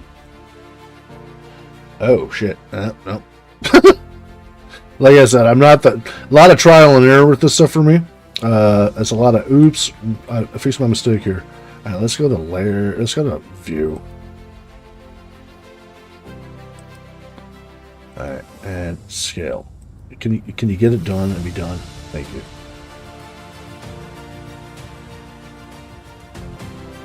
All right, you know what? Let's just back it up.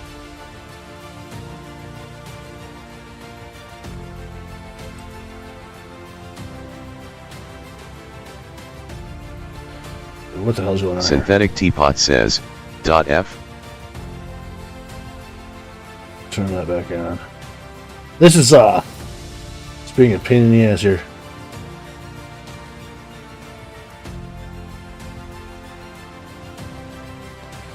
Transform. Yeah, I don't understand. You know what I mean? It wasn't the floating layer transformation. Like, I just don't want that no more. It's like getting rid of everything else.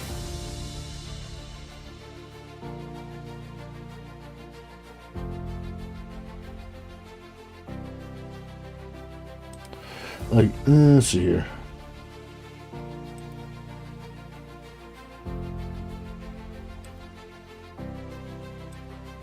Okay. Lock position and size. Like, what is going on?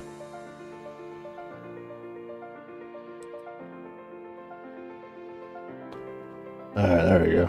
I think that's it. Anchored it down. Okay, holy crap.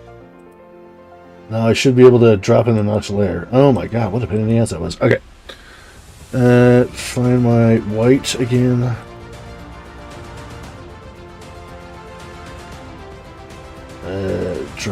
Bring it up to the foreground. There we go. Alright, now we want to stretch that, morph it, slap it down, or no. Wow, really? Why is it that big? Oh my god, why is it going to my background, man? Come on, what the fuck? That's the background. Don't do that. Here, select. Oh. There we go. No. No, maybe not. You're a freaking bastard. Alright. Fine. You know what? One in doubt, I'll just do this. I'll just do this. Alright, that's what we want. Right fucking there, right? We want this. We want this. This is just fine how it is. So what I'm going to do is just go to File. We're going to export that son of a bitch.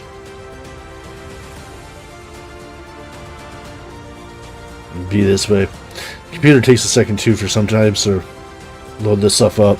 But this is my, like, if all else fails, like, I don't know what I'm doing, and I just want the image, this is what I do. I'm sure there's probably a way to do this that's above my pay grade.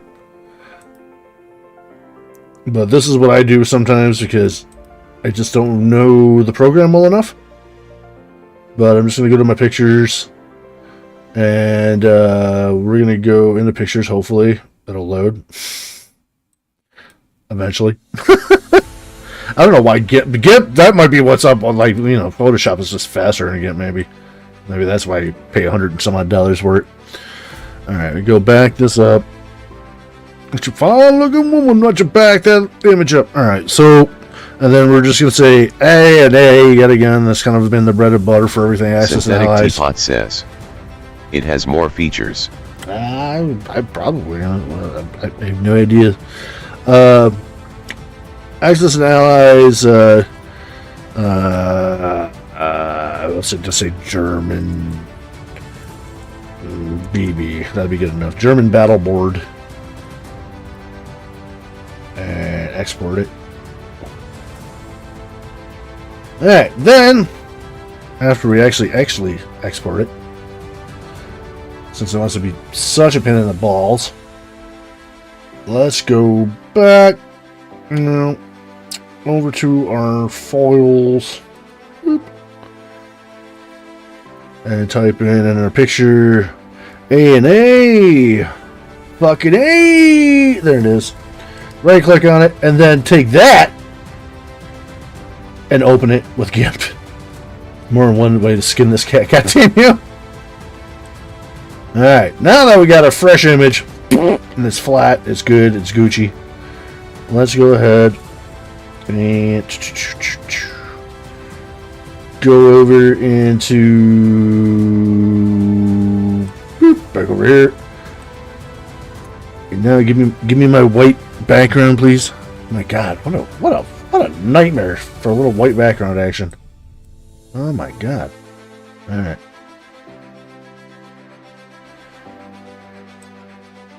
For realsy? What's going on here? Oh, it's because it's a JPEG? Really? Is that what's going on here? Oh my God. Alright. I didn't say this was going to be a Photoshop class, kids. So, let's go. Let's just do this. White color, JPEG. Do the same old trick again. Go into Paint. Fucking export this goddamn thing. Save it as a PNG. Ridiculous. That should be good enough, hopefully.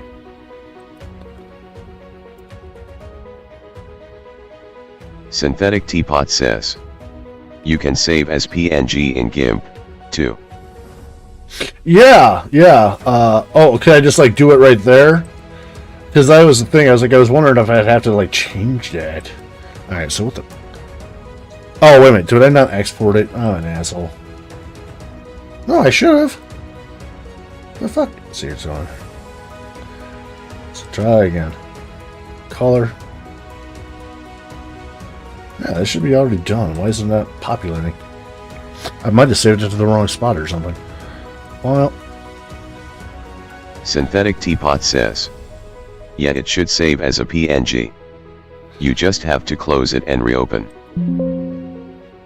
Want to replace it? Yes, because I don't believe you. I have trust issues.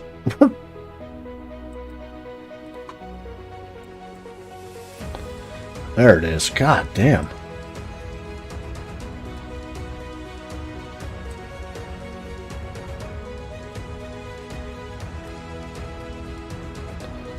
Now, so help me.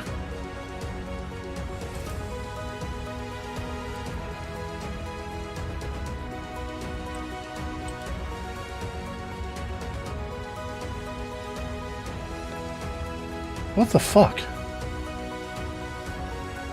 What am I doing wrong? Like, I keep on moving the whole fucking thing. I don't want the whole thing. I just want that. Why is it doing it like this? This is so weird. Synthetic Teapot says, what are you trying to do? I'm just trying to stretch out this white bordering right here. Hey, it's Sabrina Carpenter. And then start typing the stuff into it. But for some reason...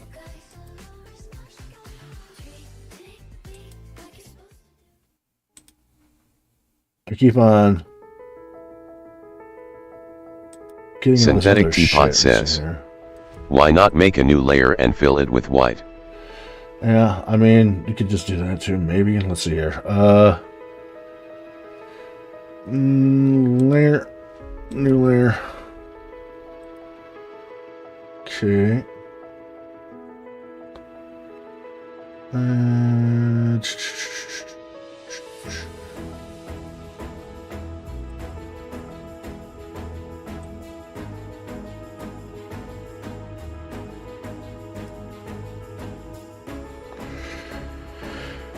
Oh, why is this not like in inches anymore either? That's annoying. All right, let's go. Let's just try to do it on this side, and then let's just delete this. This drop buffer. I don't know what the fuck that is. See, that's weird. What is that? Anywho.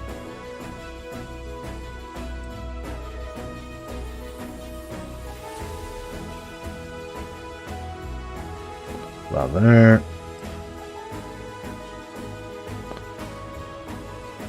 About there, I guess.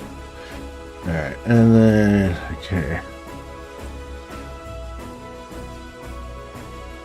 Synthetic Teapot says, so it would be new layer, paint bucket, pick your color, then click on the canvas to make white. Dedidix says, OMG, I loved playing Axis and Allies with my friends. Hi all. What's up, dude? You should come play. Dedidix says, how are you doing, GM? I've been. Oh my Dedidix God. says, What the fuck? hi Teapot. What the fuck? Why is it? Why didn't it just like? Why didn't it just fill the whole area? Why is it doing this shit? You know what? Fine. Fuck you. You know what? I don't have to do drop bucket. I don't have to do shit. I do what I want. I'm gonna do paintbrush. Fine. Be that way. There. Fucker. What's up, Dix? Alright. You got that taken care of. So we got that little bit of there. Dude, yeah, come play Access and Allies, dude. I'm going to plan on doing it on Saturday afternoons. Well, I'll play for about 3 or 4 hours. We're going to be doing the 1940 Global. Hide the layer that has the granite. It's trying to fill the parts of the granite with white. Dedidix says, LOL, I do what I want.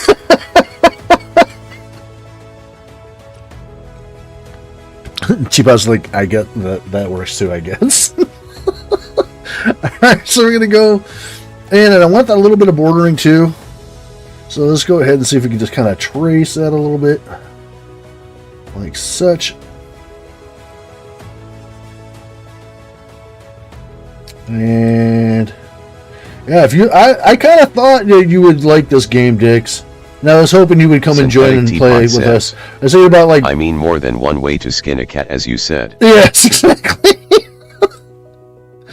That'd be awesome to have you along for the ride, man. Like we're thinking, like I don't know, depends on how much you guys want to play. But I was thinking at most like bi-weekly, but more realistically, I was thinking like once a month. Get together and throw down on the Axis and Allies. I'll show you the board over on the other side after I get done wanting to beat this thing. Okay. All right. So we got that selected, and I want to just do that area. So please let me see. Let me make sure, because we got a layer. This is our layer. This is. Alright, this is a new thing. I don't know if it's going to go off into the other thing, though, onto our background. I hope it don't. Let's see here. View. We want to invert the selection. See, then that goes all the way out there. But can we then... Dedidix says, pull that shit in? Sweet dude, I'll be down to play. All right, that'd be awesome, man. All right, you know what? This ain't working. You know what? I could do this here, but I'm not gonna. I'm not gonna. I know that there's probably a way to do this, and I just don't want to learn it right now because I know I could just do this a lot faster over and fucking paint, which is literally just draw a box right here of black. We'll get to that point in a second. We'll get there. God damn it! All right, but for Synthetic now, Teapot says, I still don't know what you're trying to do. LOL. hey man, neither do I, man. The fucking what, you think I'm a guy with a plan? All right, let's see here. We're gonna go over here now, and we're gonna do this like that, and then that's Arial black is fine. We should still hopefully have all this shit right here. Oh, you what? Why would you? Because the last thing I did was that. Oh my god! Oh my god! China! Back in. Synthetic Teapot says, Yo Ariel, have you seen those lowercase r's? They're Arr. ugly. Arr. All right. Backspace. Oh my god. Okay. Go to combat. Apply casualties. Okay, yeah. We are doing it. It's doing it kind of fucktardo. At least we know that we're doing it. All right. We're gonna go ahead and like I said, redundancies. We're gonna go ahead and back all this crap up like this. All right, and then back to the top. Hopefully we're good. And I'm just going to shrink this right now to just get it into this damn box, hopefully, and then I can resituate it a little bit better, the text in here. Or we're just going to keep going to 30. Okay, let's just, fucker. Go over here. Will you change for me? Thank you. 10, okay. Wow, that is small though. View and zoom in. All right. Over here. Alright. Purchase units, spend applesauce. Okay. So, we want to take this. We've got 9 things that we typically do on a turn. And we want to kind of space it out into, this then over to here type thing. Alright, so what we're going to do is try to figure this out. So we got 9 things. Split into 2. Then it would be 10 if we add one more thing, right? Synthetic so, Teapot yeah, says, let's do that. Your leading is huge. Yeah, it is. Let's see, let's go into here. We're gonna let's just do it like this. Stoop. Cut.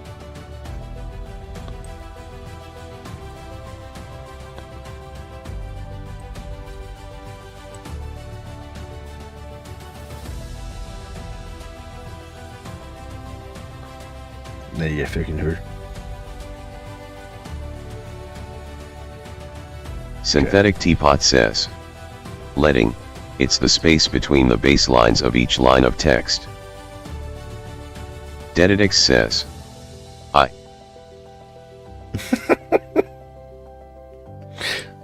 Wouldn't you like to know? Alright, let's go ahead and cut that again and combat move. Go over here. Control V. And where's that last little bit? There it is. Let's cut that too. Please, senor, can I grab it? There we go. Cut. And boom. Space. Control V. Oh my god. I fucked up the SpaghettiOs again. Oh my goodness. Let's see here. Let's do this. Just so I can see what the fuck I'm doing.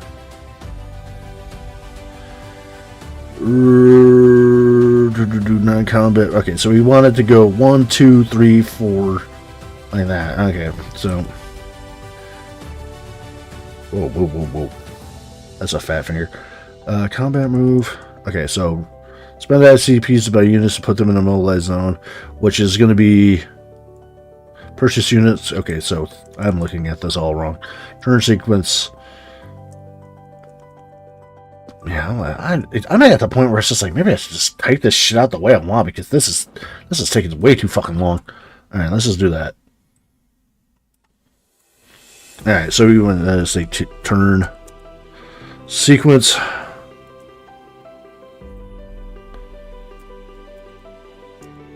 Space. Jesus Christ. 1 dash research and development.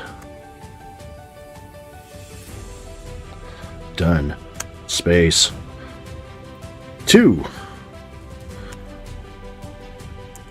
Repair units. 3.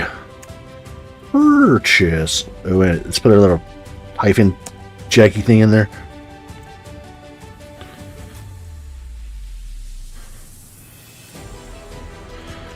Purchase new unites. And then, yeah, we'll just leave it. We'll just space it at the end. Try to make it look decent. And yet again, like I said, we'll fix it in post. God damn it! Don't worry about it. We'll get there. All right, 4 combat movement. And number 5 is going to be resolve combat. My little hyphen again. God damn you. Resolve combat. I like, you know, it was kind of weird dicks, man. I was like, I have a feeling. I just had a feeling that this would be one of your jams. All right, 5 resolve combat, right? Resolve combat. 6 non-combat move. Right. That's I see. I'm the asshole. What's new? 6. Okay, there we go. Non-com movement.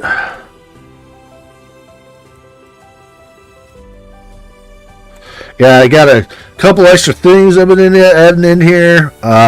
New rules and stuff like that. Did a couple things like worked on heroes. So national heroes. It's like a cool little side rule that I found. So you can have like, you know, one units and stuff like that are pretty dope. We played all the expansions too. Dude, what we're rocking on right now, what I'm working on is, are you familiar with the 1940 global version? That's what I'm working on. It's basically when you take 1941 and 1942, European and Pacific box sets, and you smash them together into one uber fucking ginormous game.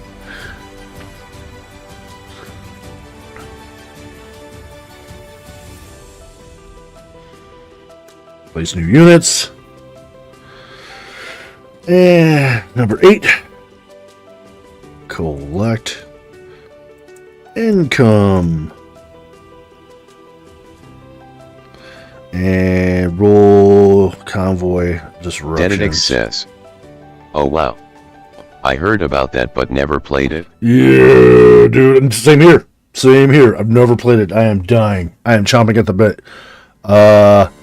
Alright, see, now that's where I screwed up. What's new? Alright, so that's what we can do. Alright, let's just do that. That's what I was saying. There was going to be 9 things, but it's going to be kind of screwed up. But if you do this, ideally, I think we should be able to fix this. So, have our number 1 there. Drop that down. Bring our number 3 up to there. Drop down number 4.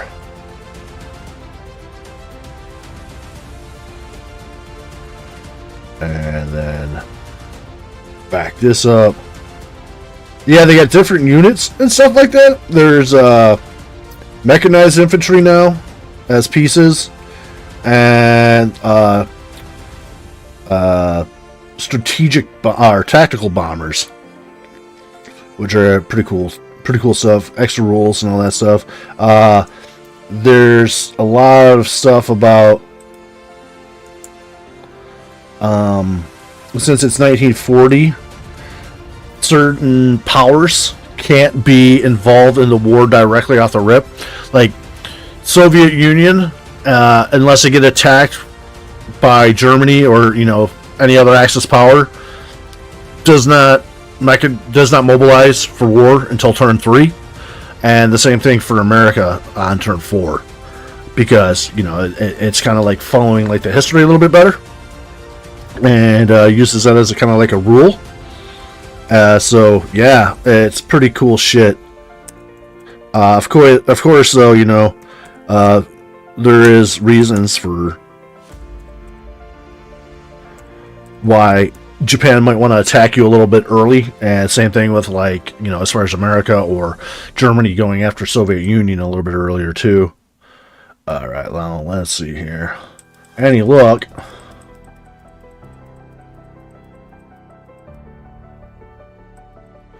Okay.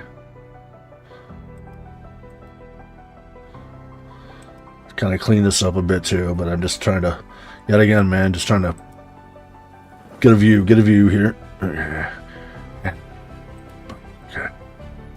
And we want it about 2 inches down. Save us a couple inches over there.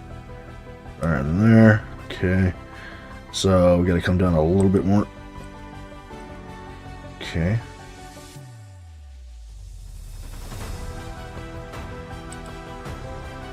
That's not too bad. And we can just kind of slide this all over a bit to the middle.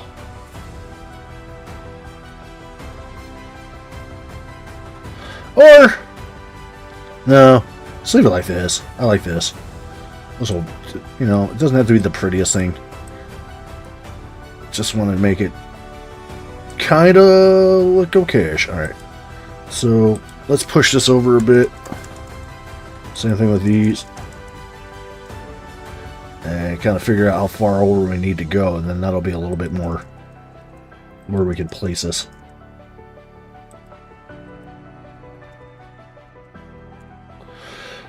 Yeah, see, that just definitely need more space. Let's go about yay. Okay, that'll work. WAP says, didn't the Japanese have a kamikaze attack with planes in Pacific? Yes, they do. Yes, they do. And it's gonna be fucking sweet. Synthetic Teapot says, whoa, it's WAP.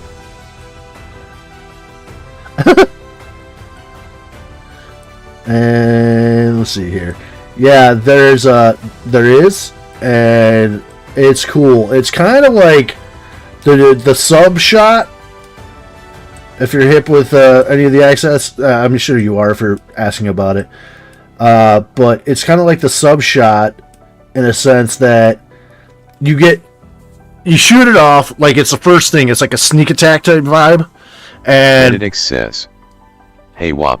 You get to choose as well where the shot hits, which is totally different. WAP says, hey all. Which I really dig about it. So it's like, how like typical Axis and Allies, when you get it hits on you, they don't go anywhere specific. You get to choose where the hits are allocated. So that's like, if you got tons of infantry, that's kind of like, I look at Axis and Allies like this. Tanks and fighters and shit like that are kind of like your sword. And your infantry units are kind of like your shield. You soak damage with infantry and keep pushing your offense with your, more expensive units, And so it's awesome in the sense with the kamikazes, because the kamikazes actually get to choose where they land the hits if they hit, which is a big difference for Axis and Allies, which is really cool. So it's like, yeah, you come in and you're doing all your bullshit. It's got to be any ship besides transports, because I think they know that like you would just cherry pick the transports, because that would really suck if like they're trying to do like a Japan landing and you're just blowing up all their transports with kamikazes. But you get, I believe, 8 tokens, kamikaze tokens that you can use for it, and it's fucking dope though, man. Alright, so turn sequence, that's good, we got that. Alright, and then we'll have spots that kind of drop this in here. That'll be fine. Now we just want to put something up here. Just I don't know, just say Germany or German. Ah, fuck, that looks like ass. Let's back that up. Let's turn off that underline there. Alright. Or did it just turn it on? What the fuck? No, okay. That's all underlined. Dededix says, interesting added rule. Yeah, so it's like you can only do it so many times, and it's only in certain C zones. I'll show you once we get to the board here. I'm kind of slow when it comes to some of this shit. I just want to get this part done, and then we can say, okay, now we can come back and we can kind of float around with the other stuff. Okay, so we want to have like okay, so we'll put Arial black, but yet again, I would like to do a relief. Almost like the Luftwaffe. The Luftwaffe. I don't have my clips loaded in because I just didn't do it. I forgot today. So we'll do white here. Oh my god, what am I doing? Let's learn to spell. There you go. Okay, so we got Germany. Let's go ahead and puff that up.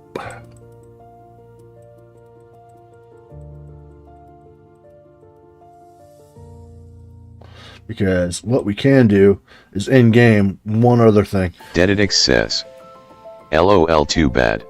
And then let's right click and we're gonna do text path.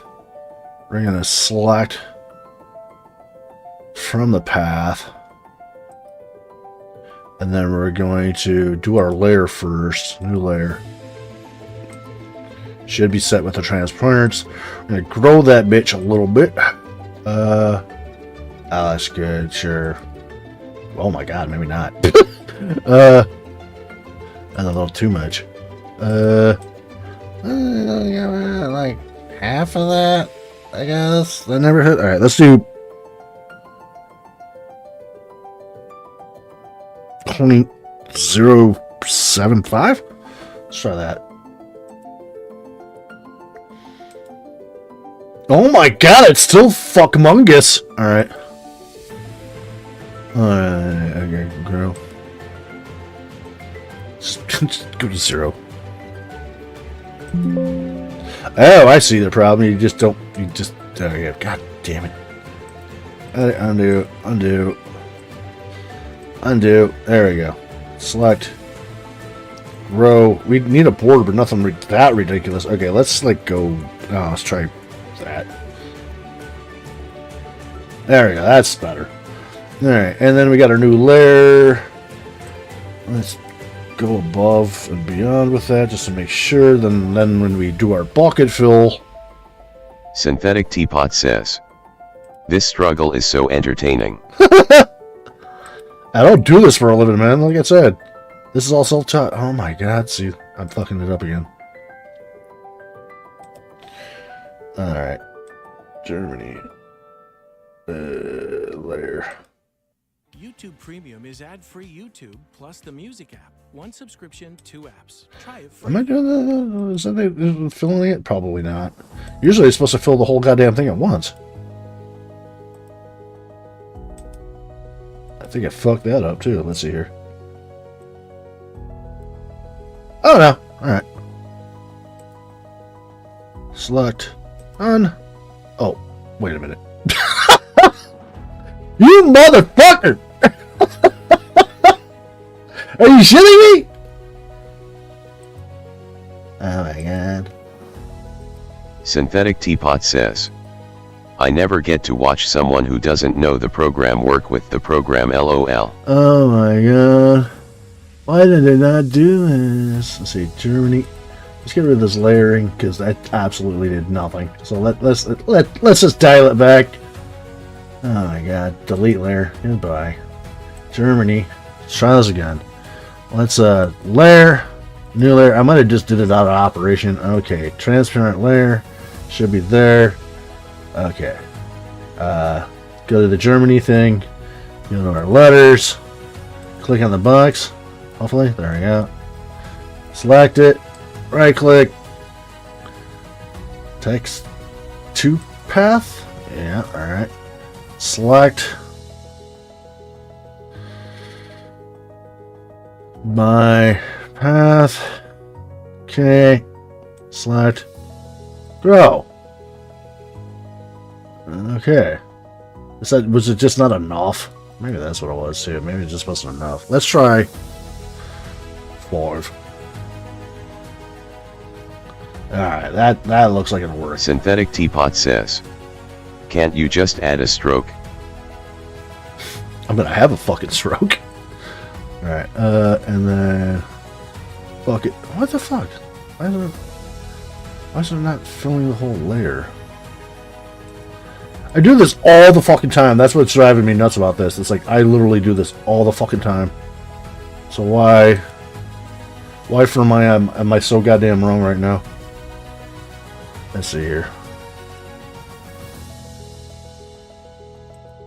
Synthetic Teapot says, is caps on? There we go. Oh, it's doing it by...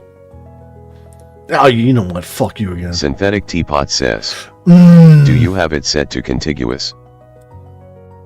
I see, there we go. There's my answer, fish bulb. I'm just gonna do that. And again, this bucket fill on top of this this fucking tile. It just acts really freaking weird. Alright, the layer. And then hopefully. Bam. Oh my god. We did it, Reddit. We may have shit the bed and rolled in it for a while, but we did it. Alright, now let's export this goddamn thing, because this is about as far as I want to go with this fucking nightmare. Alright.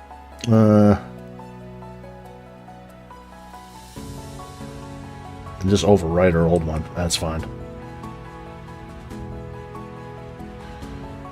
And we'll also save this. Synthetic Teapot says, it looks like it's sampling every layer and not just painting on the layer as if it's a whole other entity. Yeah, it's I weird. forget what that's called. It's acting very weird. But we'll save this as a file right now, just in case, you know, shit happens. Alright, but let's, go back over to the game board. Alright. Let's see if we can get this goddamn thing in here and see how she looks. Alright. It's probably gonna look like fucking ass. Alright. Don't go into the hand. Stop it. Oh my god. Here, just go here for now. Okay. And this thing, you gotta, bitch, you gotta go. We don't have enough room right now. Dead. Goodbye. You. See you in hell. Alright. Let's see here. Okay. So we want I want to do it as a card, I think, to be honest. So let's go to components, custom, and card, because it'll be nice and flat. And then we want nice rectangle. We don't want rounded. We want to do this. Find her face. Oh, well, excuse me. Where are you? All right, there you go. A and A. Fucking hates. All right. Bitch. All right. A and A German. Databoard PNG. Okay, that won't work. Let's open that up. Bring it onto the cloud. Upload. The back image, if it'll let me, we'll just use the white, because it's like a card, we don't need both sides. Oh my god, there it is. Open, bow. Over to the cloud. Upload we go. We don't want it sideways, we do want it up and down, because it's more, well, it is 10 by 10, I guess it doesn't really matter. Let's just see what happens. Alright. So now we'll use let's pick up all this shit and move down here for a second.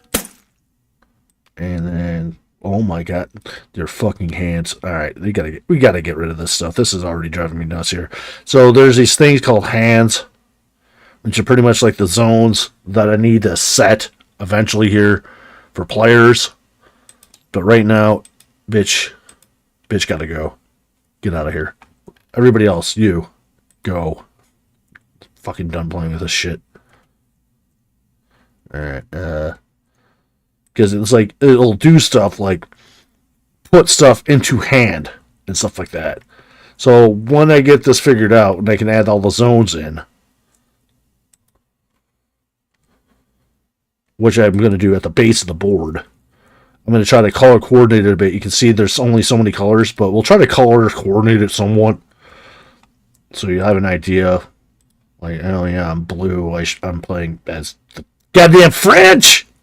Goddamn France. Alright, let's get some of this shit out of the way. And this goddamn thing. Oh my god, come here. Let's move it. I thought I did this before. Like, I could have swore I moved this thing already. Alright, come here, bitch. I did. We got 2 white ones? You got multiples. Oh, alright, well, then. No. No. Where's my hands? Where's my hands? Let's get rid of that too. Delete. I can't delete myself, can I? Oh yeah, there we go. The old sewer slide, self-deletion. Alright. Where's my music? God damn you, game. Everything kind of going around, running around the old sewer slide here. Y'all. Synthetic Teapot says, hands. Hands is hands. Like Hans's hands. Alright, so let's go sweep this over to here. Alright, now let's give the old stretcherino. Volume scale. Beep. And let's make sure our rotation value is correct before we do this. Okay, cool.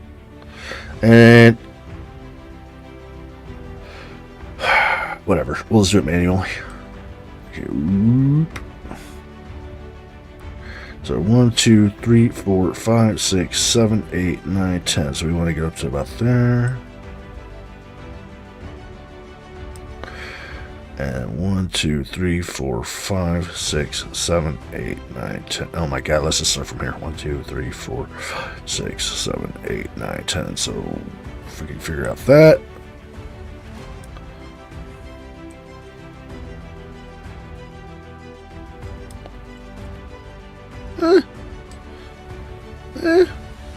Not too shabby. Definitely could use it like. Oh, we forgot to put our black border. God damn it! Oh well, we'll have to maybe touch that up here real quick because that looks kind of ass like that. Yeah, gosh darn it, it's gonna drive me nuts. Let's do that. All right, back over to here. We'll re-import it. That's fine. Because this should be easy enough. That's why I said like this is almost why I wanted to do this in Paint, because it's a box and I don't know how to draw a box in Paint real quick like. All right, so we'll do that. Pictures, and it's A and AIDS. All right, A and A, German PNG. Open with Paint.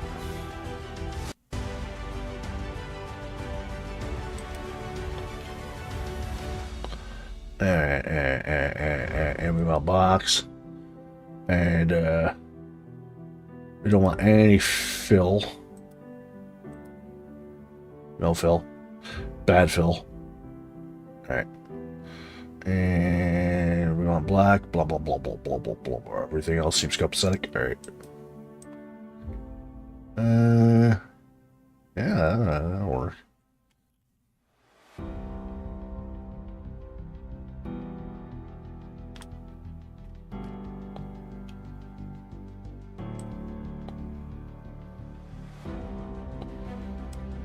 Up a little bit with that there.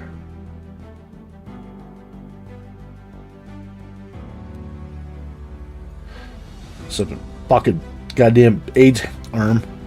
It's all janky. Alright, yeah, that'll work. That will do. Alright, bow. Bile. Oh, shave. Shave. Just shave it. Boom.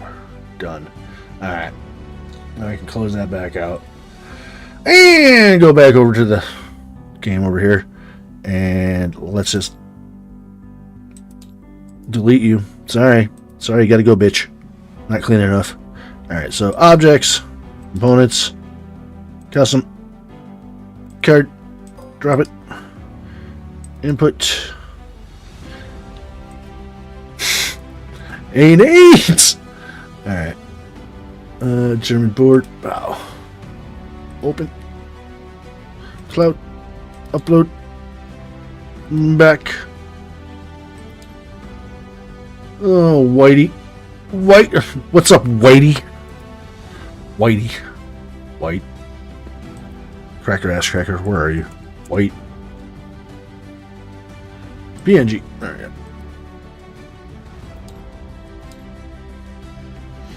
In supporter. Boom. Hey, everybody. Doesn't look like Synthetic total Teapot garbage. says, LOL, can you say that? What's that? Whitey? Or cracker? Oh, I did it rounded. I don't know. What do you think? Rounded? Is rounded cool? Yeah, rounded's kind of cool. I ain't too mad. Let's roll with it. All right. I usually like nice crisp corners, Synthetic but Teapot I don't says, like too bad. I like the rounded. Okay, let's keep it rounded then. And let's go ahead and move it. Volume scale. Boop. Oh, look at that. It's actually 180 degrees. Wow, we. All right. And instead of... Oh, my God. I really wish... All right, so we want to be just like right in the middle of that if we can. And right in the middle of that if we can. We just see a little white. It'll be fine. And then 1, 2, 3, 4, 5, 6, 7, 8, 9, 10. All right, so there's a line. Oh, my God. I'm never going to retain this. All right. Right there. I think that's good. 1, 2, 3, 4, 5, 6, 7, 8, 9. Oh my God, did I only do 9? Yes, okay. 9, 9, 9. Okay. And then we want 10. That looks about right. 1, 2, 3, 4, 5, 6, 7, 8, 9, 10. A little bit too big. Giggity. Alright. And with any luck, grab this, slap that like that. It's doing a really weird type thing, but we can still use our lines to guide this to kind of make this work. But before we get too far into that, let's do this. A little embellishment, if you will. Alright.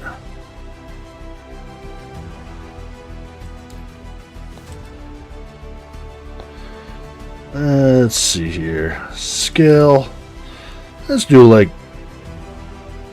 1.25. Just make it a little bit bigger.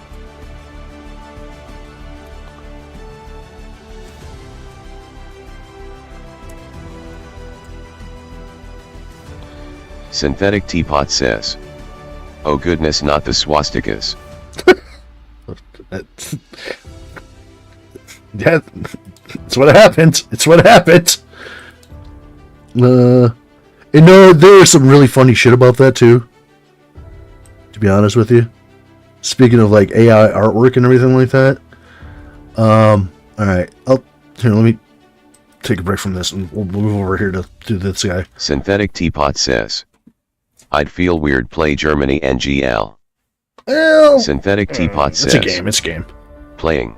It's a game, man. It's a game. I mean, why would you feel any less weird playing against the Soviet Union as fucking Stalin? What's the difference between killing 6 million people or killing 6 million people?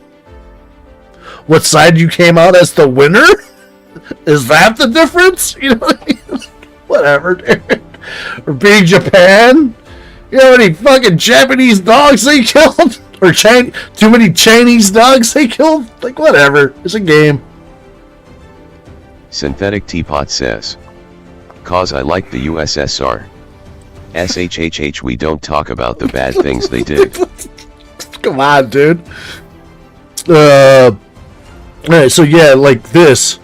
Look at that. The Reichstag, the German Reichstag. You can see we got the crooked cross there too. The bent cross, because you know we can't say the hard S's. No hard S's, no hard R's. You know? But all right, so this is a computer generated image, right, of the Reichstag that I wanted to put into Berlin. You know, each of these red cities are capital cities, and that's how you can kind of figure out like the victory conditions. Like we got Big Ben in London and stuff like that. And I wanted to add a little something to it to kind of make them stand out a little bit, like Paris. Got the Eiffel Tower. But AI, dude, fucking killing me. It was funny. I was just like, it did the Reichstag, but it had like the modern German flag on there. And I asked the AI, I was like, didn't the Reichstag have the bent cross signal flag like over it during World War II? It was like, yeah, it did. And I was like, okay, could you do that? And it was just like, no, I can't do that. I'm not allowed. And I was like, why? You know what I mean? Same thing, because people are soft, basically. It's a friendly, everybody can use it type thing, and you know, we can't talk about history. We're not allowed to talk about history because it might upset some people, and I get it. There's a lot of atrocious shit. It's fucking war. War as hell. I get that. I do. I understand that. But, in the same token, respect history for what it is. Be realistic. Be an adult, goddammit. You know what I mean? It's like where I come to. That's where I'm at on that situation. You know, like, come on, man.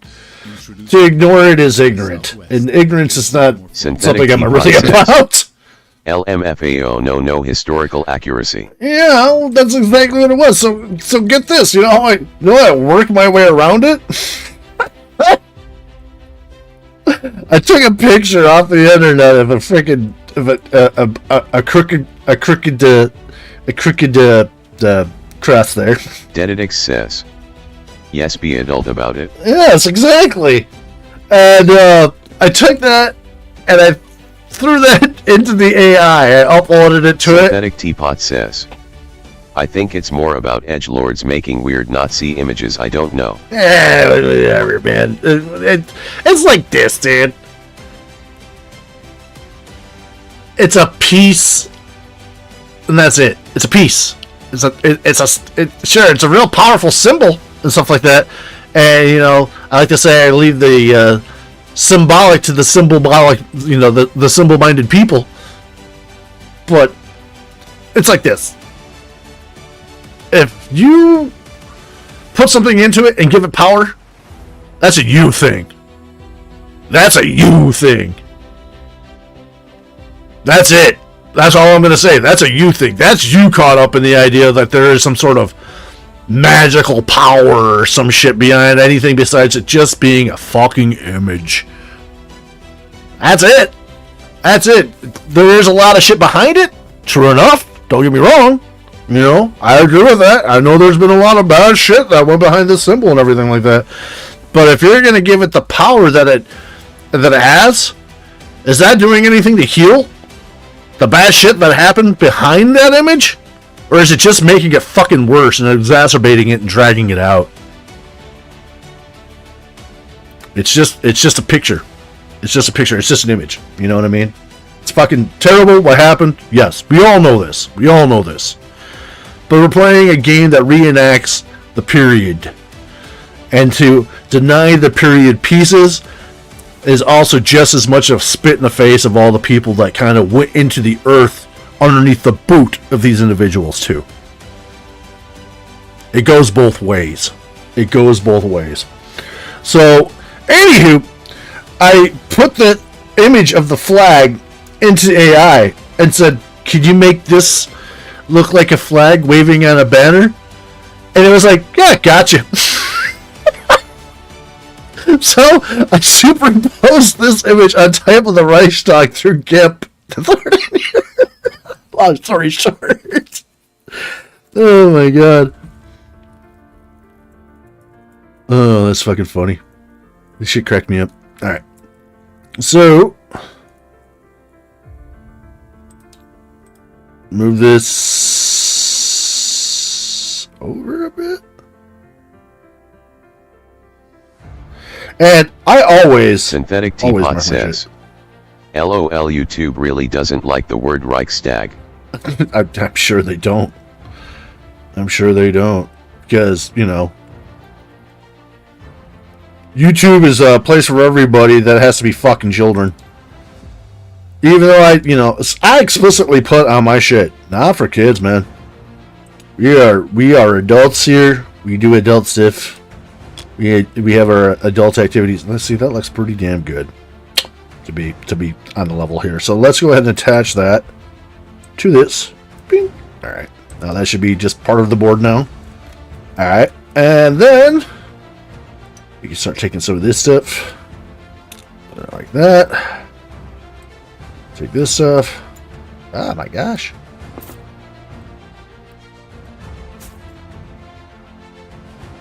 That should drop.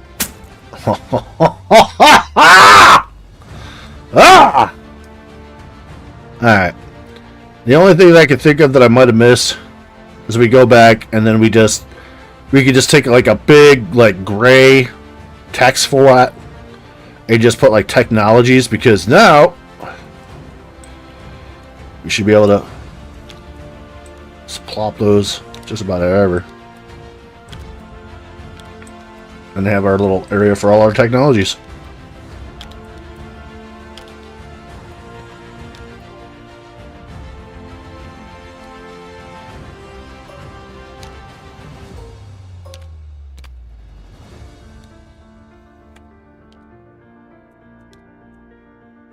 Wow, it's having a fucking seizure. What's going on? Are you scared? Is it YouTube? Is it YouTube got you fucked up?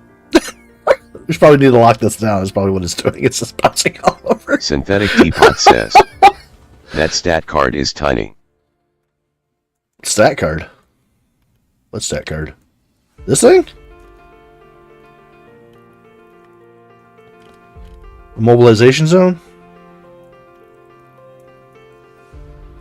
This is basically a place to rest our stuff. So you can still see all the information over here. It's just redundancy. Costs, move, blah, blah, blah. It's also on all of these if you highlight it and hold it. That's what you're talking about. But the idea is like, yeah, I'm going to buy 3 infantry. Woo, woo, woo, woo, woo. And 2 mechanized infantry. Woo, woo, woo, woo, woo. And I don't know. I'm going to buy a tank bomber and 2 fighter jets. Synthetic Teapot says, yeah, mobilization zone. Yeah. Sorry, couldn't read it. It might be a little bit more difficult to read through whatever you're viewing on too. But yeah, so like all that stuff, it definitely looked like it'd probably be better, a little less squished, but I don't know, man. I have to fucking call it good, man. I think it's good enough. It's gonna get the idea through. And let's go ahead and then we can kind of move this, that, center it up a little bit better. And then we should be able to now lock that down as well. Minus our money, add up our money, and then text. Synthetic Teapot says, LOL, I'm on mobile. Yeah, that's, there it is. Alright. Yeah, so, you know, you can zoom in pretty well. And also, I'm pretty sure, what was it? Tab? No. Alt? Yeah, Alt. And then that doesn't look much better.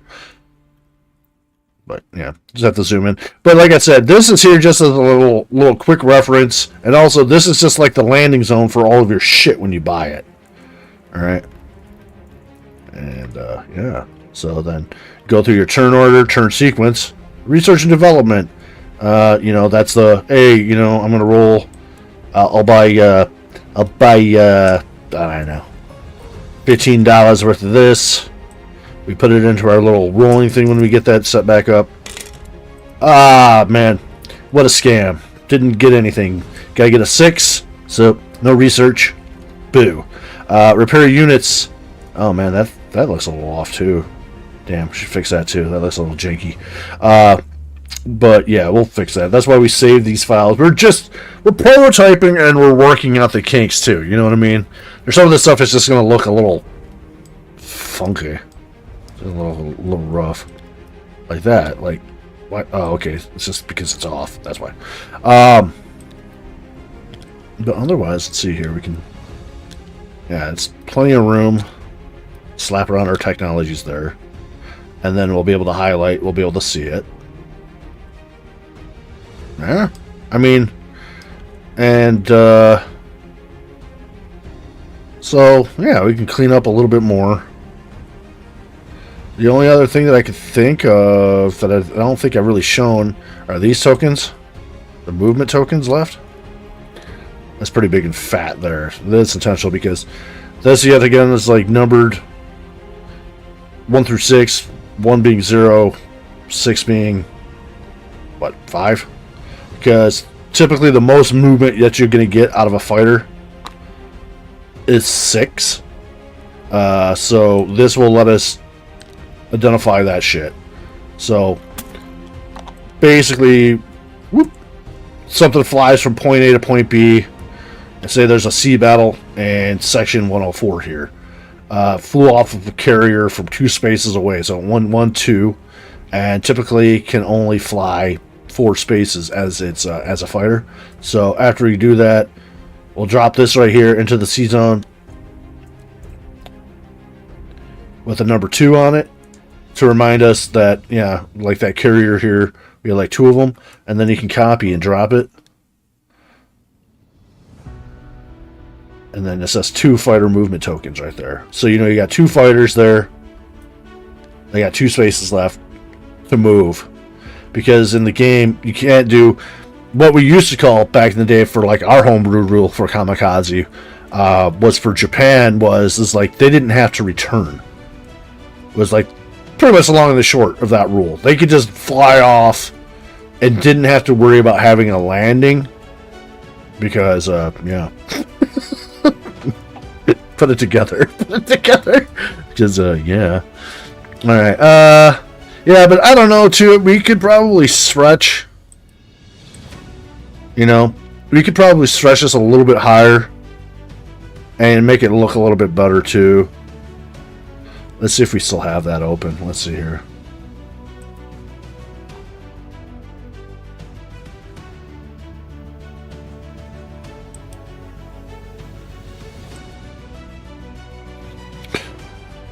Maybe not.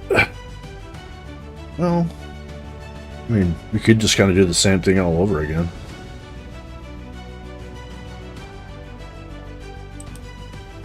Let's see here. Maybe we could just kind of re-slap her down, right? Let's do that. We can go back up and see. We got definitely like, I don't know, a 1/4 inch bigger. We can make it a little bit bigger. Up to 5 inches in thick, bro. Alright, so what we'll do, sure, I'll bring it back over here. What we'll do,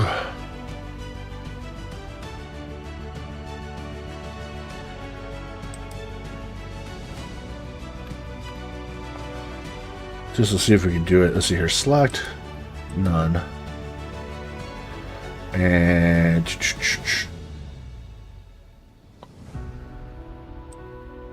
when it does this. Oh, because it's still doing the tool. Stop it. What? Oh, fine. A&A.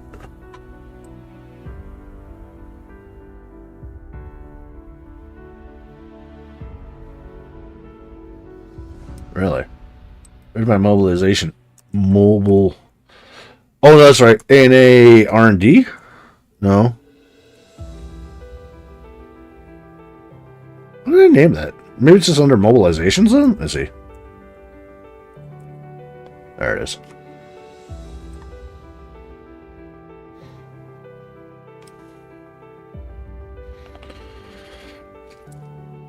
And boom. How does it do that?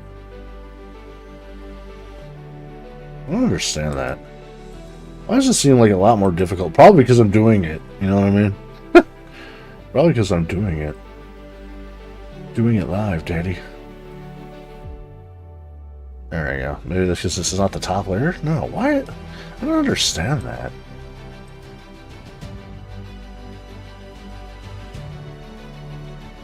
Alright, well, let's try this.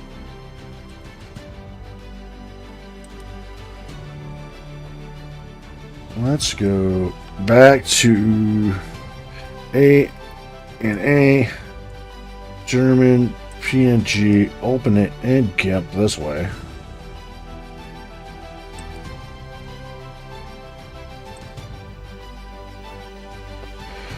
Then go back into file. Maybe we can just find it in here. There it is. Let's just grab that thing and throw it into there. No.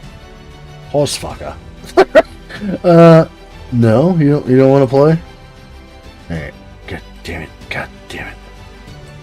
Mobilization zone, okay. Drag this over here for a second. Started getting window crazy, man. Alright, and then drag that into here. Thank you. Now, so help me God. What the fuck, man? What is it you say you do here that's just wrong? What am I doing wrong? Let's see here. Select all. Nope. Oh my gosh. Alright, so... Huh.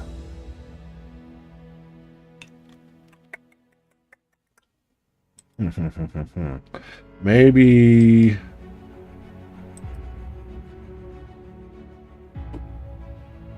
Synthetic Teapot says, I don't know what you're doing.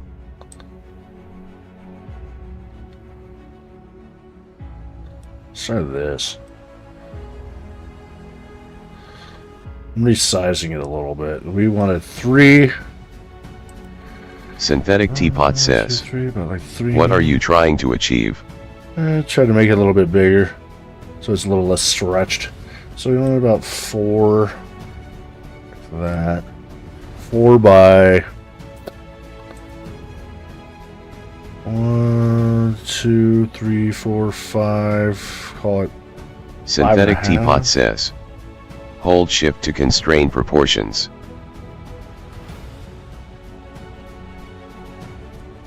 Let's just try this. So we do this.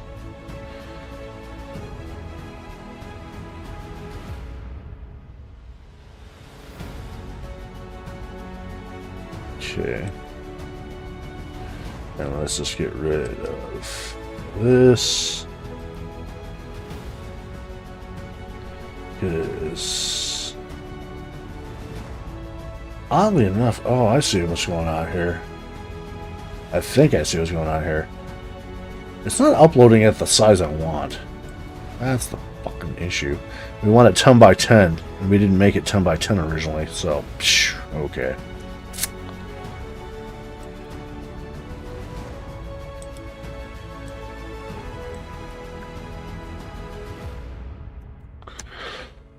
Which we did before, but not this time. Okay, so there's that. Let's take this. Drop that. Oh my god, no. Take that, drop that into here. Come on.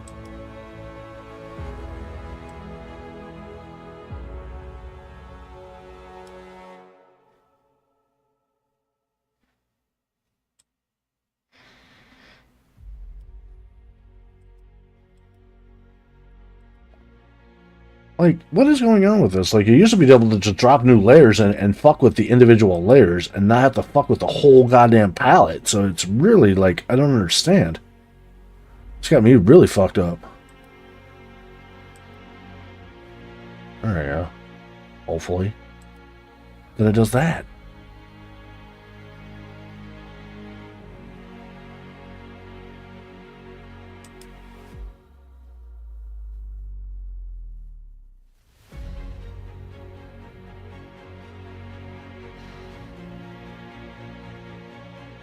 That's got me so messed up. What the hell is it doing? Like, why doesn't it just keep its dimensions when I put it in there? And then let me alter it when I get dropped in.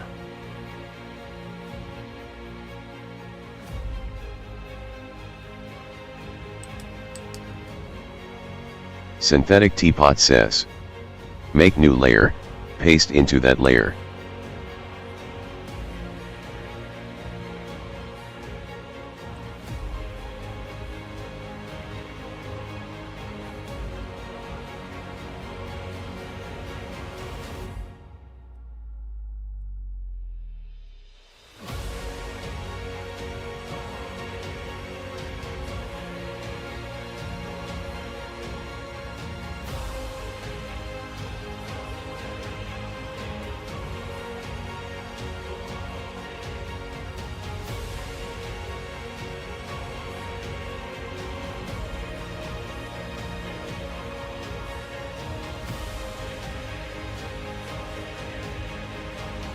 What?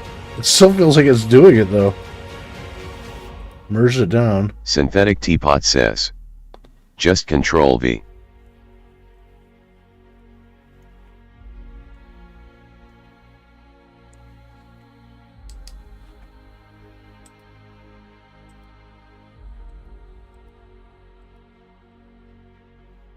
Synthetic Teapot says.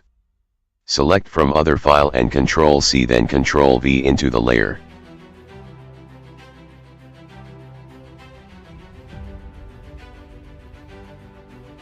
Doesn't seem like it. Unless I'm missing something. It's not doing shit. I mean, it could fuck with that again, I guess. Do it like this. Fuck it, man. So ridiculous.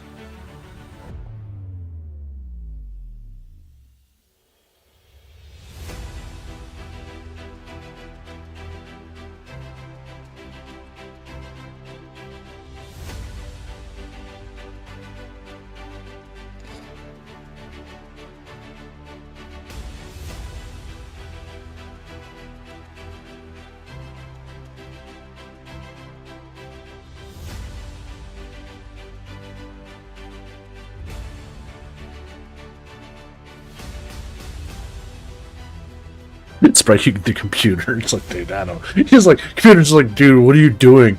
Alright, see, this is just getting to the point of absurd. Alright. Fuck this. Just to cut it back down. Crap. There you fucking jerk. Ridiculous. Alright. Oh my god.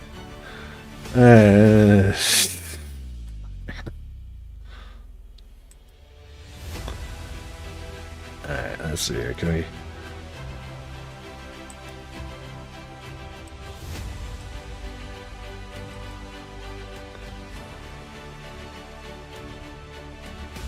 Oh, I see. This is just all the bullshit from there. Like, where's this demobilization card at again? Is that in here? Please tell me it is. No. Synthetic Teapot says. LOL, man, this is painful. You got this, LOL. It's fucking... You can do it. It hurts. It hurts. Oh my god, the pain of being dead. Alright, please, just go ahead. Okay. Oh my god. Oh my god, Daddy. Oh, Poppy. No. Well, let's see here. No! Sorry. Okay. Yeah. Oh my god. What the fuck, man?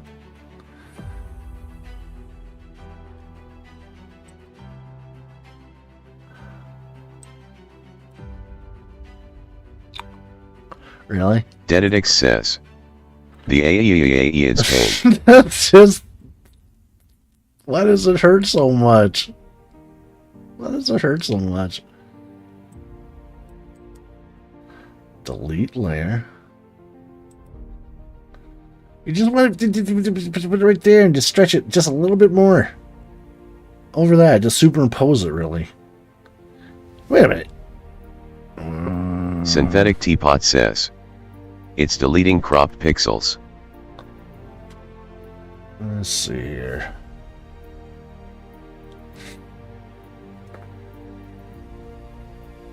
No. No. No. No! Synthetic No, it's wrong! teapots says, there should be a button to stop that from happening. Let's just do this. Boom.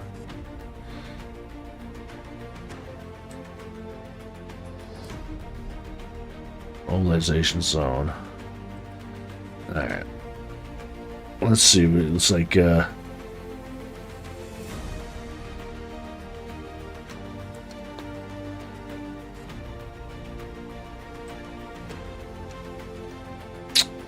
really? Alright.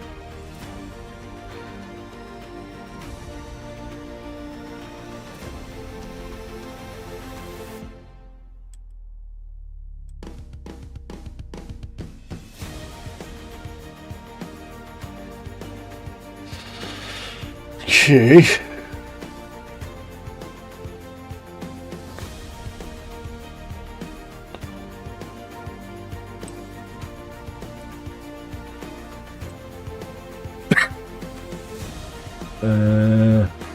Damn. It's like it feels like it's like selecting everything. But Synthetic Teapot says, LOL, if you put it on Discord and tell me how big it needs to be, I can do it if you want. Copy. V. No, now we're just on this.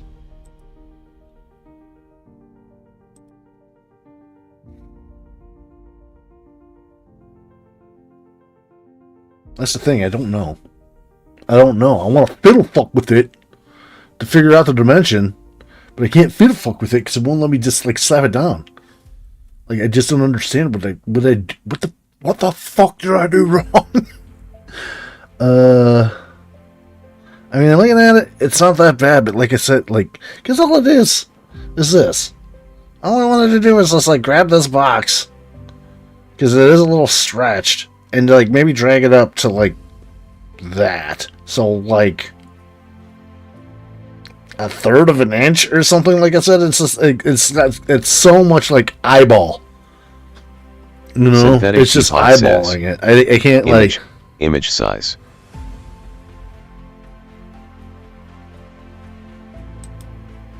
Image size. What do you mean? Oh yeah, image size. Let's see here. Transform. Let's see, image.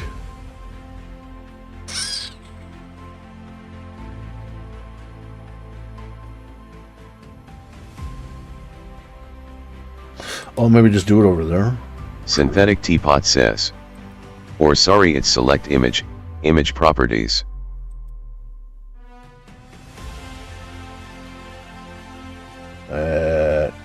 No.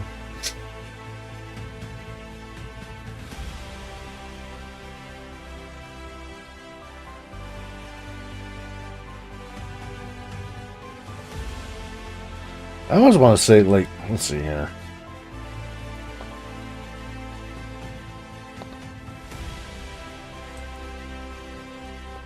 Synthetic Teapot says, that will show you the dimensions.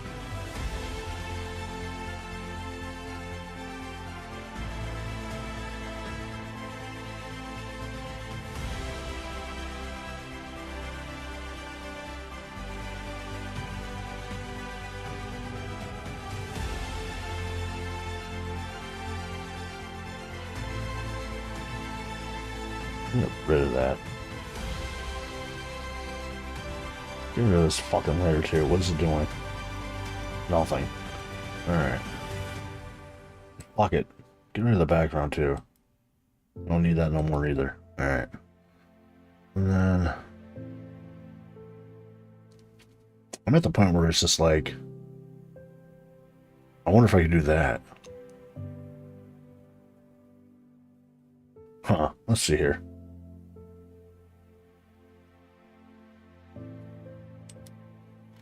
Synthetic Teapot says, in GIMP the program. Thanks YouTube.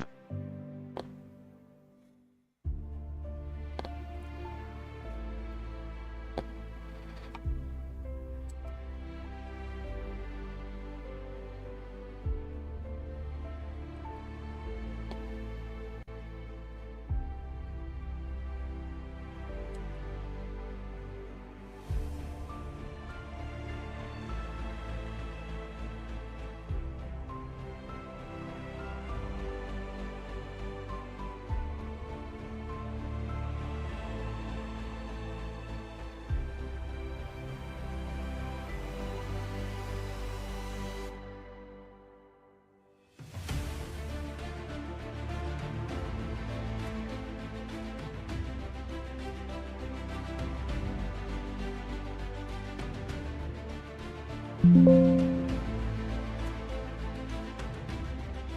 feel like we've done this. Alright, so that's what's got me fucked up. Alright, but let's see here. 1, 2, 3, 4, 5, 6, 7, 8, 9, 10. Look at that. By 1, 2, 3, 4, 5, 6, 7, 8, 9, 10, 11? Really? Oh, because that's the board. Yeah. Okay, so...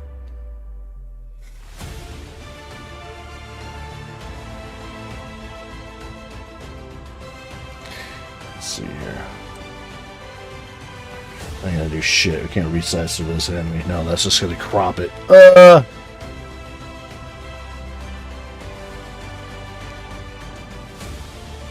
Fuck it, you crop it. Can you resize on this? I don't think you can.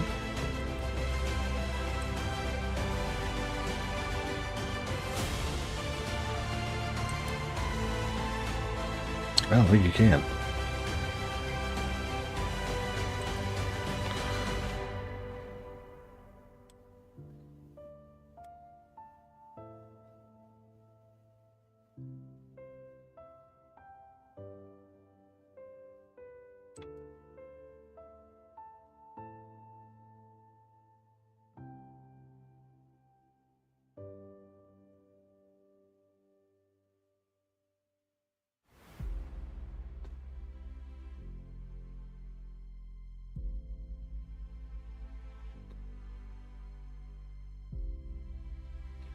Let's just try that. Okay.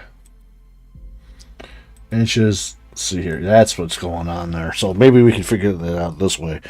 We wanted to be wide as 1, 2, 3, 4, 5, 6. Just shy of that. So 6.75.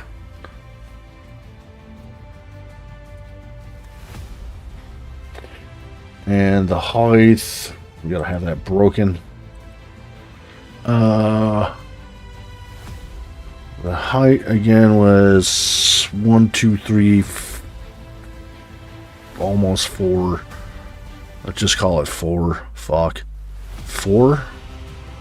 Just shy of 4. Just shy of 4, so I don't know, 3.95, I guess, or something like that.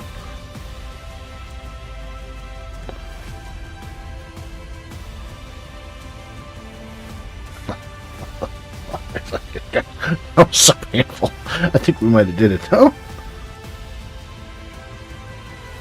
Oh my god.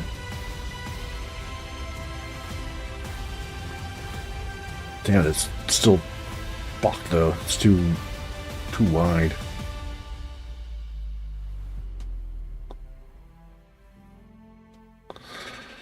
So our width again needs to be, I think we screwed the pooch on that one. Synthetic Teapot says, just click the chain link to constrain the proportions.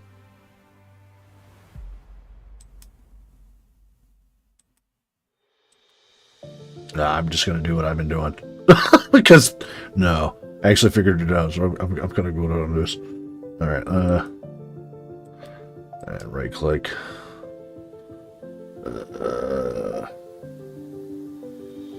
See you later. Okay. So that's 6.75, so that's looking like, try 5.75.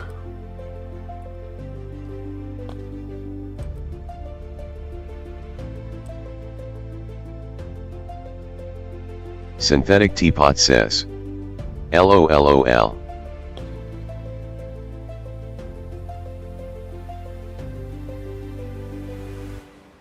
It's going the wrong way though. I think it fucked up. Let's do. Okay, my god.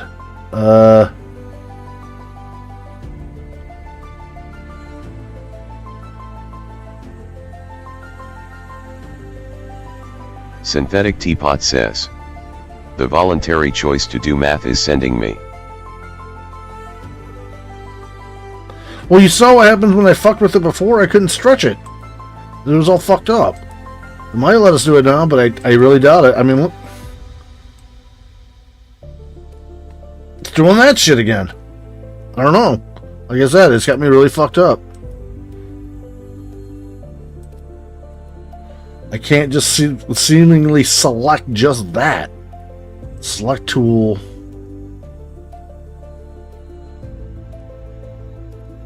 Border. Oh.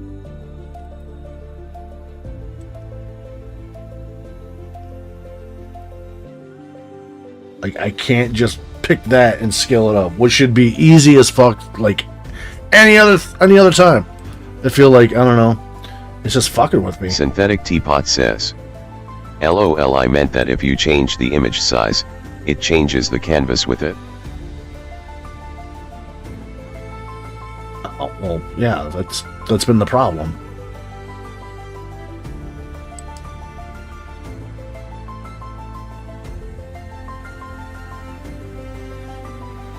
Come on.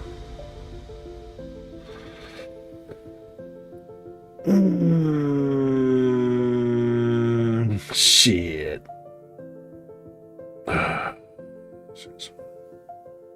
Nope.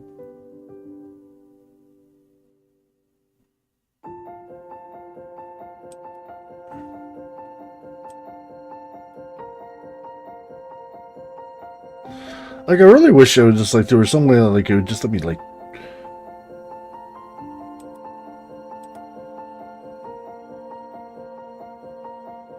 grab this goddamn thing. I have no idea what I'm scaling now, because that doesn't seem like that's the right proportions that we were doing before. Oh my god.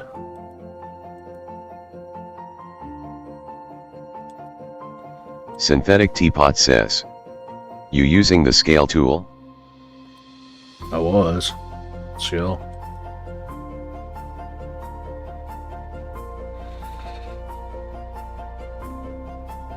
Now it's grabbing the whole fucking thing again. It's like the only way that I can scale is by moving it and then grabbing it and then going to scale through the fucking image itself. Synthetic Teapot says, I'm thinking it's a property that was changed with your direct selection tool maybe.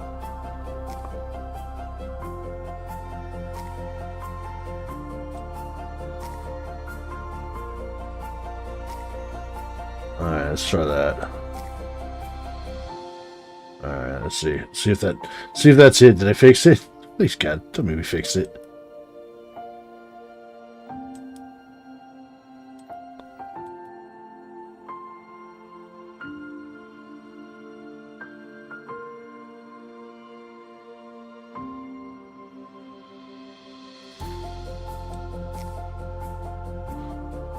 Oh my god, layer.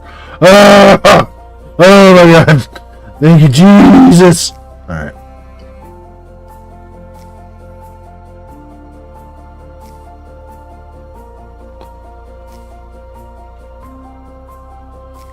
Synthetic Teapot says, do you have it set to where you don't select other layers when you click on the image? That might be it. Yeah, that's what it was. I was doing the scale, and the scale was set on some other an image instead of the actual layer. How that happened, I don't fucking know, but it did. Oh my god! All right,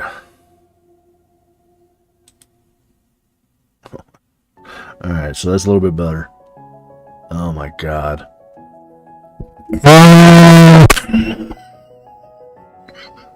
Synthetic Teapot says, yep, that'll do it. Sweet baby Jesus. Kitty fucking Christ! Alright.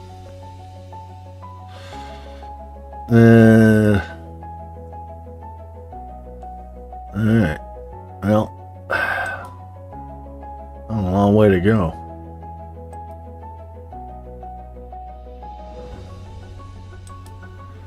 So.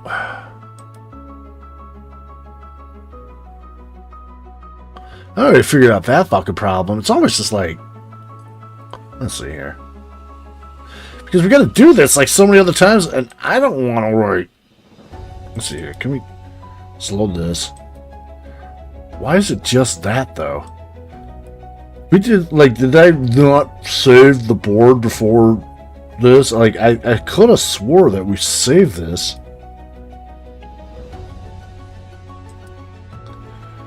I don't know. Let's see here. Let's look just for XCF files. There we go. German battle board. Hold that up. Okay. And then there. Now we could fuck with this specifically. Hopefully. And then we could just change some of the stuff out and get the other shit done too. Because we're fucking here, you know, is kind of how I'm looking at it. Change up the backgrounds a little bit and change the name at the top. And as long as everything else looks okay. Except that looks like it's not set there. Alright, well, that's fine. We'll just do the same thing that we did over there. Grab this cocksucker. Oh, that's not it.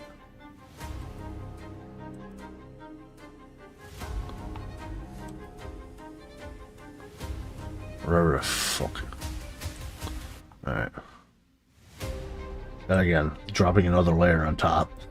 It's just ridiculous. Come on. Synthetic Teapot says, LOL, I mean something you can do to help mitigate that problem is by scaling the height and width and constrain your resolution with it so the file doesn't get bigger. I'll pretend like I know what you said. Alright, and then, boom. Okay. Transform off the layer. Okay. Alright. Whoa, what the fuck? Oh, okay, that's doing that shit. Oh my god.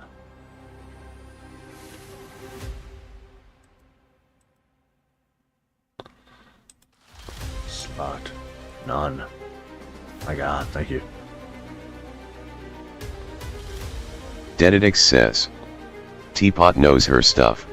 Well, yeah. She paid fucking $80,000 for that education. I fucking hope so. Whatever it was.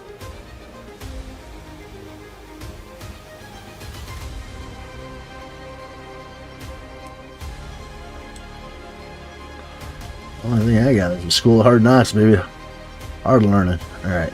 So, I'm almost at the point where I'm just going to say fuck it. And we go like that, just to make sure it's really nice and legible. We'll just go up to the border where it says Germany. That'll leave us enough room over there. Then on the top we could just drop a little icon like above it instead of having it below it. Synthetic Teapot says, be cool. It was 200k, thank you. Yeah, exactly. I think I get by all right for stealing a computer from somebody's goddamn garage yard sale. All right. Synthetic Teapot says, sent ya a DM with a pic of what I was talking about, GM. Dedidix says, yikes. That's what I'm saying. Well, that's the thing. It's like this, Dix. You know me, man. If I was to say anything as far as like advice to somebody about the education system and stuff like that, go get a fucking trade. Don't go to college. Think about it, dude. Go to college for 8, 12 fucking years. Then you pay it off for the next 20 to 30 fucking years of your life. You go into a trade, shit. You pay that bitch off in like 4 or 5 years, and you're making money. You know, be a crane operator. Make some money. Fuck. Alright. Alright, that's looking a lot better already, though. Alright, there's that. Okay. And then, let's, file, export.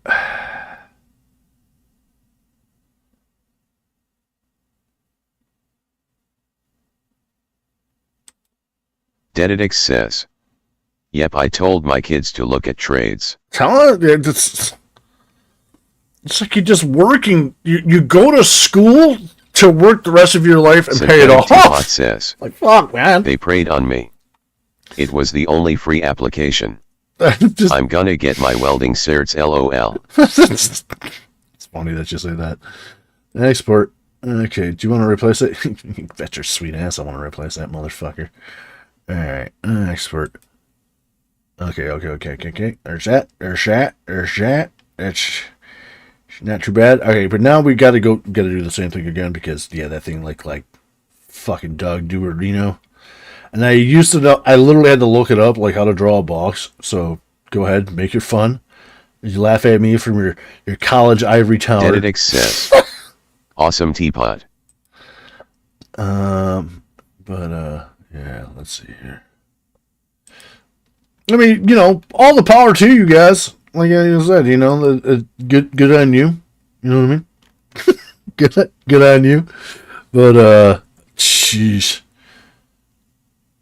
I think the only way to get out of that spiral is just never stop going to school. So you don't have to worry about paying that shit off. Synthetic Teapot says, got to go to Berlin for free, so that's a plus. There we go. There's this. Open this up. Open this up with paint again. It feels like we're spiraling the toilet. We're doing it, though.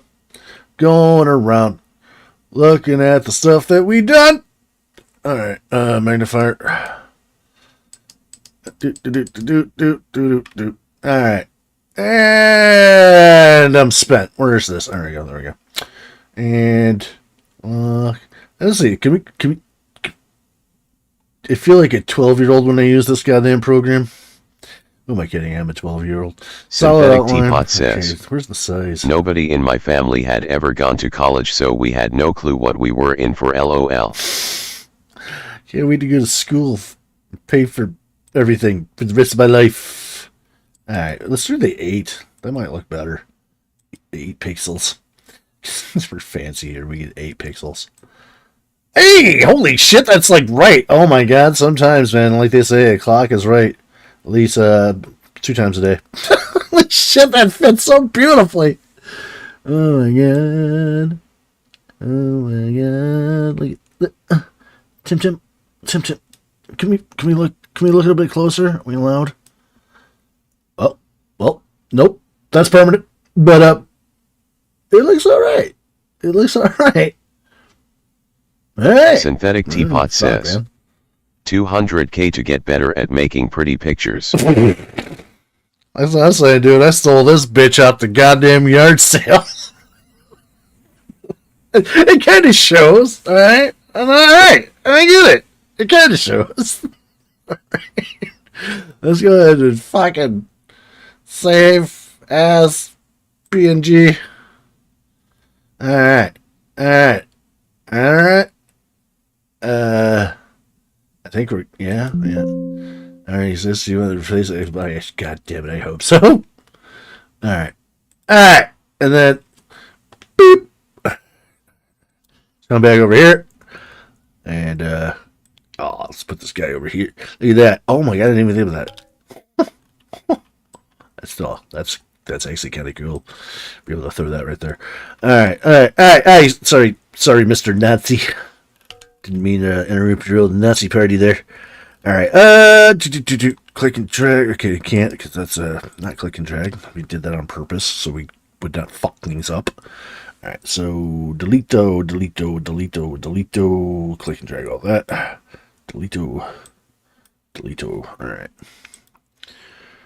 And unlock. And ready. And this is get bitch. Gotta go. Delete-o. There we go. Alright. Fuck it, doing it, man. I think we're trying. Alright, objects. That's games. Objects. Components. Kizard. Drop. Alright. Rounded. Yeah, we'll keep it rounded. It looked better that way. I think I learned something today. I think I like that. That's what I learned today. All right. Search. My God. A. Oh my God. A7A. You asshole. Starting to get a little slap happy here, ain't? All right. German board.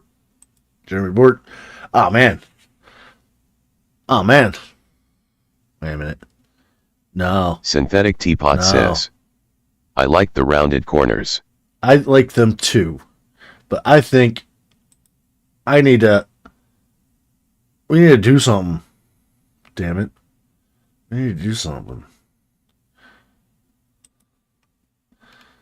We need to do something about this.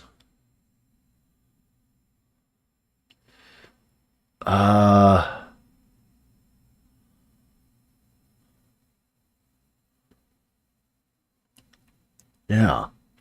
Let's see here.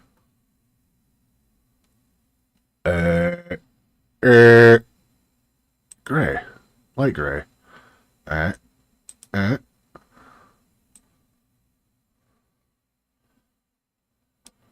Synthetic Teapot says. Like what? Let's put some lettering here for space to put down our technology so we know this is where we're supposed to drop them.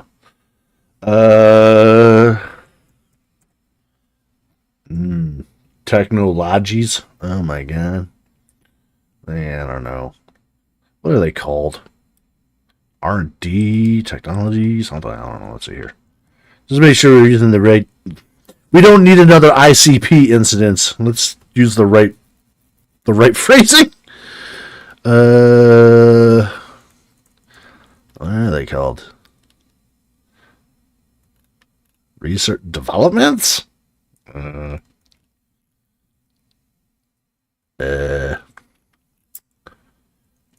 Let's see here. I guess we gotta look at the rules.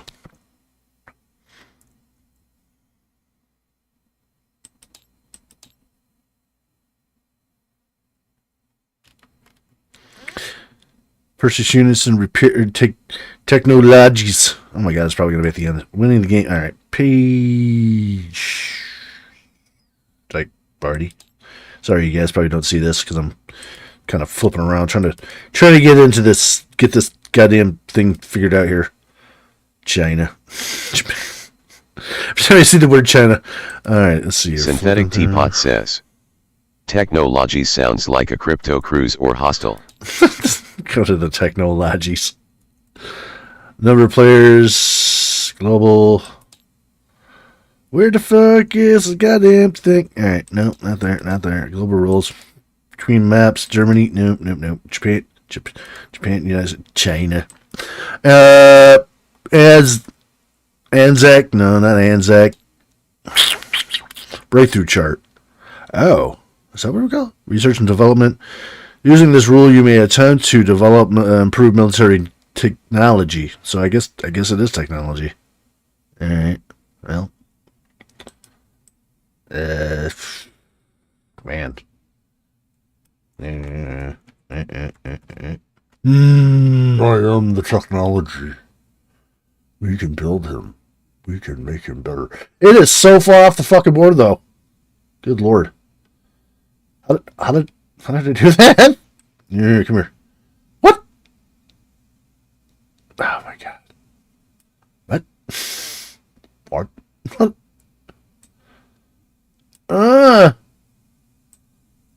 Technology.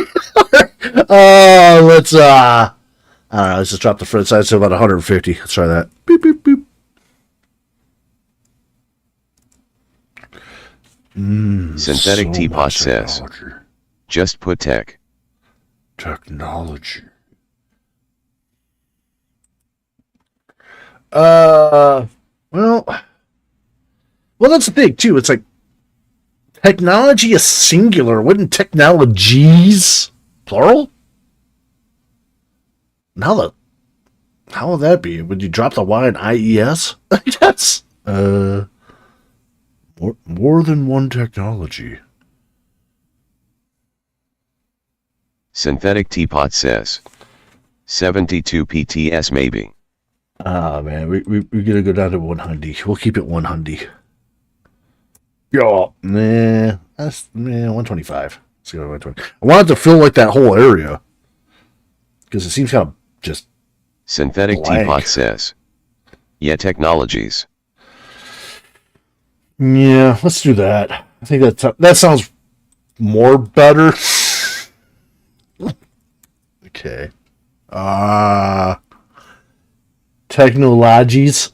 All right. And we can come down a little bit more. Yeah, it's a bold move, Cotton. Let's try 120.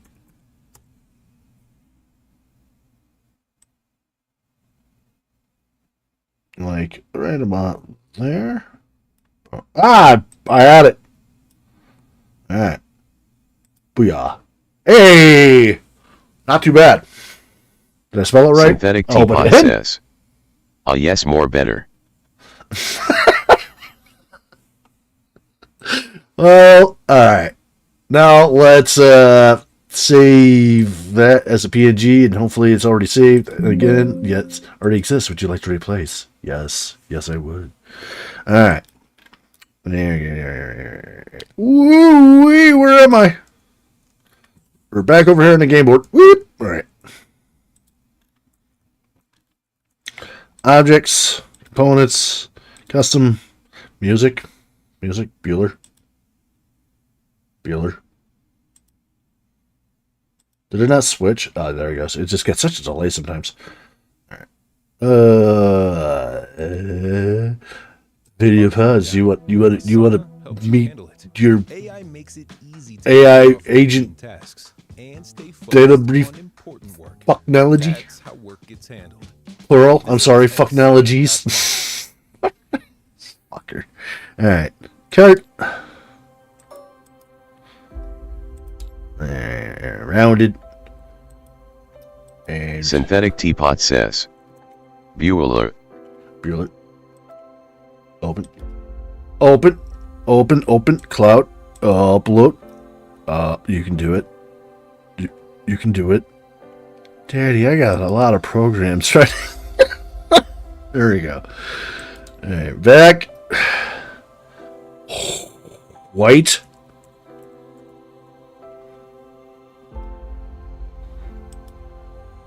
Yes. The color of white. Cloud. Upload. Import. Oh my god. Wait a minute. What? What? What? Why? What's going on here? Do we have multiple saves? I just didn't... Where's my technologies? Do you want to replace it? Yes, I do. Where are my technologies? We worked hard for our technologies to be on there. I don't see technologies, ma'am. Synthetic Teapot says. This sounds like the music my therapist plays in our sessions. This is the kind of music I need right now because I'm getting caffeinated and I'm getting agitated at the same time. The hybrid is called caffeinated? Caffeine agitate? What? Alright, let's see here. Start this again, goddammit. Games. We're going to the objects, we're going to get the components, we're going to get the customs, we want the card, we're going to drop the card.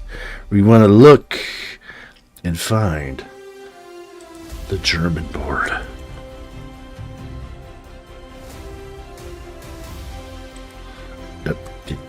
Damn it. Synthetic Teapot says. Cagitated. There it is. Thank you. Alright. Technologies. That's it. It doesn't get any much more it. That's as it as it fucking gets. Alright. Come on. Come in. God damn you. I want to hit the tape. I got the music right now. I feel like I'm bursting through at the end of the marathon with this thing. Because holy shit. Come on, shithead. What? Why isn't it? It says it in my PNG file when I look at it. In the image file, it says technologies, but when I import it, it does not. So, why? Why do you like this? What? Is it? It's like I don't understand. I don't understand. Let's just keep trying. Let's try a different one. It's so fucking weird.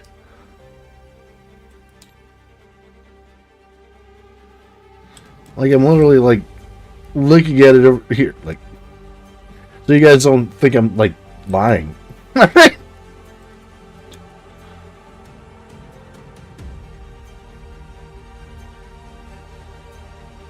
Alright? You see that? You see that? Says it right there, right? It's pluralized. Synthetic and Teapot everything. says, was the file flattened when you saved it in Paint? File flattened? I just overread, man. I mean, it's right here. You can see it right here. I can see it in the preview. So what the fuck, right? This is the one we want. Let's try it again. Cloud. Upload.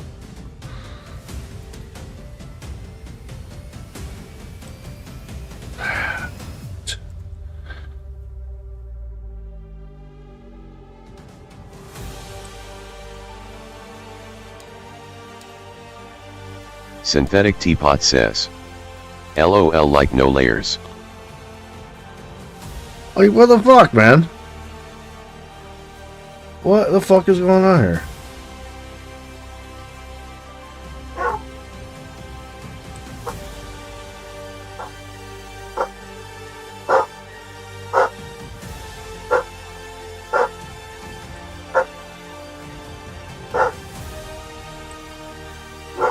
That is so weird.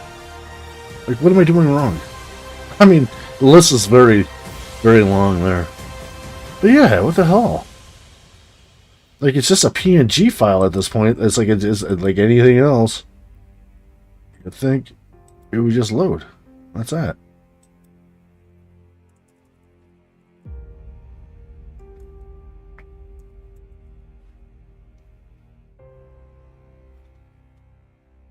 Synthetic Teapot says, sometimes layers can mess with what is being read or recognized by the program. We even look at it in the preview window here. Technologies.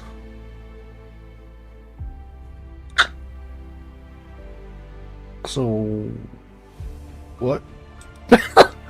Alright, let's see here.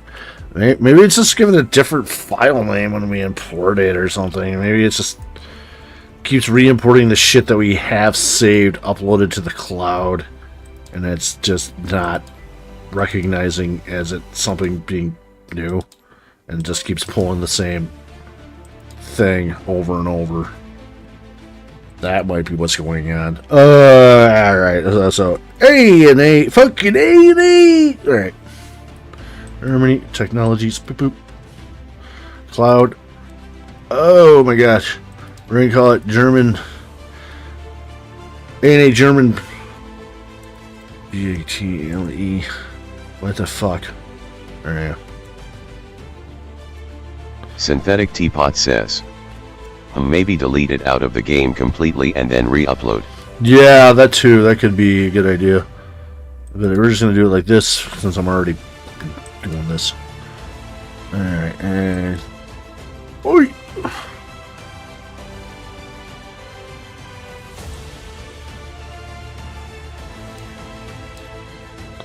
Oh my god.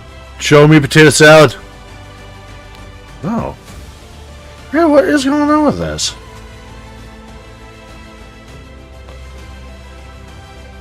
Alright. I don't know. Let's open it with GIMP and save it through there or something? Like, what the fuck, man?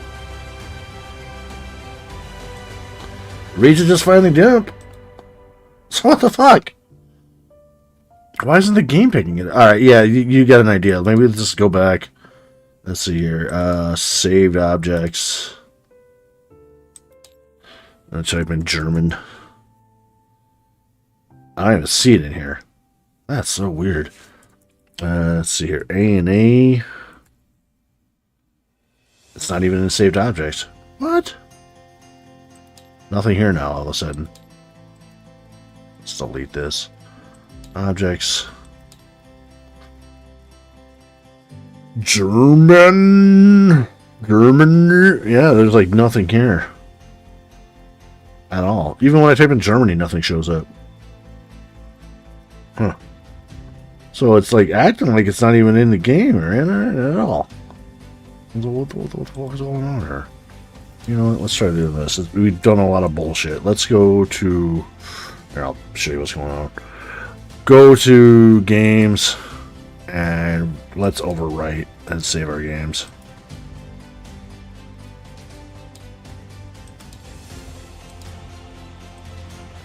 We haven't fucking around for a minute. Be a lot of progress to lose. So, all right, let's try that. Hopefully, see if that does anything. Objects and opponents. Custom card drop. Come on, man. It's getting really fucking tiring. Shit that should just be like no problem at this point. So we did the hard shit. This is the easy part. So like, come on, man.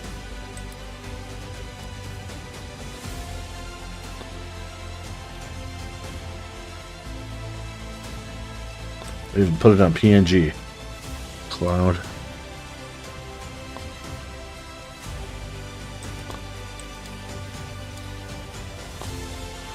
Just do the same thing on both sides. Maybe it's the back image of the white is messing with it. I don't know.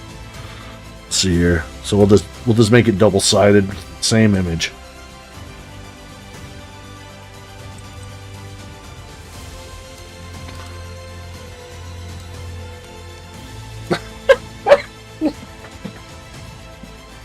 How is it doing this? How is it literally doing this? We don't even have... This does not exist. You know what I'm saying? It doesn't exist. We loaded it in GIMP, and this is what it looks like. So how it loads into there and doesn't look the same as that is absolutely baffling to me.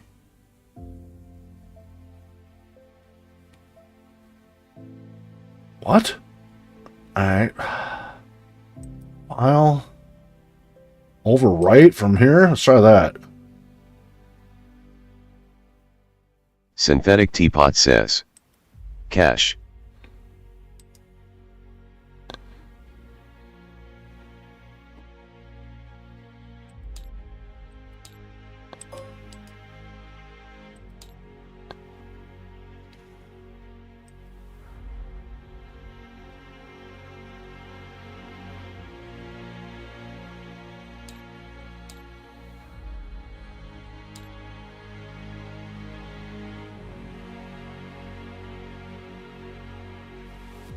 Start again.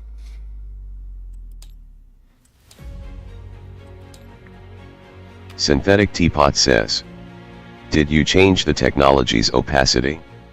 Might be too light.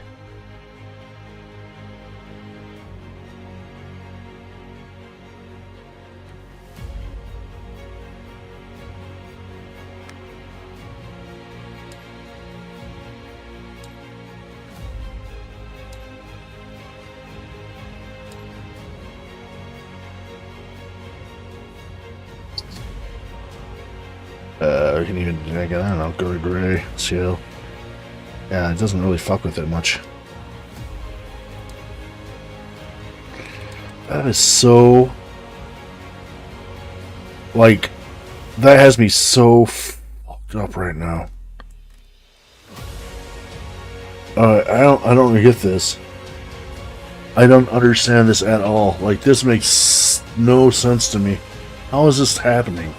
This is like some Twilight Zone shit or something, because, like, it's right there, man. It's there.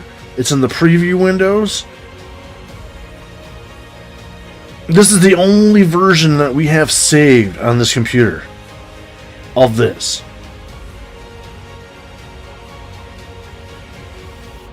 So, where are you getting this from? This unsaved Synthetic version. Teapot says. Does Paint have layers?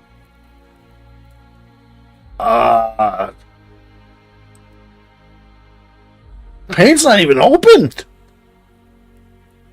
At this point, it shouldn't matter because we uploaded it into here, into GIMP, and then recopied it over, saved over our old save as a PNG file. So if it's here, and we saved it over that, you know what I mean? It shouldn't matter anymore at this point. Because this is all one layer in GIMP, and we see it in GIMP. You know? So, what? Alright, let's just do a new export, I guess, and see if that'll do it. I don't know.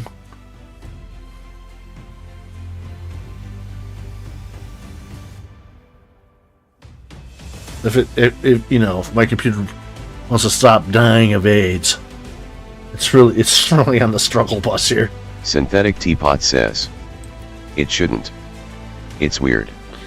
It might be cash. Did you flip the card? You know what? I haven't tried that. Let's try that.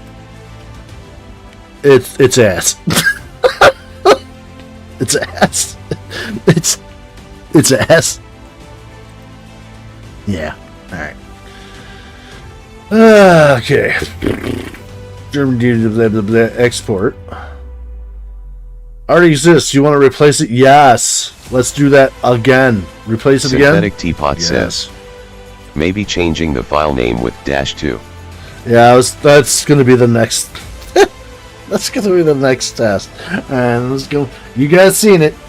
You seen it? So it goes back over to the game here. Oh my God! God is my witness. This one thing has broken me in half. All right, come on. Let's go, Tim. God damn it! All right, yet again. A, fucking A and A. All right, Axis and Allies technology. Literally do not have that anywhere else. This is the only file, and it still says technologies A&A German, BB, as in battle board. Boom, upload. Killing me, Smalls. All right, I would like to have the white for the back if we can. Oh my God, I put what? I got the guy. What the hell are you? You know what? Fuck it, we're putting that on there. just if it doesn't work, at least I got something to laugh about when it's fucked up. Alright, clone, upload.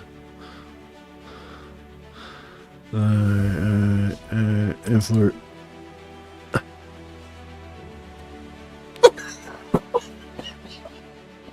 What the hell is even that?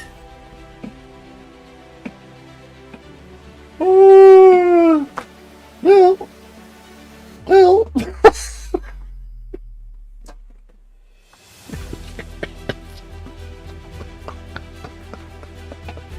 I don't know. I don't know. Alright, so yeah, let's file. Synthetic Teapot says. Ah ha ha ha ha. Oh my God.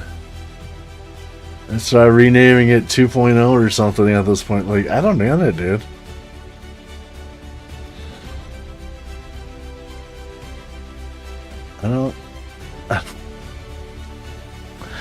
I don't know what's going on, man. Deditix says. What the hell is even that?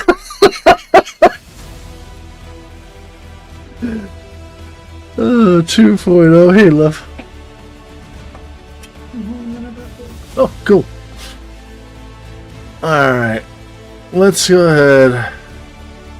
Export it as A&A German BB 2.0. Is it just not picking up that color? I mean, that at this point, I don't fucking know anymore, dude. I don't know. I can see it just fine on this screen.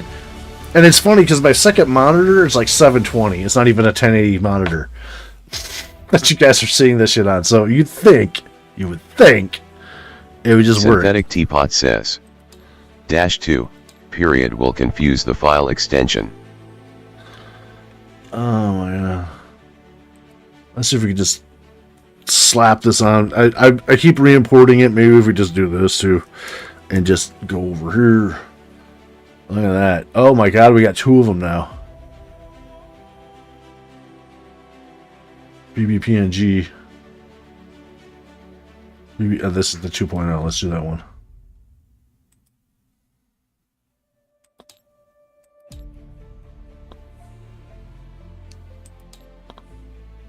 Oh. My God. Synthetic Teapot says. It'll read it at 2.0.png.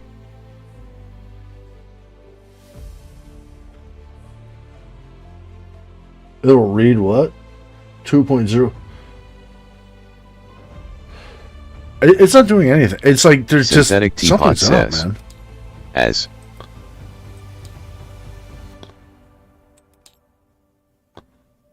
Just, I don't know. Oh, what? You want a different file name? You're saying there's something wrong? -2? Okay, period will mess with it? Alright. I'll try that. I really, really doubt that is going to fix our problem. But, before we get out of here, because old lady came home and said she brought home food, so I'm going to go eat some food. But, just to appease. Dash? Alright. There you go. So you see it for a second. German. Dash. Export. Export. Alright. And go back to the game. Synthetic Teapot says, LOL, wanna send the file over? Deditix says, food time. Yeah. Like real food? Left-handed food. Hopefully it's left-handed food. Alright. Let's see here. Rectangle rounded. Oh my gosh.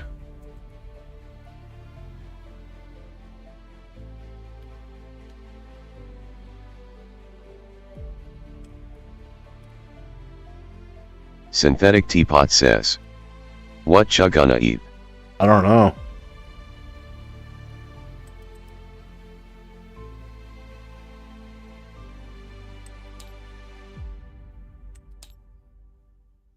I honestly don't know. I didn't ask. Let's see here. White? I mean, you know what? We'll put this on there. Why not?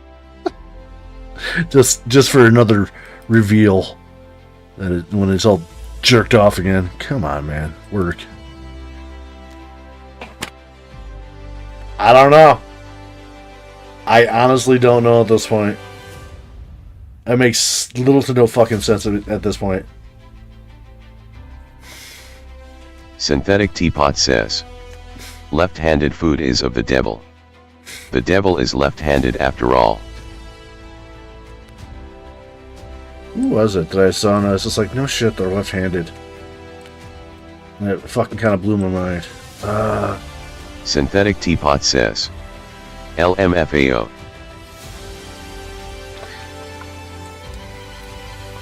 Alright, you know what? Let's slap it on in GIMP. One last fucking shit show hurrah here. If it's not gonna say technology's there. Alright, so what I'm gonna do is I'm just gonna write right over this bitch, and if it works, it should work, right? I mean, whatever. Let's just change the color. We want a gray.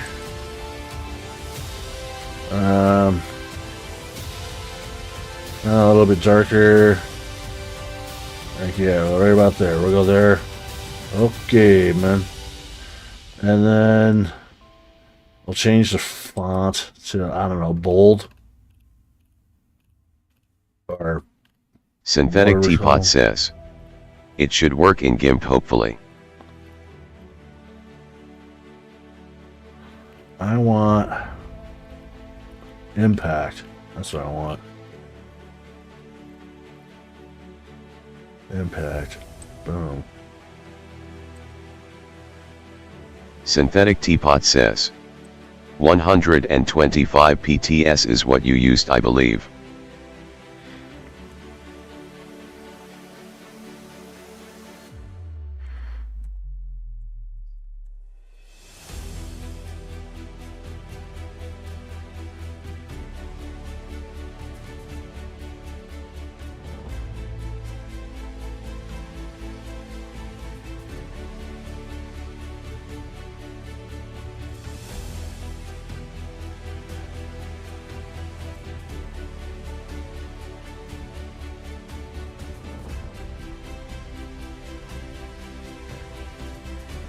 Deditix says, Bukaki.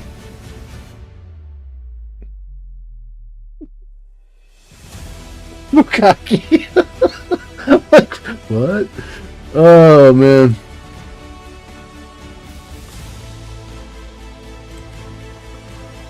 Bukkake. All right, that looks pretty good. Just yeah, that's it, man. That's it. So we're just gonna go boop. All right. This one's for the Gimper. Let's make sure that I spelt it right. Is that right? It looks right. Dededix says, Jeez. all over it.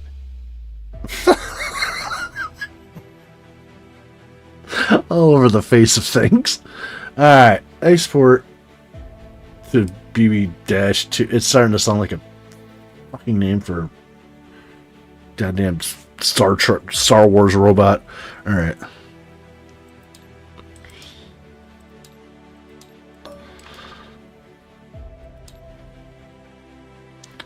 This is it, man. Make it or break it, dude. Make it or break it. I got food sitting out there, supposedly. All right. Boom. Synthetic Teapot says, this is for all the glimpies.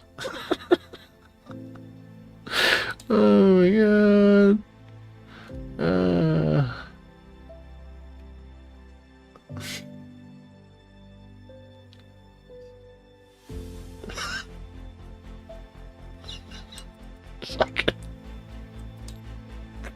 Oh man. Oh yeah. Should be back over here. Import. Oh my god. Hey. Hey. I think we did it. I mean, for some reason.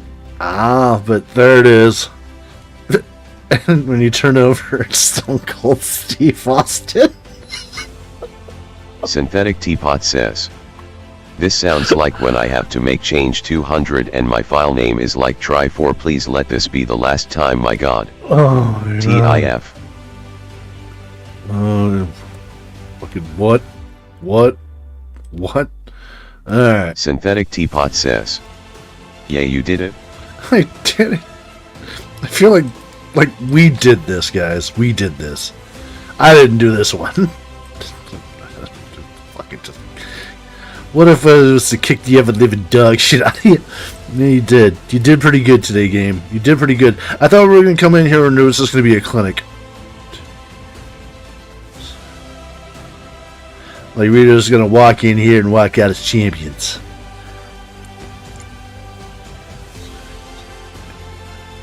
We, Synthetic we Teapot struggled. We says, struggled. the music is fitting. We struggled, man.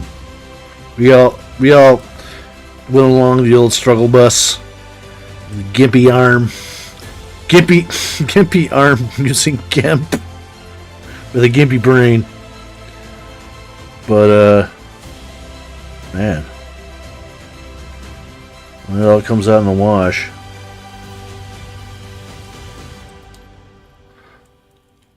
Does that look a lot more legible? I'd say so. Yeah. And then take this, stick this like yes.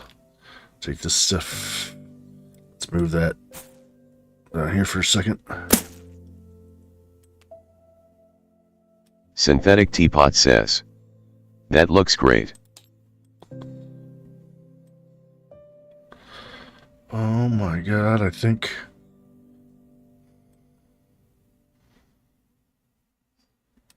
we might have it. Sweet fucking jumping Jehovah. Take that.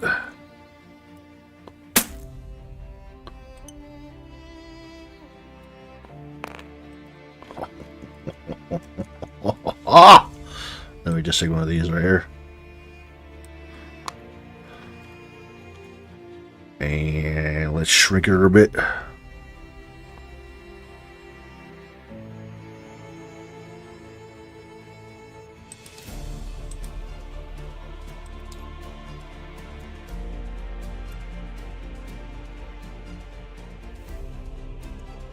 There you go. I was gonna say don't screw anything now. 1 tab 0.9 tab. Let's come down smaller. Alright. We'll do 0.75.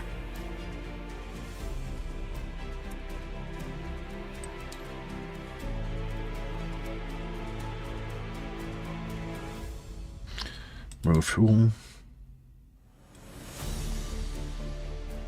I mean, that's about as center as you're going to get, man. Put it right over the M. Alright. Attach it to the board. Wow. And then we can even take our dude, German hero, little placeholder, like such. Then, if we play our cards right, all of our technology tokens should be able to easily just kind of drop around the area that says technology. And that gives a good view, and everyone will have an understanding when you start playing the game that that's where you put the technologies, and that's where you look at other people's boards to see what their technologies are, because they could be. I might just do it like another just big board somewhere, because like I said, redundancy type thing, give people more options to look at it. But I'm gonna call it good, man. Let's see here. Let's Synthetic Teapot says, down so it stops doing that. so much effort for the Nazi team, LOLOL. Just fucking jeez, man. But that's the idea, is like now we can go back to that file, right? And we'll do the same thing. We'll get marble and try to get it like a brownish red color here for the Russians. And then we can put Russia, you know, in place of there. Do the same thing and give it like its nice little color coding, and just we'll work our way down. And we should have a nice little board. And then even now we should be able to take all of these.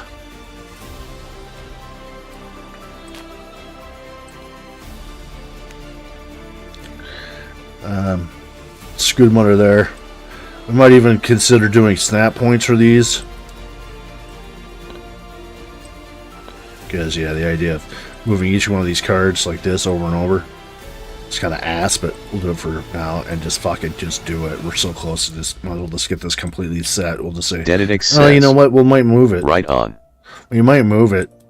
You know what I mean? But let's turn this off.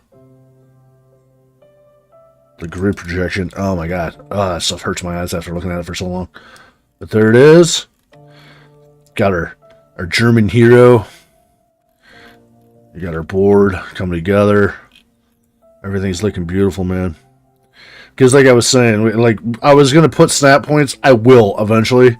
But let's get all of our boards, and then we could just take like this whole area, you know, from like, this is an illustration, all this stuff, and kind of shuffle it down once we get all the other units, and then we'll have a left and a right area to set up our research and development stuff. Beautiful. But guys, I'm going to sit here, and I'll be back tomorrow to keep farting around with this. I'm going to get some food. Let's make sure we save these games. And thank you guys so much for putting up with my gimpiness lately. And hopefully we learned a little something. We had a little fun today. I got to a point that technologies. Oh my god, technologies. But we have the technology. We can build it. We can make it better. No, you can't. No, you can't. So I'm gonna get out of here. Synthetic Oh my Teapot god. says, Whew. see ya later. Have a great day. Thank you so much. You guys have a great one if you haven't already. Dedic says, later all. Fucking do that thing, baby. Hit the likes, hit the shares, hit the subscribes, and all those vibes. Thank you so much for the love that you guys provide. Asa Binyana, and we can see if we can work on this a little bit more. And hit up the old Discord in the About section if you want to get down and some access as allies and you're not a friend of the channel already. Come on by and say hi. We're a friendly group of guys and gals. Until next time, have more commercials, apparently. Alright, let's get the fuck out of here. That's right. One subscription, 2 apps.